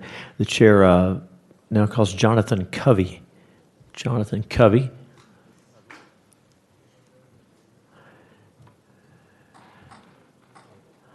Mr. Mr. Covey, welcome. You've done this before, but introduce yourself, tell us who you represent, and give us your testimony. Yes, sir, Mr. Chairman. My name is Jonathan Covey. I am the Policy Director for Texas Values Action, and I'm testifying in favor of SB 29. It's really hard to differentiate yourself when you're dealing with someone who sang the national anthem or someone who claims to be an emissary from God. But I just want to deal with one particular issue, and that is kind of having to do with the physiological or biological aspect. So back in 2019, which is longer than I thought it was before, 2 biological male athletes competed and won state championship titles in over 10 different categories of women's athletics. They dominated everything, and these were males who were in the lowest rung of their competitors in the men's competition. The year before, those 10 different state championship titles had been held by 8 different women. And the point is, we can't ignore physiological or biological reality.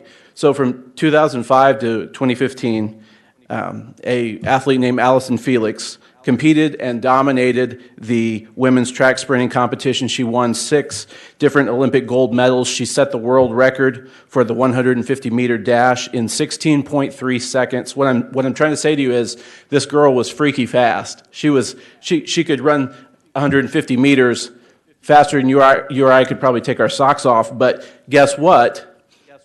That same year, over 275 high school boys ran faster than her lifetime best. Science and common sense tell us that males have certain biological advantages. They have larger hearts, larger lungs, denser bones, stronger muscles, and no amount of hormone therapy can undo that advantage. What we can change, however, is the current inequality that young women have been facing when trying to make a path for themselves. Girls should not be spectators in their own sports. They fought long and hard for equal athletic opportunities, and SB 29 makes sure that their efforts are not in vain. Please support this measure. Ms. Covey, thank you for your testimony. Senators, any questions for this witness? Thank you for being here. Thank you, Mr. Chairman. And the chair calls Stephen Rudner. Stephen Rudner. We understand Mr. Rudner is in the building. Anyone else present wishing to testify on, for, or against Senate Bill 29? Anyone else who's registered, we haven't called? Anyone else who wants to testify on Senate Bill 29? On, for, or against? Yes, sir.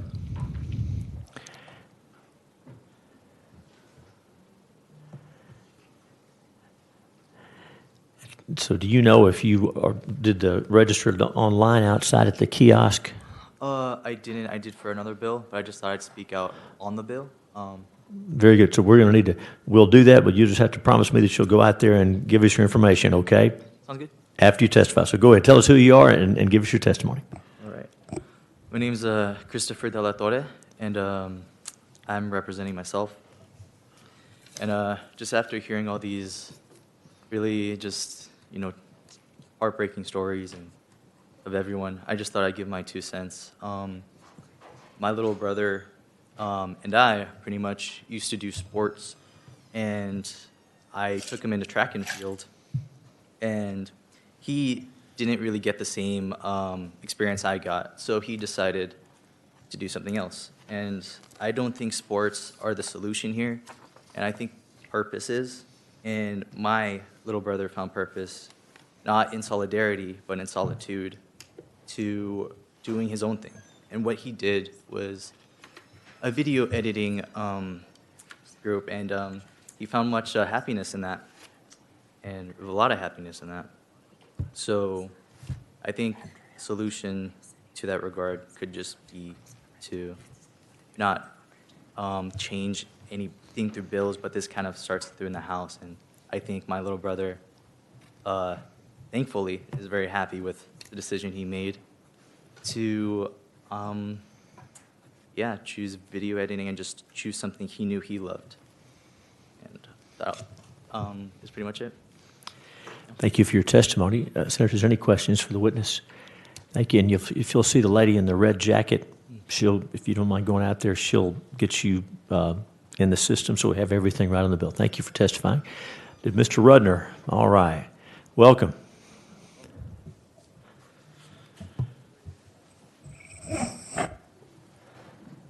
Thank you, Mr. Chairman and members. My name is Steve Rudner. I'm a lawyer from Dallas, here on my own behalf. It's easy for those of us who are not transgender to take lots of things for granted. When I attended high school in El Paso, I remember being worried about two things: getting decent grades and finding the right party on the weekend. I never spent a single moment worrying about whether someone was going to beat me up for living authentically. I never spent a single moment worrying about whether someone was going to challenge my very existence by denying that I am who I am. No one wakes up one day and aspires to be transgender.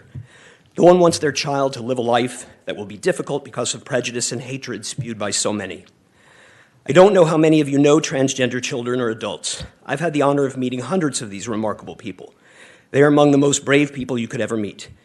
Just as you, Mr. Chairman, have always likely known that you are a man, transgender women have always known they are women. It is inconceivable that anyone would go through the torture imposed upon transgender people by our society simply to gain an advantage in competitive high school sports. It does not happen. It has not happened. The problem this bill addresses is fictitious. The world did not end, as some of you predicted it would, when trans women remained allowed to use the restroom that's appropriate for them. And the world will not end when trans girls are allowed to continue to play sports. As senators, your goal should be to uplift all Texans. This bill is mean-spirited, malicious, and a disgrace to those of us who believe that we are all created in the image of God. Transgender men and women have a hard time navigating the cruelty society imposes upon them, reflected in high suicide rates and statistics about trans people becoming victims of murder. The passage of this bill, the consideration of this bill, which really tries to tell trans people that they ought not exist and be part of our society, would put blood on the hands of any of you who support it. Those of you who support the bill respectfully ought to be ashamed of yourselves as you attempt once again to make our state an embarrassing home of bigotry and hate. Please defeat this bill. Mr. Rudner, thanks for your testimony. Senator, if there's any questions for Mr. Rudner, thanks for being here. And the chair now calls Bethany Johnson, final witness we have registered for this bill. Bethany Johnson. Is Ms. Johnson present? Bethany Johnson. All right, anyone else wishing to testify on, for, or against Senate Bill 29? Yes, sir.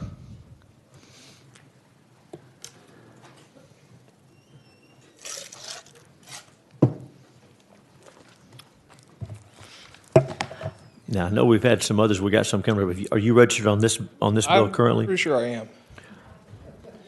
Very good. We just want to make sure we got the paperwork, we got the record right. So go ahead and give us your name, who you represent, and tell us your position on the bill. Thank you very much, Mr. Chairman. My name is Jeffrey Clemens.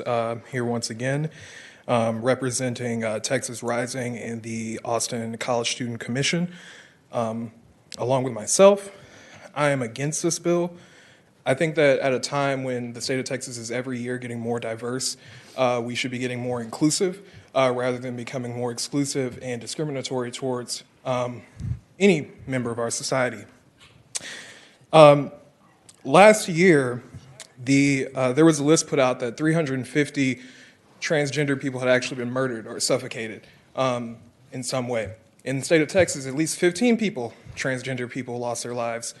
So when you have a bill like this that seeks to otherize and discriminate against transgender people just because of that fact, you are actually putting their lives at risk, not only of suicide, but also potentially of being bullied, discriminated on the streets, excluded in the one community that they feel they can be safe in, which should be their schools, and that's going to lead to violence down the road. I'm actually in a class right now at Huston-Tillotson University called Trauma and Genocide. We just got done studying the Rwandan genocide.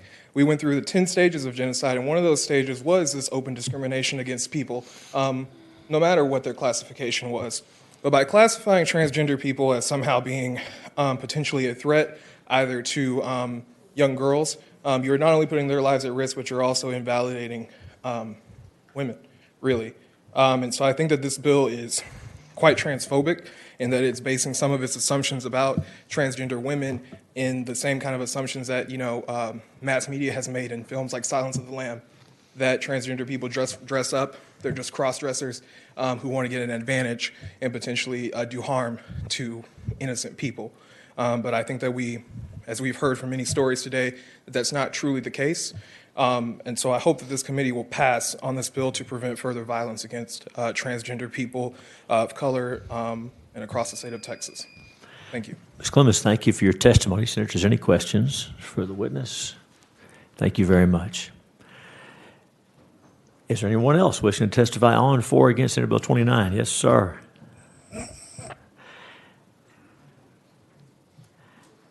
And do you know if you're registered on this bill, or you? Not registered yet on this bill, but I will. Okay, we need you to do that right away, because we. Sir. Introduce yourself and give us your testimony, please. My name is Joseph Schneider. My friends know me as Jeff. I'm here representing myself in opposition to this bill. I can understand how some folks would support this bill. Some folks might feel it important to write the bill. In my life, in my earlier days, I didn't have the degree of insight and knowledge that I have now. We've all heard the eloquent testimony on all these folks speaking in opposition to the bill. I won't go back through them, but I just want to say that I second those, and I stand with those who are in opposition to this bill. Thank you. Thank you for your testimony. If you don't mind, please go out there and see the lady in the red jacket. We want to make sure we have everything recorded properly. This time, if there's no one else wishing to testify on, for, or against Senate Bill 29, we will close public testimony, leave that bill pending at this time. The chair now brings back up the following bills. Committee substitute: Senate Bill 7, Senate Bill 331, Senate Bill 598, Senate Bill 1018, Senate Bill 1112, Senate Bill 1113, Senate Bill 1114, Senate Bill 1116. Public testimony on those bills is now open. Many witnesses have registered on multiple bills, and so we'll try to bring witnesses up in the most efficient way to get all the testimony in.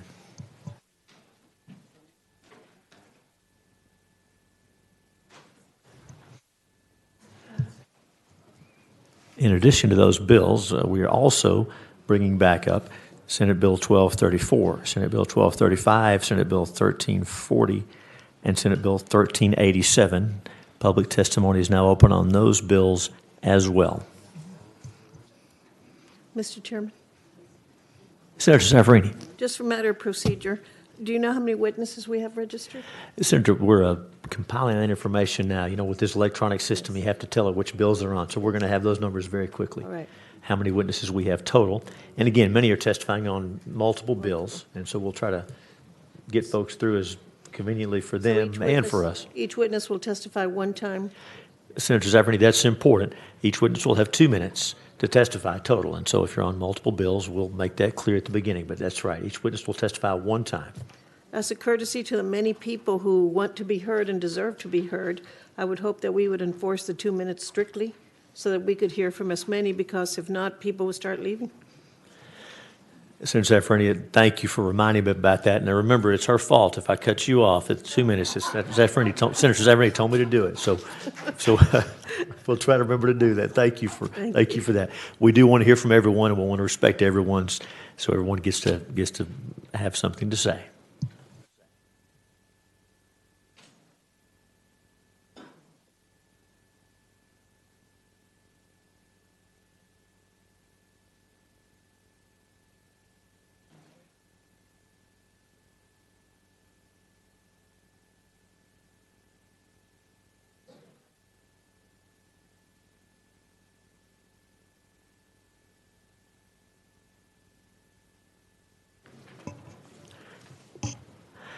And Senator Zaffarini, we believe we have around 129 witnesses, some of those on multiple bills, but each witness will testify one time and give us all of their testimony. And so in a moment, we're going to begin calling those witnesses up. So that's 258 minutes. 258 minutes if we can stay to those 2-minute time frames. That's exactly right. And I know, and out of respect for everyone, we are going to endeavor to do that. Thank you. Almost 5 hours. So that's why we have the time limits as a courtesy to the witnesses. That's right. Because That's if not, right. the witnesses will leave, as we saw for the other bill. That's A lot of right. people think the time limits are for us. It's really for the witnesses, so they can be heard. Senator, that's right. We're going to be here anyway, but it's for folks who've come so far to testify. You're right. Thank you.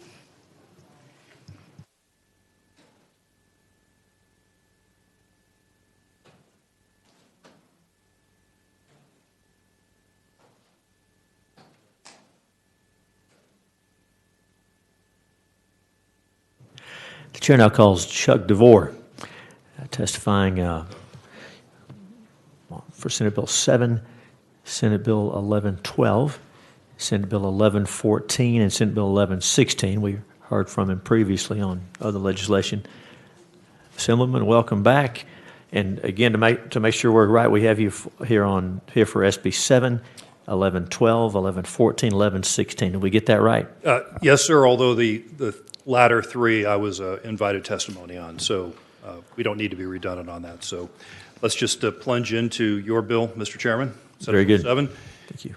I wanted to address the issue that Texas has seen a significant increase in the use of mail-in ballots over the last several years. We've gone from 1.8% of ballots cast in 2010 to about 9% in the last election cycle. And that's problematic for a couple of reasons. Number one, there's really been no change in underlying law that has fostered that increase. And number two, that Texas has a pretty decent photo ID system for voting in person. It's a very secure way of voting. And we don't have that when we vote by mail. As interesting evidence, and I've heard mentioned by some critics of this concern, that we really haven't had a lot of prosecutions for fraud in the state of Texas. There's been 140 successful prosecutions for fraud from 2005 to 2020. We have 43 cases pending, 43 individuals pending right now, about 500 counts with each one. I think it's important for the members to see the numbers that we've generated since then. We did a Public Information Act request with the Attorney General. There were 6 successful prosecutions per year for the 10 years, 2005 to 2014, 11 per year from 2015 to 2019, 18 last year alone. What's interesting is through most of that time, there was only one prosecutor assigned at the AG's office to go after election fraud. These are complex cases, difficult to prove. Typically, you get about one successful prosecution every 2 months per prosecutor. There was an attempt to bring it up to 5 for the last election cycle. It was difficult to find those individuals. My understanding is the AG was able to find 3. At the rate we're going now, we're likely going to see about 30 prosecutions per year out of the AG's office. Close with a quick story. I live in a rural part of Hayes County. Speed limit outside of my house is 25 miles an hour. Probably half of the residents blow by far more quickly than that. You would argue, gee, there's no traffic violations in my neighborhood because no one ever gets popped with a ticket. It's because no police ever look.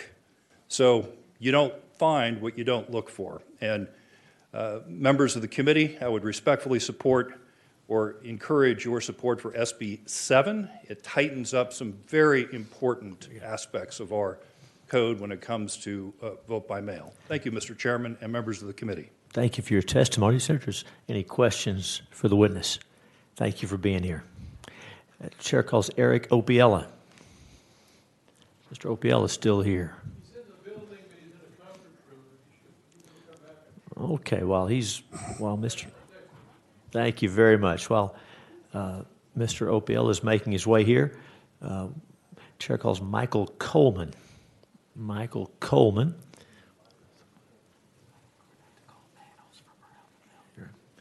Michael Coleman was a public citizen. Yeah, Assemblyman, yeah, give us that paperwork, please. And we're also going to be looking for Congressman O'Rourke again. Also Jeff Miller, Disability Rights Texas. Pat Fry. Remington Johnson. So if those folks can be making their way, yeah, come on down, man, if you're ready. We're looking for Eric Opiella, for Michael Coleman, Congressman Beto O'Rourke, Jeff Miller, Pat Fry, Remington Johnson. Hey, welcome back. Jeff Miller, Disability Rights Texas, testifying against the bill at this point. Thank you again for allowing me to be here today to testify on this bill. And when I spoke earlier, I mentioned that voters with disabilities just want to vote. And I'd like to amend that to say that voters with disabilities want to vote, but they want their votes to count too. So I say that to say that voter integrity is just as important to the disability community as it is to anybody else. However, we really believe, and that's why we understand what you're trying to do with this legislation, but we just have some real concerns in the way some of the provisions in this bill might have unintended consequences against voters with disabilities. And I've actually got some written testimony. They'll go into the details, but just generally speaking, what this bill does, whether intentionally or not, is in several ways treats voters with disabilities differently than other voters, both in terms of having to prove their disability, in not trusting the people that assist them, in those kinds of ways. And that's problematic on lots of levels, but fundamentally it violates the Americans with Disabilities Act. So that's something that I think we should look at. Secondly, because, and again, I think I understand where this is coming from, but this bill puts a lot of new barriers in front of people that are trying to assist people with disabilities. And we are really concerned that this bill treats people that want to help people with disabilities as suspect. And so we're asking them to fill out new forms and provide more information. And what that leads to is a chilling effect for people that would assist people with disabilities. One of the things that was mentioned earlier is there's a provision in Senate Bill 7 that would allow a poll watcher to video somebody if they believe that there's inappropriate helping going on, and that was mentioned that, well, they couldn't vote, they couldn't film them while they were actually casting their ballot. When you assist somebody with an IDD or a TBI to vote, you are there actively with them in the ballot box doing the voting. Right. And so we think that's problematic. But thank you very much for the opportunity. Of course. Mr. Chairman? Senator, and I was going to ask also, and then you have here the curbside voting requirements. Go ahead and tell us about that. This is something that's been available to the disability community. There's testimony about abuses. We don't want to mess that up, but give us we have this, but give us your thoughts on that as well, please. And we believe that if people fit the definition of being able to curbside vote for a certain segment of voters with disabilities, it's a very good thing, and it allows them to actually be part of the process. However, there is a concern in some places that people are abusing that. We understand that. However, we're concerned that if you put a limit on the number of people that I can take to vote, and by the way, the bill doesn't specify, it says if I give more than 3 people a ride to curbside vote, I have to fill out these forms, and it'll be sent to the Secretary of State's office and kept forever and that kind of stuff, which is kind of concerning. But it doesn't say if I have to do that all at once, or if over the course of early voting, I take 3 different people at 3 different times, am I going to be suspect? And the reason that that becomes really important is, number one, we have lots of self-advocate groups and other groups that have volunteers that help, and they go vote together.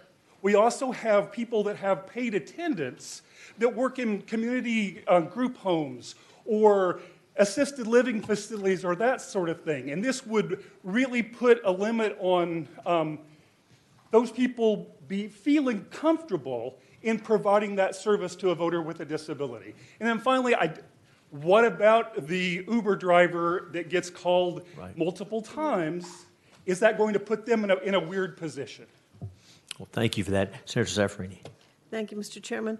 Mr. Miller, thank you for your passion. You are as informed as you are persuasive. I really don't believe that these bills are aimed at doing any harm or have any negative intent for any person with disability. If you would help us work with amendments, I am sure that the authors of the bill would be very receptive to your suggestions and to your amendments. I don't support the bill. I agree with you, but I really do believe that your information is so compelling that the authors of the bill would welcome your constructive suggestions about how to improve them. Well, thank you, Senator. And Mr. Chairman, we have spoken with your office, and our offer still holds that we would love to work with you to try to find some solutions to some of these problems, because like I said, we don't think anything was intended here. We just want to find a way that both protects the vote and allows people with disabilities to have access to the ballot. No, thank you for that. We understand it. We're going to keep working on that. Thank you. Thank you.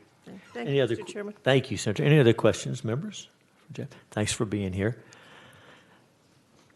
So did Mr. Opiella, Counselor, come on back down. Oh, I didn't see him. Okay, good. We'll call him next. Thank you. My apologies for stepping aside for a moment. For a It's couple all of right. hours, that is. It's all right. Welcome back. Mr. Chairman, members, Eric Opiella here, representing myself. This time specifically voting on Senate Bill, or supporting Senate Bill 1340, since I previously testified on Senate Bill 7. I believe that should correspond with the records. Okay. That's what we have. Thank you. In order to quickly, respectfully respect everyone's time, as Senator Zaffirini mentioned, I want to restrict my comments to Senate Bill 1340 and some of the good features of this bill. First of all, a provision in Senate Bill 1340 will allow persons who are in Texas who are renewing their driver's licenses to be able to, in a simultaneous transaction, register to vote. This is in conjunction with a ruling that was this past year and an agreement that Texas made with the plaintiffs in a case dealing with the Motor Voter Act, or the, I'm sorry, I kind of ran over here for a moment. It's all right. In order to make sure that people have every opportunity to, in a secure transaction, using the Department of Public Safety's website, and not some of the other proposals that have been proposed in prior years, deal with various websites run by different counties, actually register to vote as part of a simultaneous transaction. That's a good feature of this bill. Also, it makes sure to clarify that the Secretary of State is responsible for voter registration, that those voter registrars that work very hard at the county level are subject to the supervision as the chief elections officer for the state of Texas to make sure we have consistent application of the law with regard to voter registration in this state.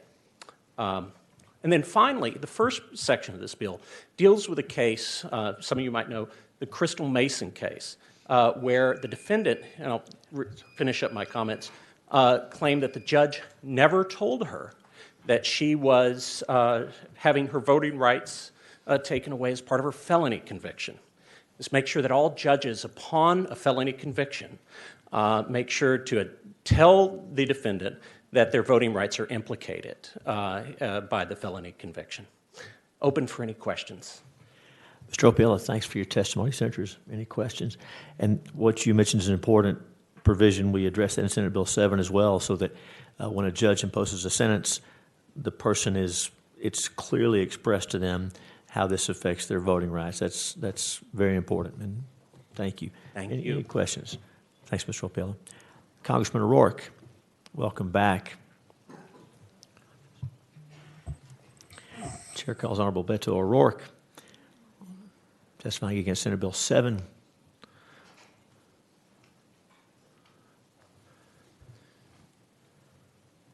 Mr. Chairman, thank you once again, and good evening to the members of the committee. My name is Beto O'Rourke from El Paso, Texas, and I'm here before you in opposition to Senate Bill 7. It is already much too hard to vote in the state of Texas.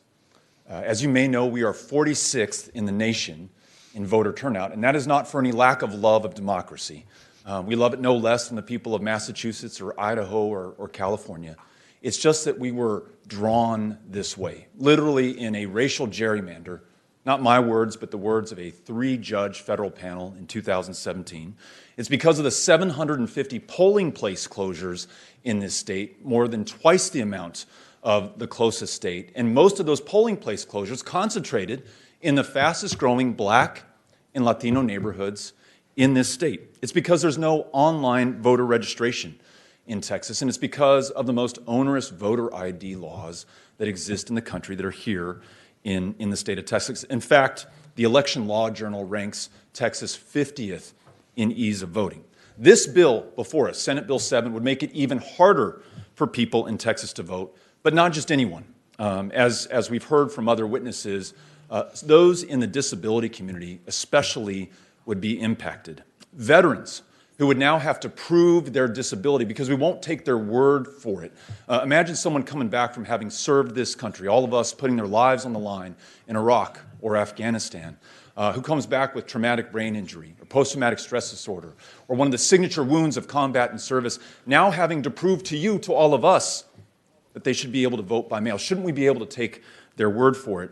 It's going to penalize shift workers in a state where the minimum wage is $7.25 an hour. Many people have to work not one, but two, maybe three jobs to make ends meet. If you get off that third shift at 4 a.m., shouldn't you be able to vote at that time? 2 a.m., shouldn't you be able to vote at that time? You couldn't under this bill. And especially, lastly, communities of color. We know the history in the state of Texas. And otherwise innocuous-sounding pieces of legislation, like a poll tax, who could be against that? Or a literacy test, who could be against that? Or in 1925, the state legislature, your predecessors, deciding that political parties decide who their membership is, and that one party, the Democratic Party in that instance, could exclude voters of color from being able to participate.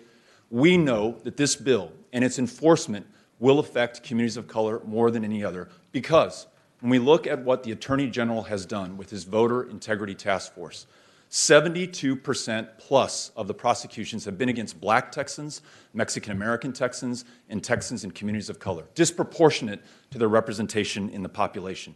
For those reasons, this bill makes voting harder. It is unjust. It is undemocratic with a small d, and I hope that you will oppose it. Thank you. Congressman, thanks for your testimony. Senators, any questions? Any questions for Senator Zaffarani? You're recognized. Thank you, Mr. Chairman. Sir, I agree with your perspective that this certainly will hurt minorities. People of color certainly are already voting at low numbers, and I believe that if this bill passes, they will vote at even lower numbers. Could you give us, from your perspective, your background and experience, your education, the historical context of laws like this? Thank you for asking. I mentioned the bill passed by the session in 1925. It followed the bill passed in 1923, which many people refer to as the all-white primary. Where literally in black and white, in the letter of the law, African Americans were precluded from voting in the Democratic Party's primary, which was the dispositive primary. There was no other political party in the state of Texas, functionally speaking, at that time, when Justice Oliver Wendell Holmes and a majority in the Supreme Court struck that down, thanks to one of our fellow Texans, Dr. Lawrence Nixon from El Paso, Texas, who founded the first NAACP chapter in the state of Texas, in El Paso. After that was struck down, the next legislative session changed the law to say that political parties decide their membership, which allowed them again to functionally disenfranchise those voters of color in this state. We can go back to the end of Reconstruction through 2021, and we see that voters of color are disproportionately harmed in our election laws. We shouldn't think that in Webb County, where the voter turnout was 50% in the last election, or my home county of El Paso, where it was 54%, counties that are overwhelmingly Mexican-American, that those residents somehow don't want to participate in our elections and don't love our country and our government and our right to vote. They do. But when we construct laws, perhaps well-intentioned, that effectively dissuade people from voting or make it harder on them when it's already the hardest state in which to participate, we get the predictable results. So, as I may have said to you earlier, despite the intentions, we have to look at the effect. And what we've seen in Texas is that every decade since the Voting Rights Act was passed and signed into law by our fellow Texan, Lyndon Baines Johnson, in 1965, this state has been in violation of voting rights. And so this bill, I fear, will once again put us in not only legal jeopardy to be challenged by the Department of Justice and decided in a federal court, perhaps the Supreme Court once again, but more than that, it will keep our fellow Texans out of our government. And this is my appeal that I hope resonates most strongly with you. The fewer people who can participate, the fewer who can vote, it makes our government less responsive, and less representative.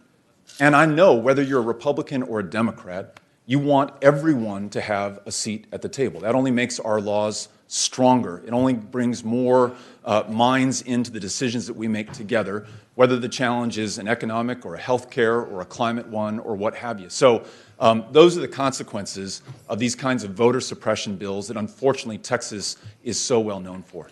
And we all want voter security. We want fair elections. If this isn't the right approach, what is?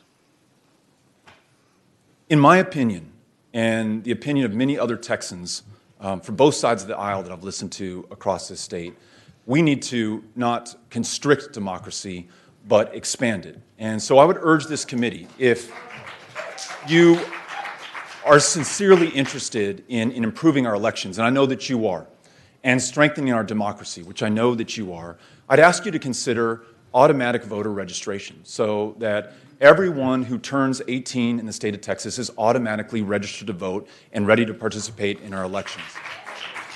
I'd ask you to consider a nonpartisan, no politicians allowed at the table redistricting commission so that instead of the politicians choosing their voters, the voters can choose their politicians. I'd ask you to look at the text and the spirit of H.R. 1 and Senate Bill 1 in the United States Congress, the For the People Act, which is inspired by John Lewis. And not just John Lewis, the legislator whom we recently lost, but John Lewis, the civil rights crusader and pioneer. And when we think, I mentioned veterans earlier, when we think about those who laid down their lives for this country on battlefields half a world away, we think about those who took their lives into their hands, and some lost them fighting for civil rights in the Deep South in the 1950s and the 1960s. We have inherited their sacrifice. And what we do with it will define us now and to future generations. And so my hope, Senator Zaffirini, is that instead of constricting democracy, we can expand it by taking into account some of these measures that we have before us. Thank you, sir. Thank you, Mr. Chairman. Thank you, Senator. Senators, any other questions for Congressman O'Rourke? Thank you for your testimony. Thank you so much, Mr. Chairman. Thank you. So that we can continue to hear from witnesses, the chair calls Michael Coleman, and we're going to be looking for Sharon Jones and Bill Sargent. So Michael Coleman, Sharon Jones, Bill Sargent. And whichever of those three gets here first can go first. Mr. Sargent heard that. Before I start, I have a bunch of paper for you all. Yes, sir. What's it? We're going to come get that in just a moment. Would you please give the chairman this copy? And these, the top one has to do with SB 7. I'll wait for you to get your copy before I start, if that's okay with you. In the meantime, I can. No, you go ahead. You go ahead and start. We'll be okay. We can. You don't want us reading while you're talking anyway. I'm a vet, and I'm Bill Sargent. I'm former Chief Deputy Clerk for Elections in Galveston County, and I can tell you as a vet, I disagree with most of what Mr. O'Rourke said. I want to talk to you about SB 7. There are a number of things you'll find in what I handed out to you. One has to do with unsolicited ballots. I think you need to increase what you're putting in there, and among other things, you need to say that if parties or candidates are sending out unsolicited ballots, they need to use the same form, the exact same form as the county that same form the county uses. So it makes it easier for the county clerks and makes it so everything's standardized. You need to make sure that they also don't pre-populate the party or annual ballots by mail, because we get people showing up at the polls every single election that says, you sent me the wrong ballot. Well, you sent it in, that's the one you got. Or I didn't ask for a ballot by mail. Oh, yes, you did. Well, I didn't realize I checked annual ballot by mail. So add that in there. You'll see in your copy that it's in red, so you can see it real clearly right there. On the paper trail, I was against it before because of one thing, but you can fix this. It has to do with the unfunded mandate. Galveston County, where I come from, We paid $4 million for our DRE equipment within the last couple of years. It's going to cost another $3 million to fix that. That's a big problem for us. Now, there is a solution, though. The solution is this.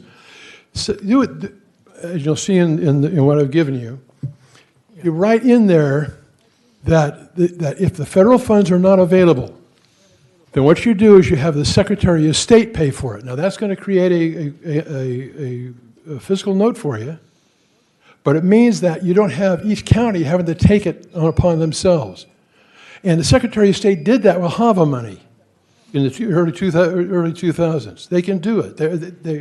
They do a great job of it. So if you gave the Secretary of State that requirement, if no federal funds are available, that they go ahead and do it, that would be great. The other thing I'm going to mention to you, and then I'll try to hang it up here. There is no real-time enforcement in this. Ms. Powell, let's say you're a poll watcher, and I'm your presiding judge, and I say, Ms. Powell, here's what you're going to do. You're going to sit right there. You're not going to move. You're not going to get up or talk to anybody except me. And if you do other than that, you're out of here. That's a violation of the code. But if you go through the judicial process, guess what? The damage has already been caused, hasn't it? Because either she has to do what I tell her to do, or she's out of here. But we suggest that you create a position for election marshals, who would be DPS officers trained by the Secretary of State, certified by the Secretary of State, and what they would do is they would have to respond within 3 hours during early voting or within 1 hour on election day. Secretary of State, whoever I talk to, has the manpower to be the clearinghouse for it, so you don't have something that's not a violation of an officer being sent out. And you send that officer out, the officer says, Judge, did you tell that poll watcher what to do? Yeah, well, guess what? You're wrong. That person gets to see anything she wants to see. Well, I don't want to let her do that. Okay, then you come with me, sir. All right? That's real-time enforcement, as opposed to doing something where people just wink at it and forget it. One other thing, quick, if I can, real quickly. Section 31.005 says that the Secretary of State will act when voter rights are affected. But guess what? They interpret that to mean they only act when voting rights are affected. But we think you should put in there, or a violation of the election code. That gives them standing to do it when it's a violation of the election code, not just voter rights. That's my story, and I'm sticking to it. Thanks for your testimony. Senators, any questions? Mr. Chairman. Sergeant. Senator Zaffarini. I have one question. Yes, ma'am. That is, sir, you testify in favor of Senate Bill 7, but you seem to have many, many suggestions for improving it, and your written testimony is 9 pages, single-space, tiny type of suggestions for improving it. If these suggestions are not incorporated, are you still for the bill? Yes, ma'am, absolutely. If these suggestions are not incorporated? Yes, ma'am. All right. Because it's it's better to get half a loaf than no loaf at all. But I still encourage you to do those other things because those things are needed. Thank you, sir. Thank you, Mr. Chairman. Thank you. Senators, any other questions? I'm heading back to Galveston. That's another 4 hours back. All I've right. been here for 4 hours listening to that other stuff. Understand. Thanks for being here. All right. Chair calls Michael Coleman. Michael Coleman. Chair calls Sharon Jones. And we're also going to be looking for Bonnie Seelig and Kathy Turner. Welcome. Introduce yourself and give us your testimony. Thank you, Chairman. Members of the Senate State Affairs Committee, thank you for allowing me to speak with you today. I'm Sharon Watkins Jones. I live in Houston. I'm a member of the Bay Area Houston Alumni Chapter of Delta Sigma Theta Sorority Incorporated. There are 75 chapters of Delta throughout the state of Texas, representing over 6,000 voters. Our members are here in red.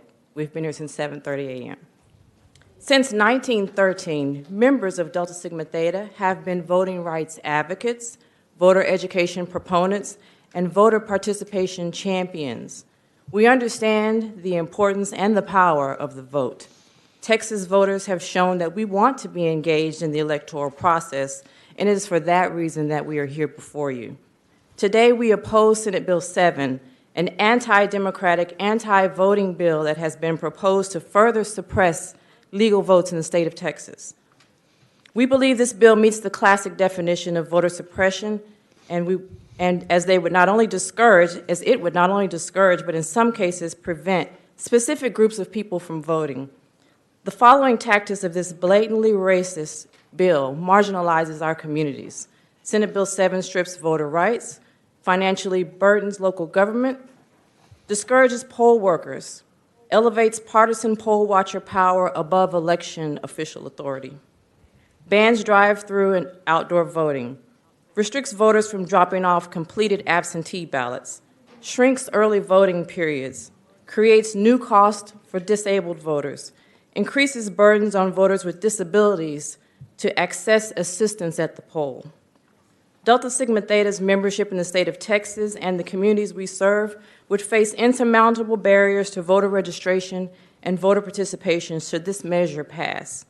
We recognize that these tactics are not as blatant as beatings, lynchings, jailings, and intimidation used in the past, but while subtle, they're just as dangerous to communities of color. Our ask is simple. We want free, accessible, and fair elections for all Texans. Delta Sigma Theta stands ready and willing to fight as we have done since 1913 to sustain the right of all Texans full and fair access to the right to vote. Thank you for your time. Ms. Jones, thank you for your testimony. Senators, any questions for Ms. Jones? Thank you for being here. Still looking for Michael Coleman. Chair calls Michael Coleman. Bonnie Seelig, yes, ma'am. Come on down. And we're also going to need to hear testimony from Kathy Turner, from Pat Fry, and from Remington Johnson. So y'all please be on deck. And Ms. Seelig, welcome. Introduce yourself and give us your testimony.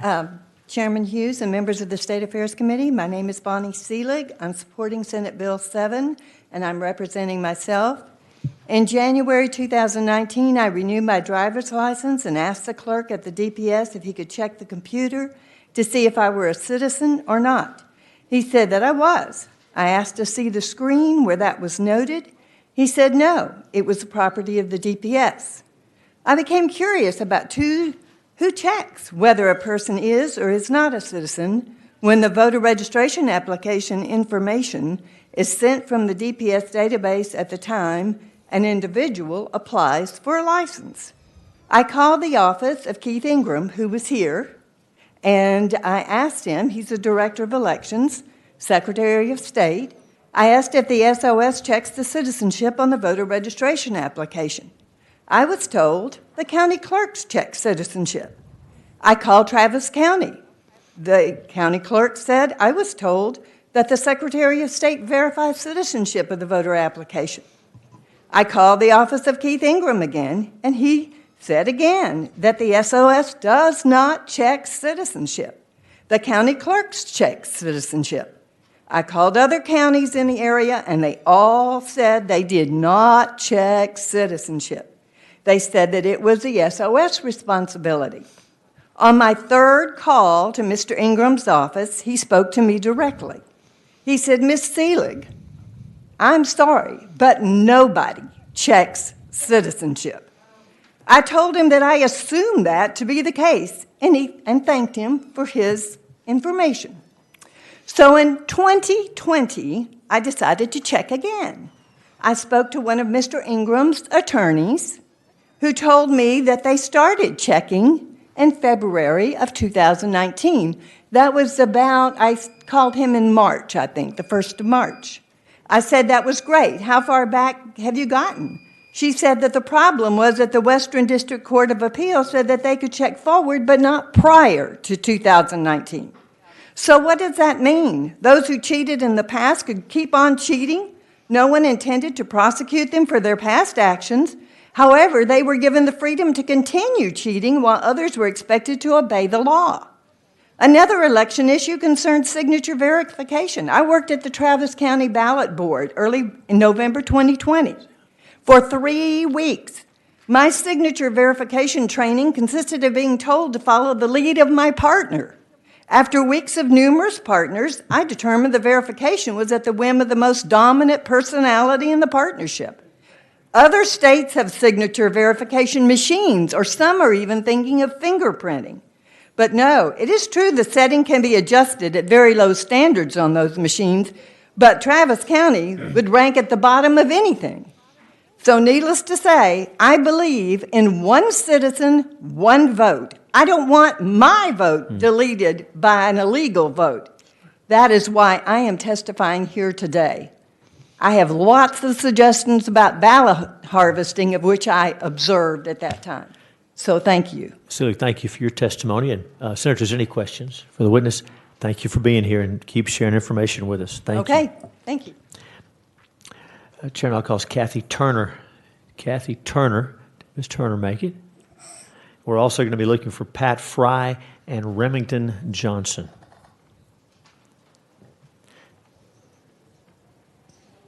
We'll get that from you in just a moment.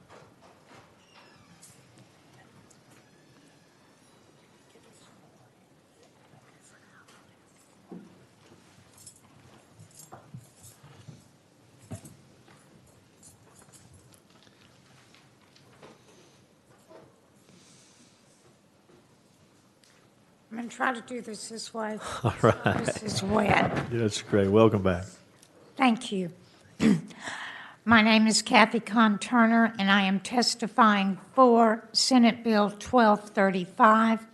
I'm testifying on behalf of myself and in memory and honor of my husband.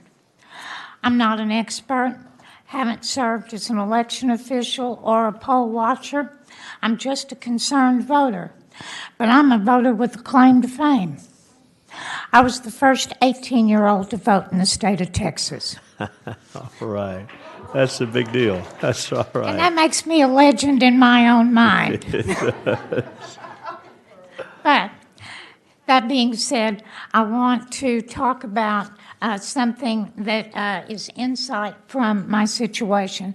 Testified before this committee 3 weeks ago on the bills having to do with religious freedom, and at that time I recounted that my husband died of COVID while we were out of state. We had requested ballots by mail. I submitted mine in accordance with the stipulations for voting absentee by mail. Here is my husband's ballot. It was not completed. It was not sent in. My husband passed away between the time we had requested our ballots and the November election. I could have submitted his ballot, but I didn't. That would have been wrong. And I don't want to see anyone else casting a ballot in the future using my husband's name.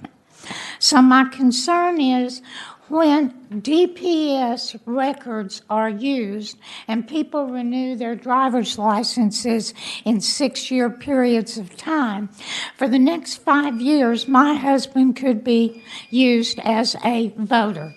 I appreciate using the DPS databases. In my written testimony, I have submitted some suggestions for the use of other databases that could be helpful in situations where it is people who die out of state and therefore their death is not registered in Texas. Finally, I'd like you to add one thing to Senate Bill 1235 or some other vehicle, and that's one that would allow the next of kin or an authorized person to report the death of a registered voter and get them off the voter registration. Thank you. Thank you for your testimony, and we're listening to you. Thank you for that. Chair calls Remington Johnson. Remington Johnson, welcome back. Good to see you guys again. Yeah. All right, my name is Reverend Remington Johnson. I'm a Presbyterian pastor, healthcare chaplain, and today I am here against SB 7. I'm also here to offer myself as a moral compass to the Senate. Look, this stuff is hard.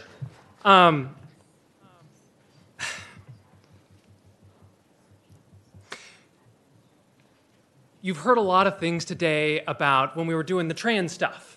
There was a lot of focus on fair competition. We don't want people like me dominating other folks. And there was, we want to make sure boys aren't dominating girls' sports and ruining it for them. We want it to be competitive. We want it to be a safe place, and we want wins to matter, and records to be real. Now, y'all are competitors. You guys run for things. You win races. You guys want to win. You are fighters. And yet, in this bill, we have something that makes competition less fair, makes it more difficult, sets up inequalities, exacerbates existing problems. So Beto gave some ideas. The women in red were phenomenal. You guys have the ability to be fair fighters. And so that's why I wanted to just stick around for a bit and just say, look, I heard your guys' competitive spirit. I see the fire in your eyes. And so I wanted to just check in for a moment and say, look, y'all, I don't have to come and officiate a funeral for this bill, right? It's not dead on arrival. We have time to rehabilitate it, to intervene and change it and make us the fairest, most equitable voting state in the nation. So I'm against this. Any questions, thoughts, feelings? Thank you for your testimony. Senators, any questions? Thank you for your testimony. For sure. Thank you very much.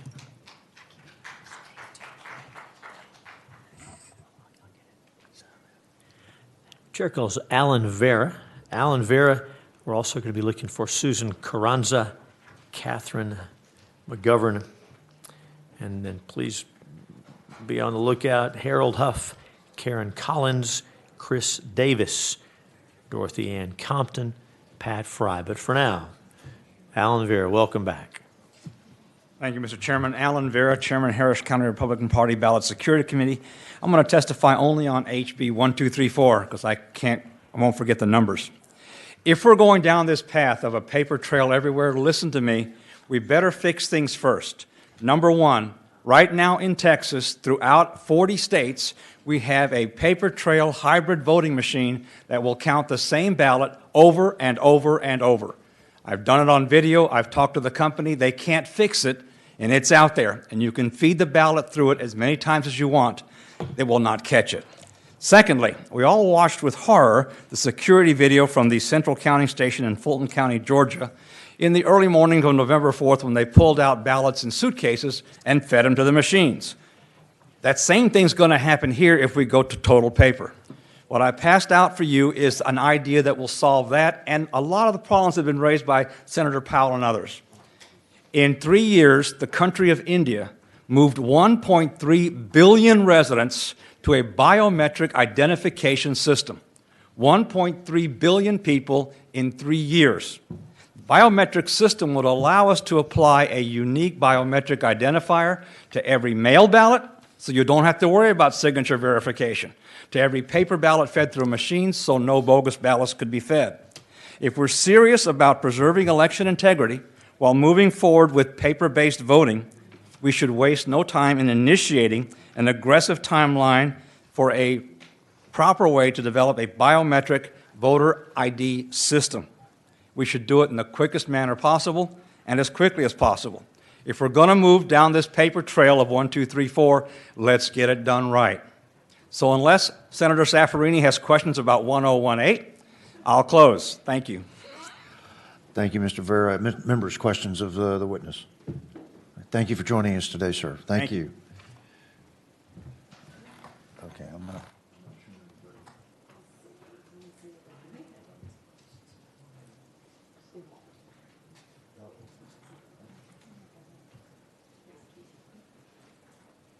All right. Chair calls Catherine McGovern, and on deck,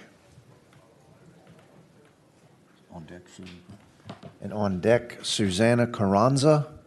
All right. Ms. McGovern, if you would, state your name, whom you represent.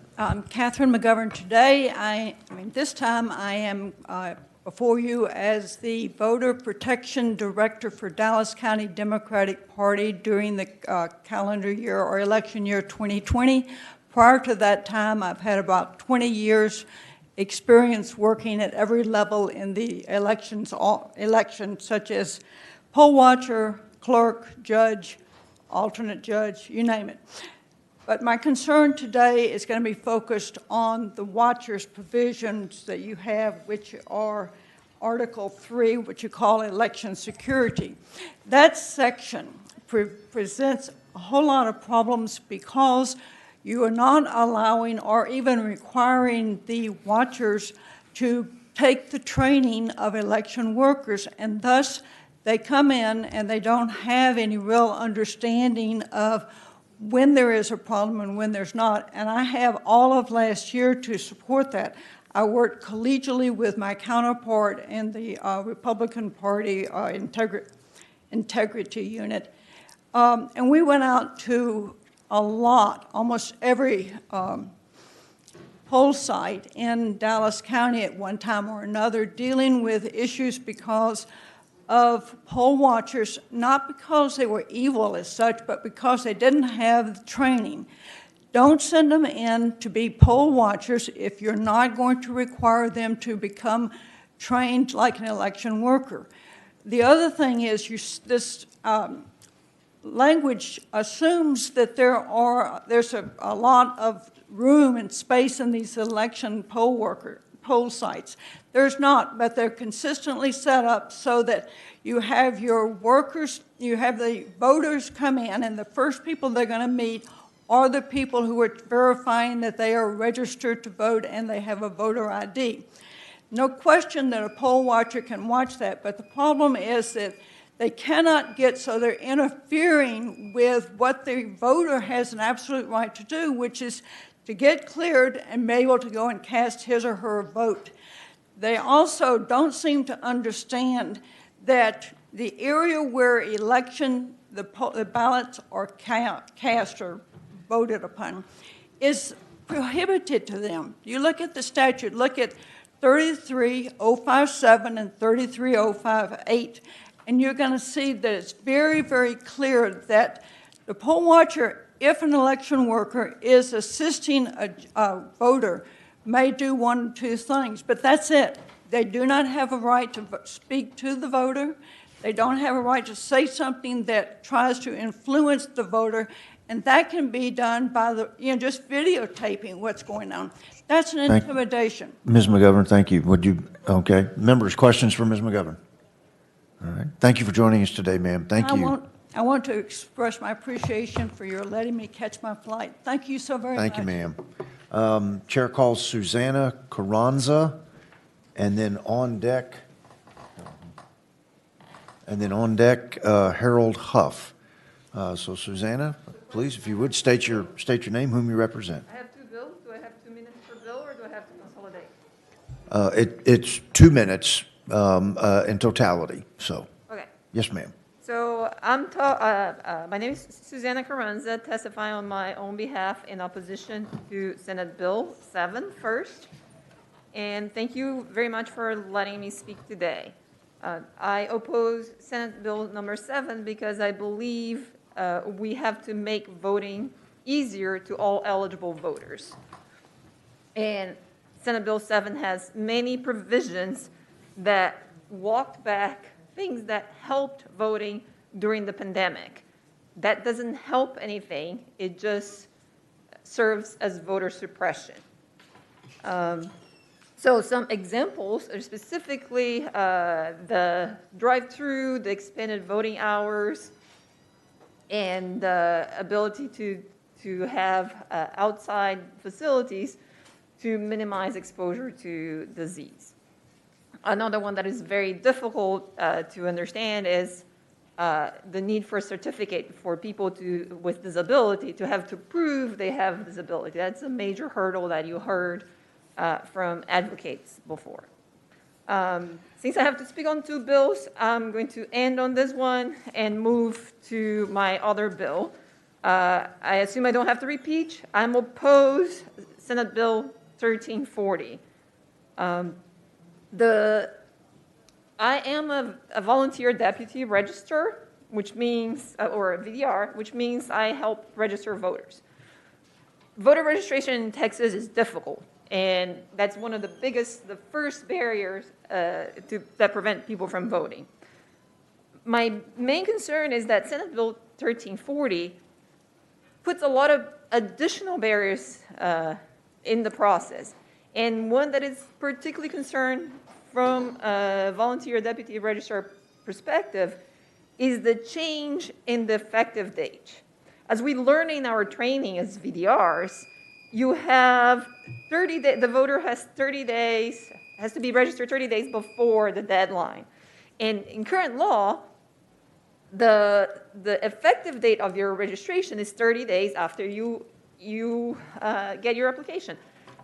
With the change of wording that says the Secretary of State approves, it's 30 days from when the Secretary of State approves the application, that means that this deadline becomes arbitrary. And even if the voter registers by the deadline, there is no guarantee that that voter will be eligible to vote in that election. And that is absurd, because then it's like, when do you tell it's soon enough? Like, the voter doesn't have a way to know that. And to me, it's blatant voter suppression to do that. That's like, there are many bad things, but that's a particularly awful provision. Thank you, Susanna. I greatly appreciate it. Members, questions for Ms. Carranza? Thank you for joining us today, ma'am. Yep. Thank you. Chair calls Harold Huff. Harold from Terlingua. From Terlingua. That is a great little community. So, hooah, down there by Lajitas. So, on deck will be Karen Collins. So with that, Mr. Huff, if you would, state your name, whom you represent, and you have 2 minutes, sir. Thank you. Okay. I'm Harold Huff, retired research engineer at Texas A&M. I've been a poll worker, county chair in Austin County, Texas for a decade. Now I'm out in West Texas. One thing my grandmother said many, many years ago is that our democracy in the state of Texas is defended by the blue-haired ladies at the polling place. And it's still defended by those blue-haired ladies. Those are the people who are being discussed as some kind of evil government employee bound to shift our elections wrong. They wouldn't do it on a bet. These are honorable people, strong and caring people. And yet, many of the pieces of legislation, including this bill, set up criminal penalties and tend to criminalize them ahead of the case simply by setting these ridiculous requirements. They have to maintain control of their polling places.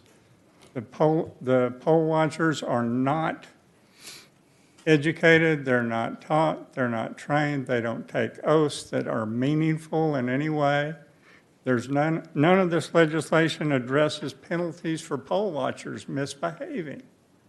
You know, they're generally, the people who are running the elections at all levels are attempting to do their very best to have the fairest elections we can have. And the poll watchers are there for a fixed interest of one kind or another. They may be the Democratic Party, they may be the Republican Party, they can be the Proud Boys or the Ku Klux Klan. Any of them are eligible to be poll watchers.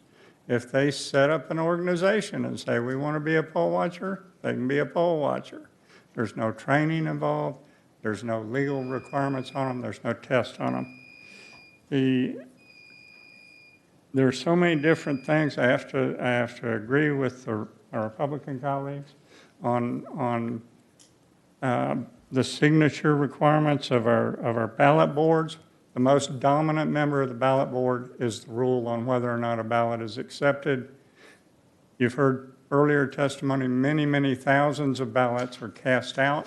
This is because there's a dominant member on the ballot board.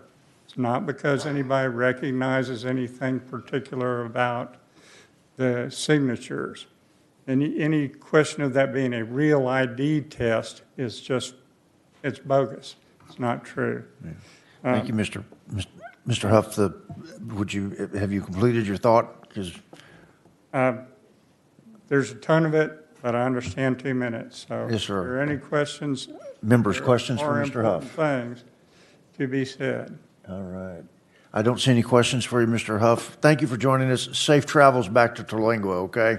Okay. Hooah. Thank you, sir. Chair calls Karen Collins, and on deck, Chris Davis. Karen, if you would, member witnesses, please, as we have 2 minutes, and as the alarm sounds, please bring your thought to a close. We still have 112 individuals to testify, so to try to be fair to each one, and whether it's you or the last person to testify. So I'd greatly appreciate that. Thank you. Ms. Collins, you're recognized. Thank you. My name is Karen Collins, and I'm speaking for myself against Senate Bill 7. I give my personal telephone number to over 5,000 people in my neighborhood, and I give rides to people at the polls because that's the way I want to encourage them to go vote. I give rides to anybody who calls and asks, even if they don't need the ride, they just don't want to drive themselves. So I've driven ladies up to do curbside voting, and I've struggled to get wheelchairs and walkers in the trunk, in and out of the trunk of my car. And I've also walked in with people on my arm using canes. So now in this bill, you're telling me that I have to get out of my car if somebody wants to do curbside voting? And you're telling me that poll watchers have the right to hold up a voting line indefinitely, and you've got people with walkers and canes that are having to suffer standing in that line. And truly, nobody should be allowed to videotape, which is intimidating, a voter when they're voting. So with this bill, you're making me feel like I could be prosecuted and thrown in jail if I don't understand some little nuance of this bill if it becomes law. And there are 13 senators who are authors of this bill, and I feel like you are using the falsehood of voter fraud in Texas to make it harder and certainly scarier to vote. And one of the things I find most difficult to believe is that Senator Paxton is on this bill as an author when her husband reportedly spent, 22,000 hours of investigative time looking for voter fraud in Texas, and he only found 16 cases to prosecute. And if there's anybody I trust to find voter fraud in Texas, it's our Attorney General. So I hope. Thank you, ma'am. I hope you will rethink your personal responsibility in making people like me the enemy. Thank you. Thank you, ma'am. Members, questions for Ms. Collins? All right, thank you.